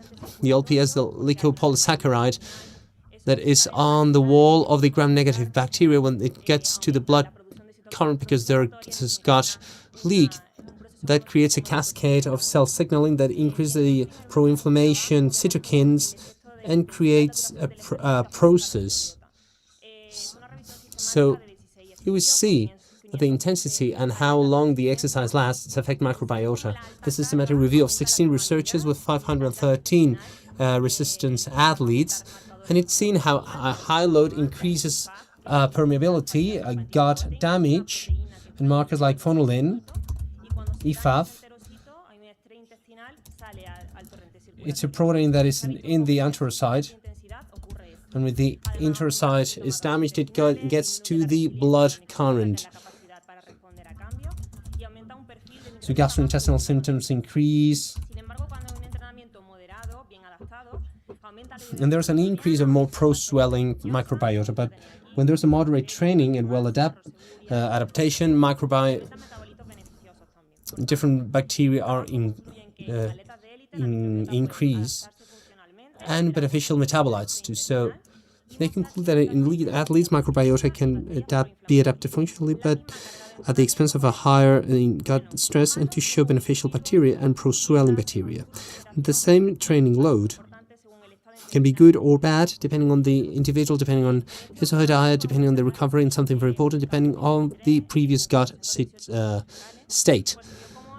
So this is a meta-analysis that was published in 2023 with 418 fecal samples, and it was seen that the athlete microbiome was different to the sedentary person. There was a functional and composition difference and in metabolic capacity of that microbiota.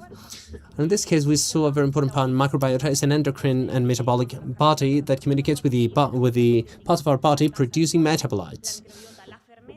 So when the carbohydrates are not digestible, the dietetic fiber get to the column, the microbiota makes it ferment and creates metabolites, in this case short-strain fat acids, acetate, propionate, butyrate, as this morning has been explained by Mr. Martin Gomez.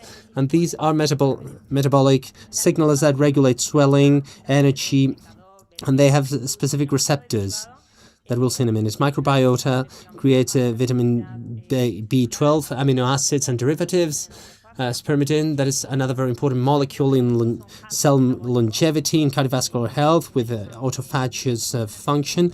And metabolites are metabolic hubs that signal different functions in the body. We are analyzing the relationship between exercise and microbiota, and we see the microbiota doesn't only respond to exercise, but it can also modulate actively exercise, fatigue, tolerance to training in elite athletes. And two athletes with the same training can have different performance because they do not train with the same microbiota, as the authors conclude. So more works that were published in 2024, very recent publications. We can see that the load is important. The microbiome load is different. The microbiome profile is different, and we need to direct the strategy because the effect will depend on the charge, on the dose, on the diet, the type of sport, and it is paramount to have a tailor-made and a transversal approach. In this work that was published in 2025, very short ago, we can see that there's a difference between moderate exercise and high-intensity exercise. In the case of high intensity, with more than 70 or 80% of maximum W, we can see a reduction of that short-strain fat acids. We have protobacteria that are swelling bacteria, phenolin, interleukin-6, oxidative stress, and a very important concept that would be the splanchnic hyperfusion. So during exercise, the vast majority of the bloodstream goes between the heart and the skin because of the thermoregulatory effect, right? But this high-intensity exercise, these bloodstream is very much reduced. There's a reduction of between 50 and 80%, so the gut gets into a high hypoxia and stress process, and it makes these narrow joints to be altered, and it gets more permeable. That is what we do not want. So we have gastrointestinal symptoms, diarrhea, emergencies, distension, etc. So as a summary of this first block, the exercise does not only improve microbiota. Athletes do not have a better microbiota, but more demanding, more specialized. In high performance, the gut is a critical point of failure. To analyze microbiota in sport is not to optimize it, but to preserve its function under stress. And sports performance does not only depend on the muscle or the load. The gut microbiota will act as a metabolic body or immunological endocrine organ body that will modulate energy, swelling, and effort tolerance. On the second block, we speak about training load and gastrointestinal symptoms. So here we can see how, besides everything that we've been talking about, when there's a dysbiosis, there's a high epithelial damage and more swelling, and the functional microbiota is working, there's barrier protection, and they speak about new biomarkers of the load. This was published in 2024. Symptoms. What symptoms do we find? What gastrointestinal symptoms do we find? A high prevalence of diarrhea, abdominal pain, nauseas, even bleeding with extreme efforts. And the authors conclude that microbiota is a key mediator to adaptive training. This was published in 2025 quite recently. And it speaks, or it says that microbiota, besides of everything we were saying, modulates the response to stress, and the fact that elite athletes are submitted to travels, to everything with aggressive nutritional strategies in many cases. Well, all this together will affect the composition of the gut microbiota. And this other research, this is an experimental research, 41 resistance or endurance athletes at 80%, 60 minutes of running at 80% of maximum performance. And we saw that these mechanisms that we were talking about happen throughout the intense exercise. And there's an important concept that the RPE is correlated to gut swelling markers like EFAB or fonolin or whatever. So what does this mean? That in the end, the intense exercise causes damage, gut permeability without gastrointestinal symptoms. When these symptoms happen, that would be the last step, right? But there are many things before that could be assessed and could be seen and treated for this athlete so that they don't get here. They don't get there, sorry. So what I was telling you about, when there's splanchnic hyperperfusion and the bloodstream to the gut is reduced and the FAB was increased, this is recovered in normal conditions, right? After a few days, repair mechanisms are triggered. There's an anterocyte replacement. The narrow connections are restored. The barrier is restored, but the microbiota is well. If there's a dysbiosis, if there's an excessive accumulation of load, that athlete would be unable to perform these repair mechanisms, and in the end, the swelling would increase. So permeability should go back to basal values, and it doesn't. So gut basal permeability, we're speaking about basal permeability without intense sessions, 24 or 40 hours out in advance. This capacity to normalize between loads, it would be an early marker, according to this article published in 2024, that the athlete has gone beyond its capacity, compromising his recovery capacity before gastrointestinal symptoms appear. So very briefly, we've talked about the mechanisms and the relationship with its gut cost. The intestinal stress depends on the dose and cumulative. It can exist without symptoms. The gut response is highly individual, and when intestinal stress is sustained over time, would be a limiting factor and will affect the performance. These have been tackled this morning. We've talked about this, the axis between the brain and the gut. So the microbiota regulates something as important as emotions. We have been speaking about this and society, and we've been speaking about intestine muscle axis, and microbiota produces metabolites that go through the bloodstream and act directly on the muscle. In fact, there are specific receptors in the muscle for these short-strain fat acids. And when they get together to these receptors, they activate MPK different pathways. This creates mitochondrial biogenesis increase, energy efficiency increase, glucose captation, fat oxidation, less swelling. And we have other roots involved, like, for example, the one that increases the muscle growth, etc. So, in the end, metabolites are communicating with the muscle, and the fact of having a good microbiota, a balanced microbiota, and rich in short-strain fat acids will be very helpful, right? Then we have other metabolites that are described here, the secondary biliary acids that are communicated and regulate the muscle metabolism, etc. So I don't want to overwhelm you. That for you to have this clear idea. And then the muscle on its side communicates with the gut. It's not passive. It acts as an endocrine organ, and it regulates microbiota through myokine, interleukin-6, myostatin. So in the end, the result is that gut microbiota is part of that axis that regulates swelling and metabolism and muscle regeneration, with the possibility of facilitating or limiting the recovery of the athlete and the readaptation after the injury.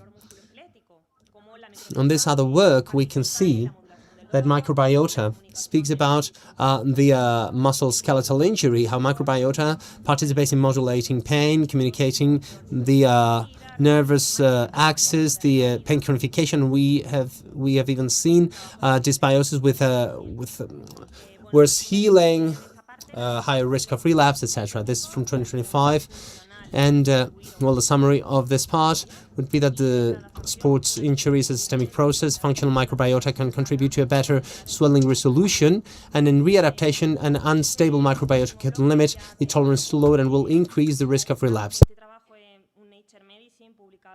And this last block is theoretical block. This was published in 2021 among 1,098 people, and it said that intestinal microbiome, it's a predictor of human metabolism and justifies nutrition and performance strategies that are tailor-made based on microbiota. So the diet will condition the sport performance, right? And the diet will modulate our microbiota. And personalized nutrition is paramount. That is based on our microbiota, as I was saying, to optimize this health and this tolerance to load and this sports performance. And while two athletes can eat the same protein, can train the same way, and have opposed results. So the difference can be on their microbiota, their capacity to produce metabolites like short-chain fat acids, like these authors concluded. Recent articles that tackle microbiota as a key aspect, and either the role of probiotics, right? Not everything's valid. It depends on the strain, on the dose, on the context. And there are clinical trials that show an improvement with probiotics of maximum W, how creatine kinase is reduced, that is a muscle damage marker, C-reactive protein, that is systemic swelling marker. Probiotics reduce the perceived muscle pain, as we can see on this work. And in this other one, we see how we can improve the inflammation and perceived fatigue in athletes, a systematic review. So probiotics don't make the athlete more powerful, but it makes the effort has less fatigue with less GI symptoms and with better recovery. And the question is not whether they work or not, but in how and with who. So it's important to know the microbiota profile in order to know what probiotic should be set. And as a summary, I don't want to speak much longer. Microbiota will condition the athlete. Functional microbiota favors the inflammation response. The recovery does not only depend on the muscle. And some probiotics can modulate inflammation that is provoked by exercise, but this response is highly individual. So this is our work. We are a group of experts in nutrition and microbiology, and we analyze the composition of gut microbiota. This is the scientific team. We've published many researches in high-impact magazines. We participate in many research projects, and we have generated different intellectual property rights, and we analyze the composition and diversity of the bacteria that are have in the gut. And from this information, what we do is to design a dietetic strategy that is personalized with supplementation of probiotics or prebiotics or both in order to help restore the balance.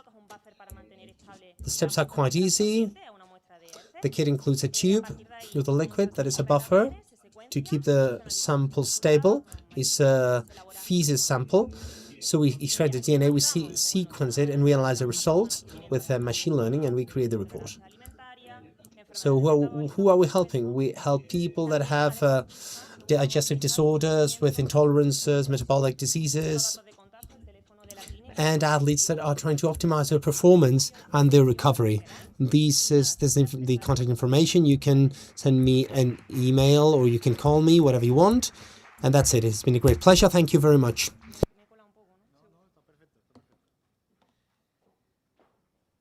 Muy bien, Rosa, muchísimas gracias por la charla. Vamos a continuar con el doctor Iván Calleja. Iván nos va a hablar... Okay, Rosa, thank you very much for your talk. Now we will continue with Dr. Iván Calleja. He's going to speak about the attention at pitch level and especially in women football.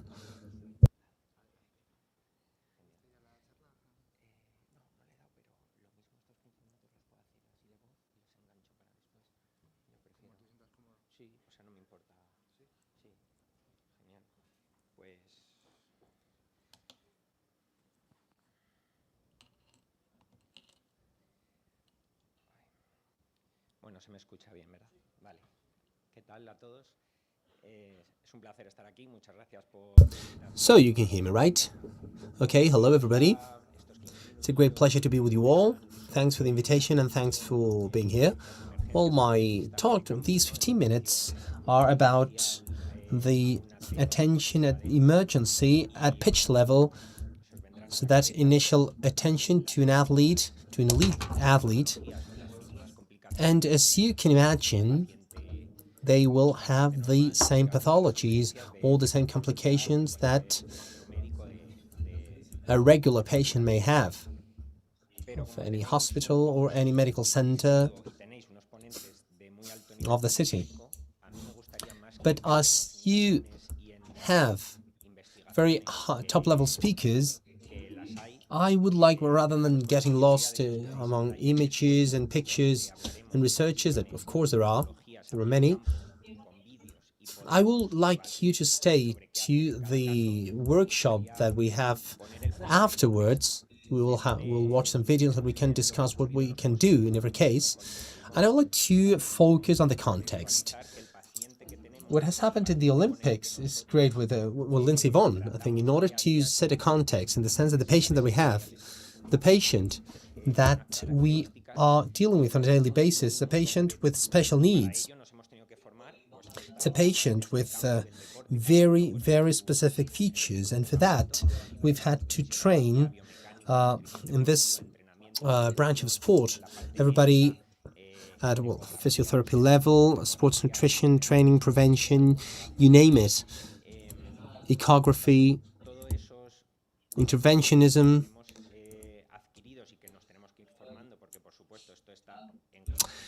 So the acquired knowledge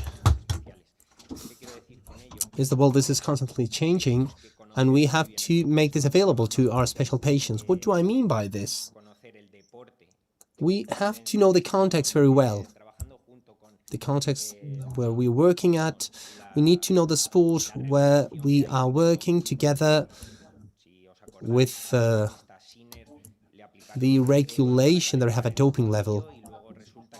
If you remember, for example, the tennis player Sinner, they applied a cream, a hot cream at an ankle, and that was forbidden by the anti-doping agency. And he gave positive on drugs, and he served these 3 months when he didn't have to compete, but he was penalized. So we need to make that available for our patients, for special patients. I mean, the knowledge about competition, especially when we have to help a patient because they need, or when do we need to get on the pitch in order to lose some time. This is something that has to be under control. And what that patient needs. There are patients that want to compete at any price, no matter the injury or how serious the injury is.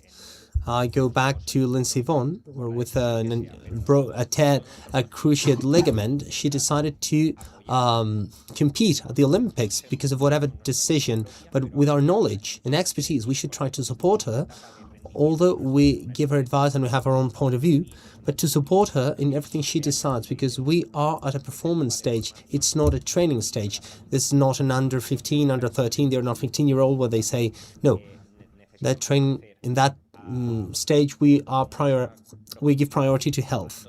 So now we are giving priority to performance. So we need to know every patient in a very deep way so that we can know what everybody requires and how we're going to do what we're going to do if there's an emergency. We understand it's an emergency, any kind of injury or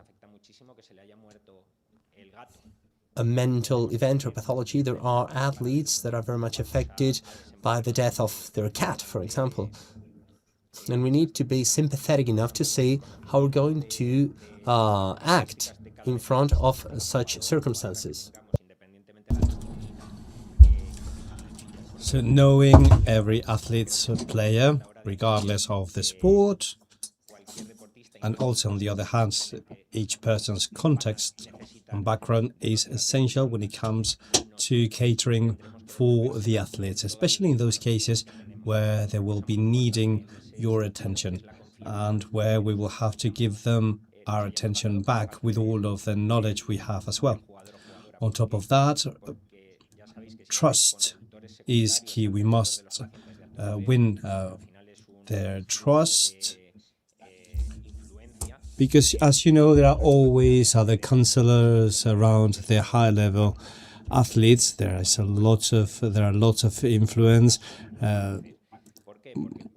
trying to access a high-level athlete. So the more they rely on us, the more they trust us, the more they will do what they say. Because otherwise they will listen to whatever they like from each person they have around, and it's many of them around them. So there is a mixture of directions that are taking them anywhere. So it is essential to get their trust. Without speaking much about brain damage, I would like to mention this topic because it is getting more and more important. There is more and more attention paid to this because we are having a lot of brain damage or head trauma that begin with the situations that were not considered important. For instance, banging head to head, it could be serious. There could be head trauma. We must pay attention. But hitting the ball with the head, how is that? In a player who's not muscularly fit enough, that can lead to symptoms that can become more serious, that can lead to, at the beginning, only somnolence or sickness, lack of balance. And it can be confusing at first. That might have the onset of a tumor, or maybe they have some other pathologies such as vertigo. So this is more and more important in the world of football. When patients lose their orientation before the situation grows worse, they require more attention. We have to tell them that they are not fit to compete, even if they feel they are. We have to tell them that they are not 100% ready, and at some point their mind and body will not be connected, and the result will be complicated. They will not be able to compete as they should, and their performance could worsen. I guess Guillermo will speak about the protocols later on, and he will speak about the tests in those cases.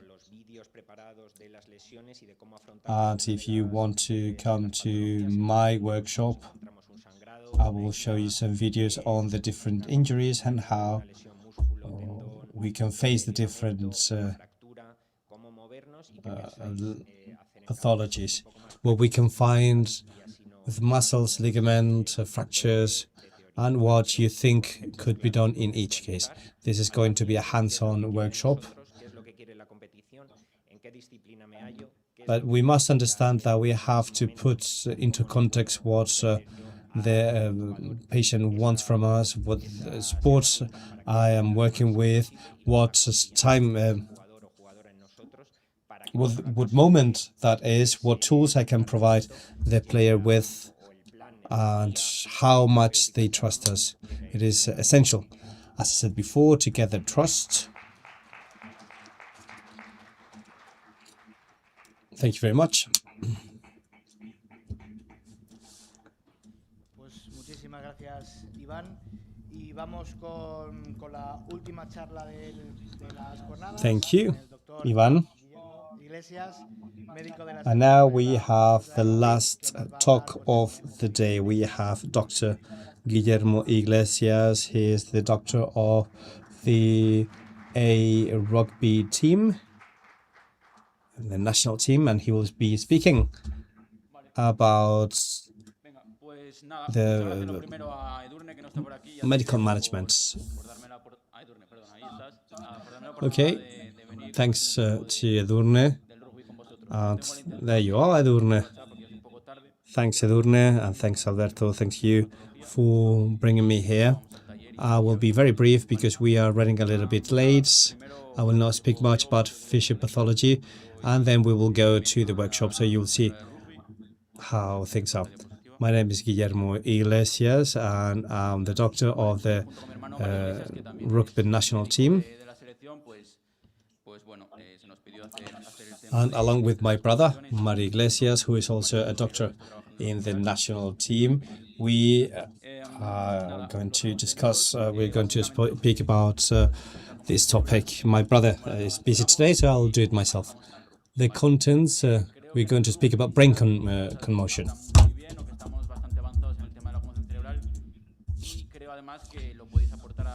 With cerebral concussion, in rugby we have studied much about cerebral concussion, and you can apply this to whichever sport, I believe. First thing I would like to say, I don't know whether you know a lot about rugby or not, is that health professional can jump into the pitch anytime we want. We do not need to be granted permission by the referee or anyone else. We can go in anytime and do whatever we want. So we have an opportunity to look at the player's reaction, see the player's reaction in a matter of 2-3 seconds.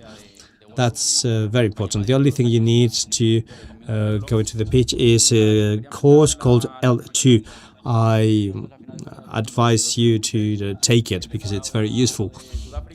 And I wanted to start this presentation with this video. This is the World Championship final. The one in purple, the ones in purple are South Africa. And bueno, pues entró al campo y se llevó un golpe en la cabeza, ¿vale? Me jode no poder ponerlo, pero es que no va. Well, it doesn't seem to work, but the he was jumping onto the field and he was hit in the head. Sorry about that, couldn't show it to you.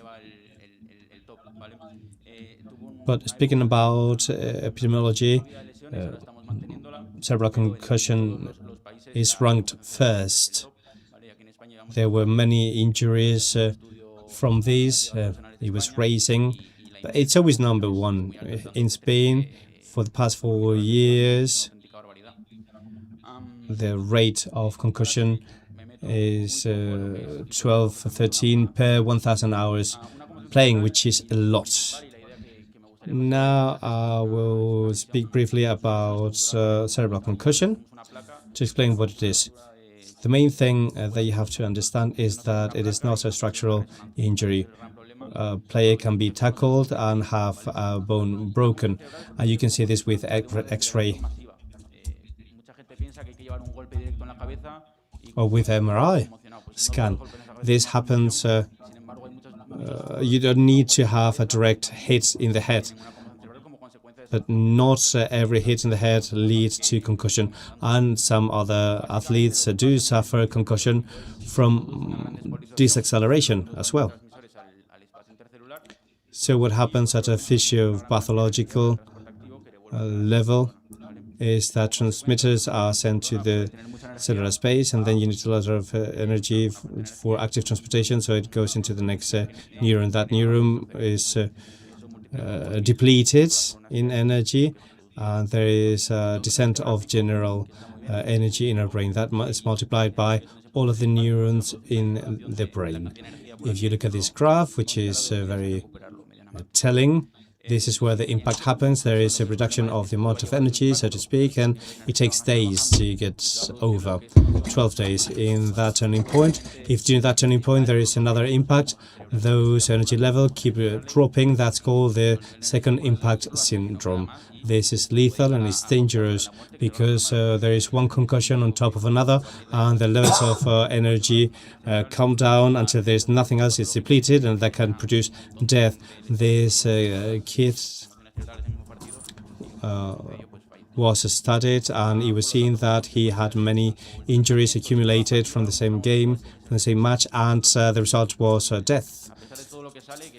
The treatment of every fatigue is rest. The actual treatment of concussion is rest. That is the keystone. There are more and more developed rest plans. It has to be 21, 40 for professional players. How can we diagnose brain concussion?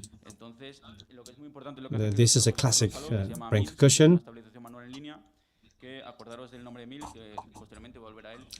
Very importantly, the doctor here is doing line stabilization. Niels, that's the name of what's happening there, and that's what we have to do whenever we think there might be a brain concussion. We have criteria 1. Criteria 1 is when you see someone being hit and you can tell that they have suffered a concussion. That's it's self-evident. Criteria 2 are a little bit more complicated. So let's see criteria 1. As I said before, if I ask you now, how do you know that the guy is suffering from concussion? Because they have lost their senses. That would be the first answer. That's what everyone says all the time. But that's only that only applies to 10% of all of the concussions. This is a clear example of loss of sense. We have many more criteria 1 that are quite common, apart from the loss of consciousness. Number 10 in yellow is standing, and he will fall, and he would have a seizure. The seizure only lasts a couple of seconds, even if it looks very shocking. But after a couple of seconds, they stop with the convulsion, the seizure. Otherwise, it's a more serious problem. Then the tonic position. This is FC Barcelona, number 6, hit in the head, and that's the tonic position. That's very clear. Number 6, as we will see later on, was not taken out of the pitch, and after a soft hit in the head, he goes back to the same tonic position. The thing is that there are previous situations, and that's what can make things more dangerous. Here, as you can see, there is a slight hit, and then he goes back to the same tonic position. As I said before, he should have been taken out before. Ataxia, as we know, is the loss of balance. In white, you'll see how he cannot stand on his feet. He starts crawling, and you can tell that he's not right. What else? You have non-players and other symptoms, or stunt players. Criteria type 2, it takes experience to tell. What are criteria, type 2 criteria? This is what we can tell. We can tell that the player is not right, but it is not that obvious. There is not a loss of consciousness for 5 seconds, or we see that he is not 100% fine, and this is what's more dangerous. What do we do with these players? There is one person in charge of this who did a test called SCAT6. Now it's been adapted to something else. SCAT6 is for every sport. Now we have a specific one for rugby. So if you work with any type of sports, you can take a look, and basically what we have is we have an idea of our brain, and if we bring together balance, orientation, memory, a neurology assessment, and we have an idea of how our player is after the hits. This test can be compared with another test that is run at the beginning of the season. And for that, in rugby, what we do, my brother and myself, we're here in Croatia at the European Championship. There are doctors, and we are paid to identify brain concussion. If we see criteria 1, the person is taken away, and if we have criteria 2, we have a few minutes to run a test. If the test is negative, he doesn't play anymore. And I think that's quite clear. This is for the World Series. World Series, that's quite fashionable nowadays, and it's great to work as a doctor there because we have 3 screens, as you can see, and we have many perspectives, many angles, and we can tell them to play the angle we want, and it's great to work there. And then, on the other hand, what we have to do when we work there is to identify that criteria 1. If they're clear, then that's fine. If we have criteria 2, those are more complicated, and they can be tricky. We can have problems with the teams, and sometimes you have to argue. And what we do sometimes, we have the World Rugby chart identifying what are brain concussion. We know that if someone is laying on the floor for motionless for 5 seconds, we know that that's criteria 1, and the player will not keep playing. I can share the presentation if you want. So this is what we use to make brain concussion more objective. How do we manage it? So, player with a concussion, we have to do the kneels. That's the line manual stabilization. There are some basic things we have to do until the ambulance comes. A collar is not enough to restrain the neck because there are 2 planes blocked, but not 3. So we have to maintain that kneels. It's annoying, but that's what we have to do while we wait for the ambulance. Then when the ambulance comes, they take over.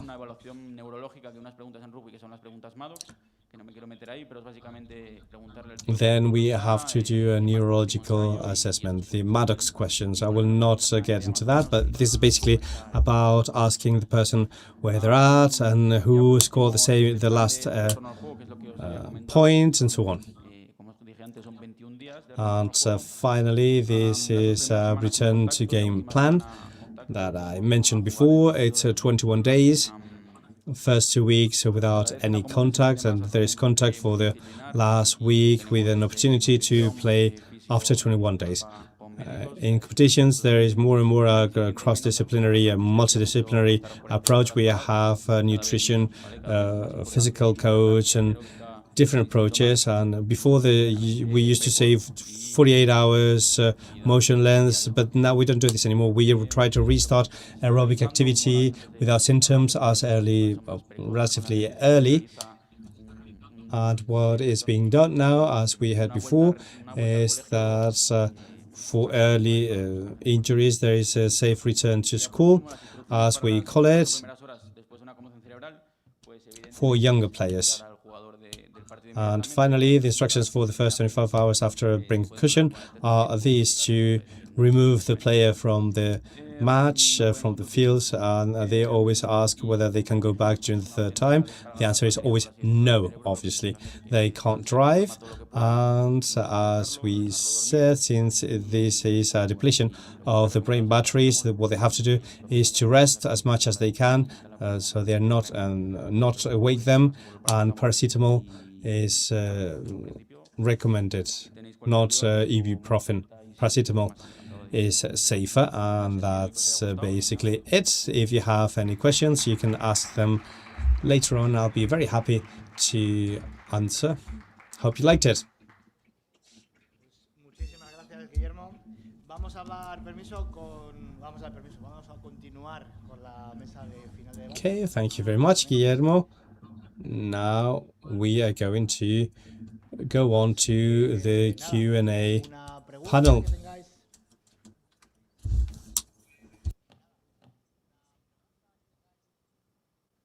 Do you have any questions now? Any questions?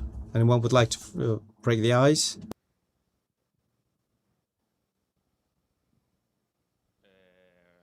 Aló, bueno, sí. Bueno, primero que nada, muchas gracias. Y segundo, mi pregunta es para la doctora Rosa. Son dos. So first of all, thank you for your presentations, and then there's my question. Questions, two of them. First one, in sports, they're going to take out a number of injuries. What is a list of markers, 3 markers, to assess whether the microbiota... Sorry, we can't hear him while he's moving his microphone.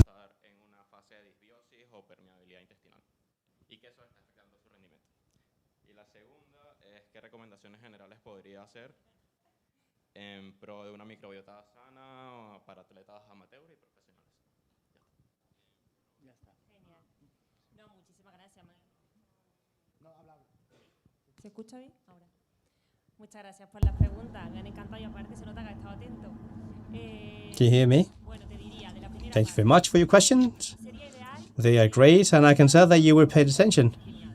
I'll say it for the first one. Best case scenario would be to measure microbiota for all the athletes regardless. And for some of them, I would definitely measure microbiota if they do have previous gastrointestinal symptoms, fatigue and some fatigues. If there is an injury that is taking longer to recover than usual, or if there is a relapse. In terms of symptoms, that's why I would measure. In terms of biomarkers, there are gut tests, Achilles rhodinosa.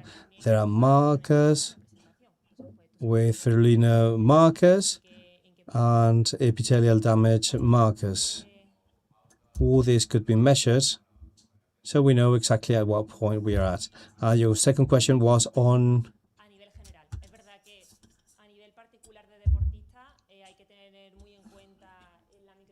So generally speaking, because for athletes we have to take into account microbiota to know which fiber, but generally speaking I would say that we have spoken about short-chain fatty acids, and the substrate used by microbiota to produce the metabolites are the non-digestible ones, that is in vegetables. We have it in oligosaccharides, fruits, green banana, red fruits, apple,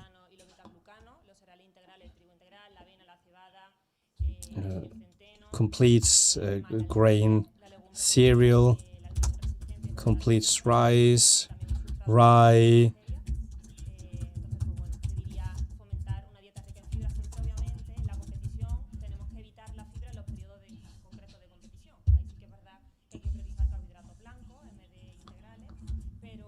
we have to avoid fiber prior to the competition. We need white carbohydrates instead of complete ones.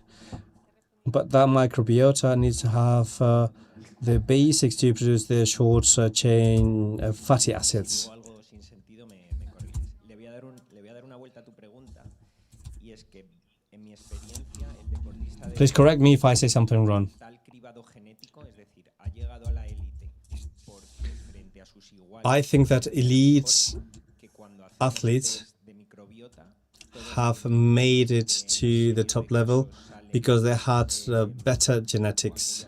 When we do microbiota tests, those whose results have microbiota, that if they have it, you're going to be more healthy.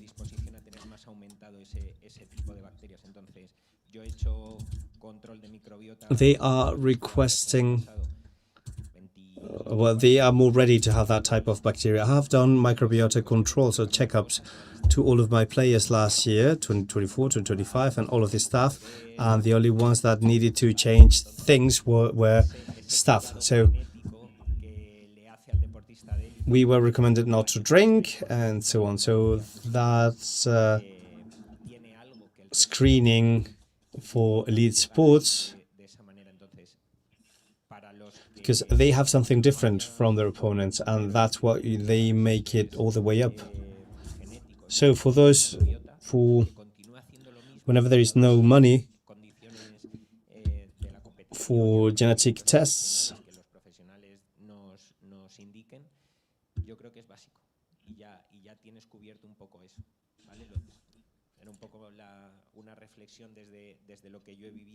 I think this is basic, and you can have all of this cover.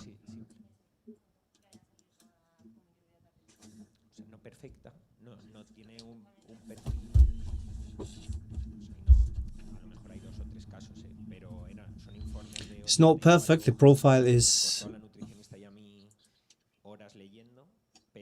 The reports are 84 pages long. The nutritionist and myself were reading for hours, and finally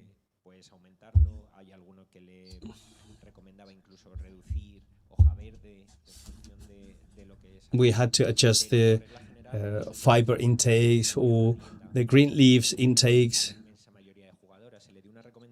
But generally speaking, we did not have to change the diet to the vast majority of players. We had some very specific recommendations, and for most of them, it was about adapting what they all were already doing in their daily lives. Some of them were fasting, some others weren't. And we use protocols, and when injuries come, depending on the moment, we adapt the nutrition protocol. In the study we did, yes, that's right. When not all of the products are being sold right now, I cannot give them anything I want. Microbiota is changing very much. Maybe you collect the samples today, and maybe tomorrow's competition affects it. So if we repeated it later on to see minimum changes, maybe things have changed dramatically because sport affects them a lot. And this is why these bacteria increase, that they're promoting the highest performance. We apologize, but if the speaker doesn't use the mic, I can't hear her.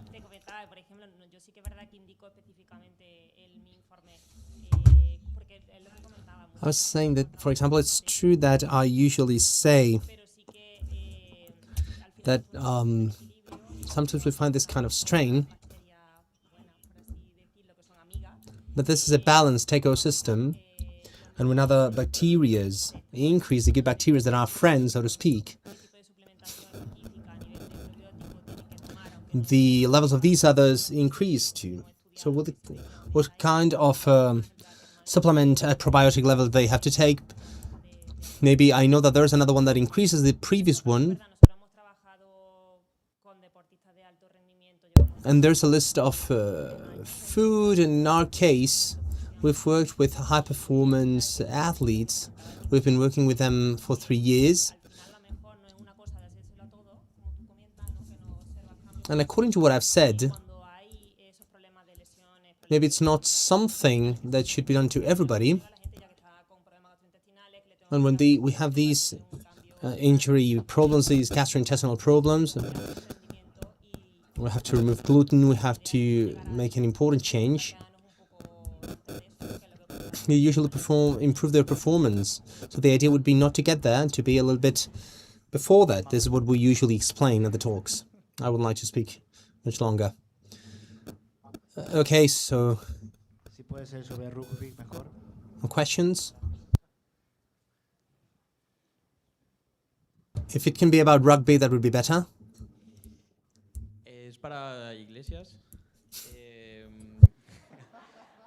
Es que no me ha quedado claro si era Guillermo. This is for Iglesias. Sabemos que en el rugby la estabilidad. I don't know if yes, Guillermo, right? Yes.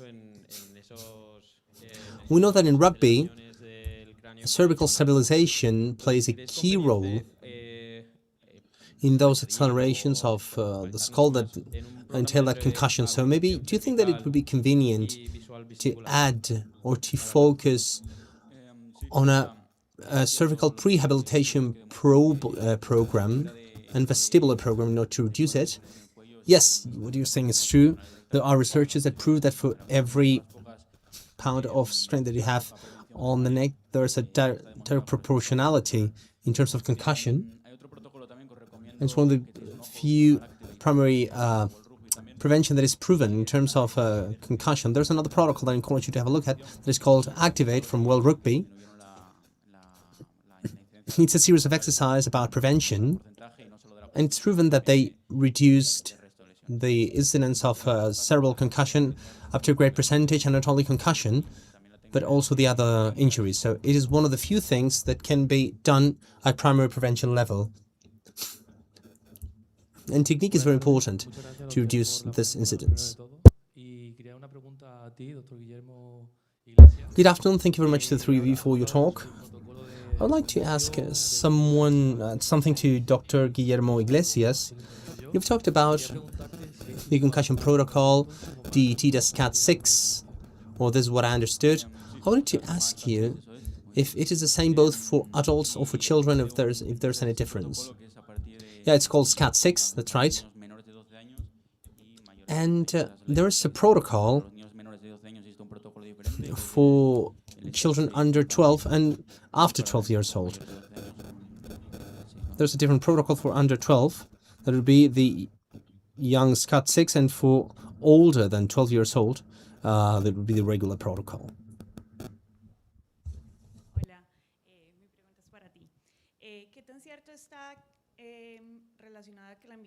Hello. My question is for you. How true is it that microbiota has been affected by hand washing and in connection with nature? Yeah, no doubt about it. The environment that we're in, like stress, not washing hands, not being in touch with nature. There is a branch of physiotherapy, I don't know if you're interested in that, that is P&I, that studies all this. You not only have the sport world, and it analyzes this about how the environment affects microbiome and to have low degree swelling. And of course it does affect. I like that question very much, because it's true that another branch that physiotherapists have is that. And there are many people that just analyze P&I. And they open their centers just about P&I. It's something that is quite popular right now. So I encourage you to have a look at it. Okay, so we are going to ask the last question, if anybody wants to, and if not, no. Okay then. So, big round of applause for the speakers. Nada, con esta última mesa damos por finalizado el congreso. Podéis tomar asiento si queréis. So, we close the conference. So please don't leave.